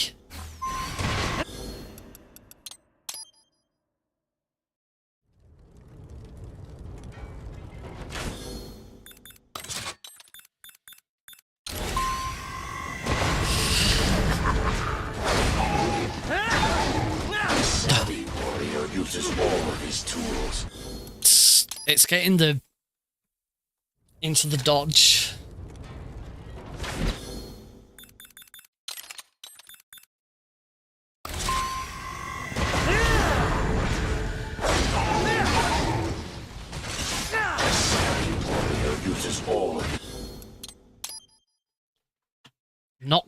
I'm not getting the dodge off correctly.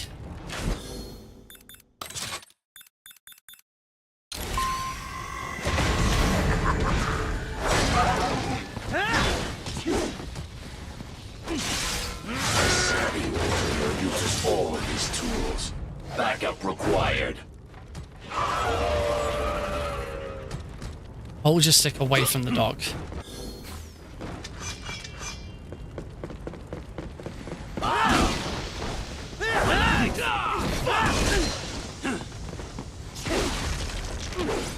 It's just, yeah.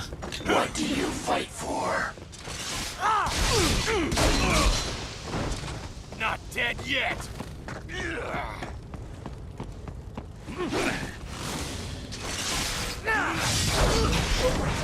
That's the bit I'm not. I need to hit him with that. You hit him with that. I will exterminate your copy. And then hit him with that. I'm gonna watch the video and watch the inputs again. So throw. Hit him with that.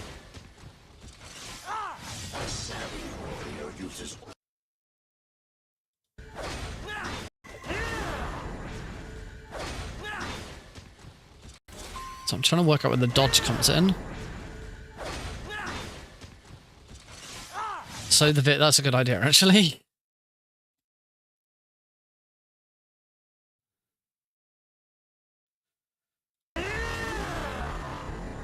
So you hit him with the attack. As soon as the attack lands, dodge, hit him with...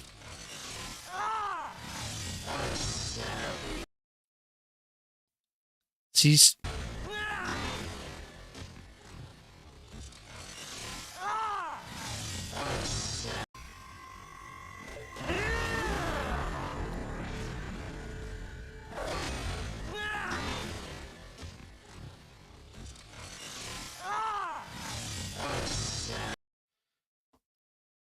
Okay. I'm still not quite sure where the other attack comes from.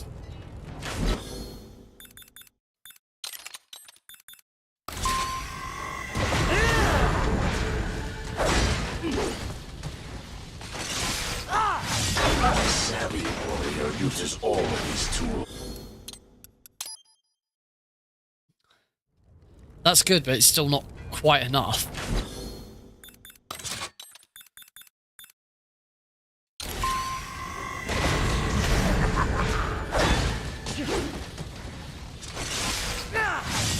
Savvy warrior uses all of his tools. Backup. It seems there's another attack. There's another attack that is being landed before that. Do you hit? You have to dodge. Oh, you have to dodge into him.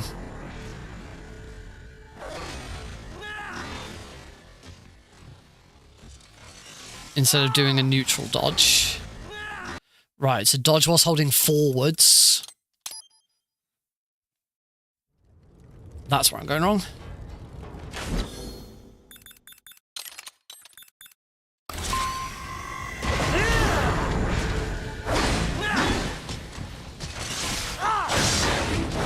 Uses all of his tools. Back. So that was... I dodged the right way there because the dodge... Okay, so doing the dodge is the attack.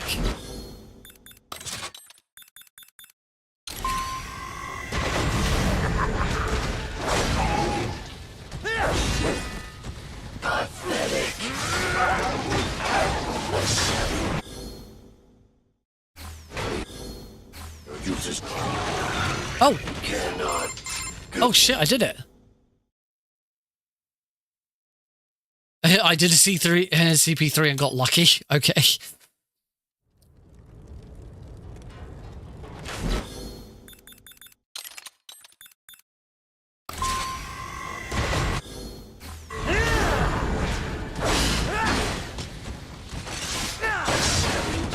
Uses all of his.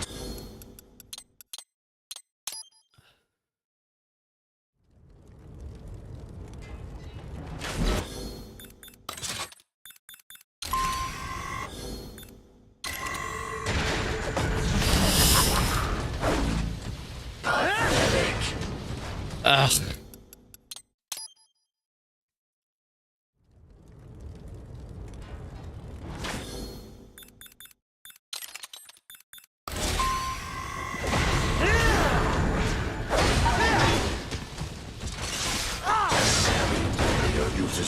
I don't... They're doing a forward dodge, move your stick backwards and hold CP2. So it should be hit with the heavy, dodge, and then hold another heavy. So hit with the heavy, dodge, and as soon as you finish the dodge, hold the heavy away from him. Right.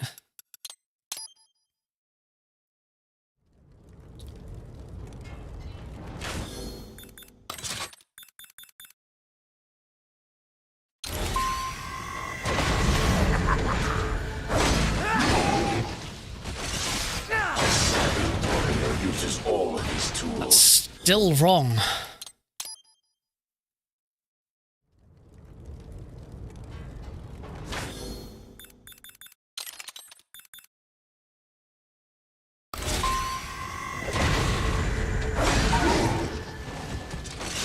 Oh, so don't move.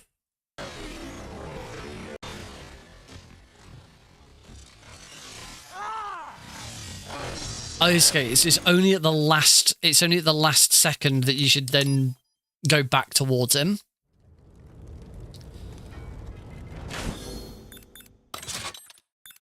Miss the first hit and need to secure the second hit.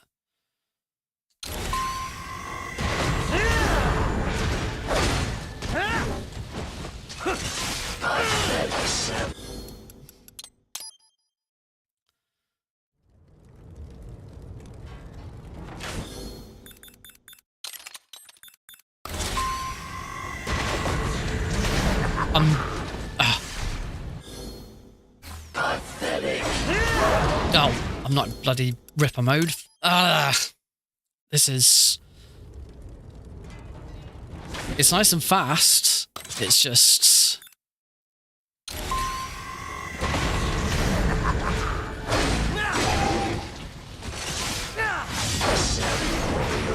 Yes! I believe that's... Yay! Got him. All right, let's try again. Got it done once. Can I do it again?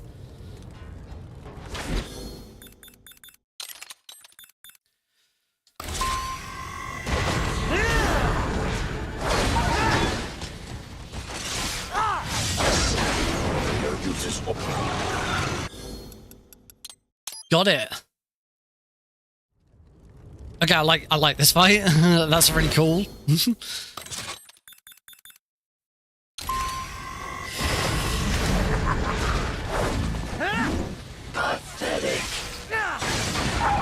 That time I actually missed the initial hit.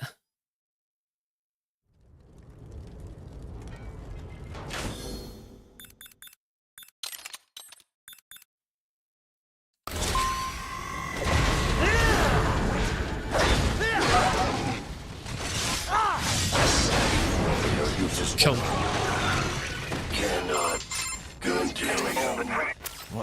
I do the need a bit later.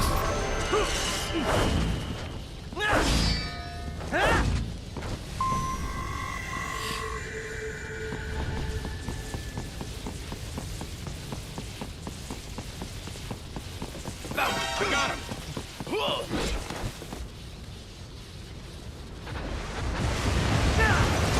Anyway, let's call it there. I'm done for now. At least I have so far been able to... I think the only thing I haven't actually really been able to do properly was the aerial counters on Ray right at the start. And obviously, all of the pole arm jumps need a hell of a lot of practice. So I will do my best to try and practice this tomorrow, ready for Thursday's stream, and we'll sort of see how we go. But at least I now understand the mechanics of a lot of this a lot more, which will help inform my commentary for GDQ's restream. So yeah, that's going to be it for tonight, folks. Thank you all very much for watching. I will be back on Thursday. We will carry on. See how I get on. Yeah, this is already... It's difficult and it's frustrating. But this is really interesting, and it's completely completely different from any game that I've played before. And I've always wanted to learn it, so I am going to stick to it. So thank you for everyone who's stuck with me. Mecha, thank you very much for your assistance. Yeah, with that, I'll see you all on Thursday. Night night.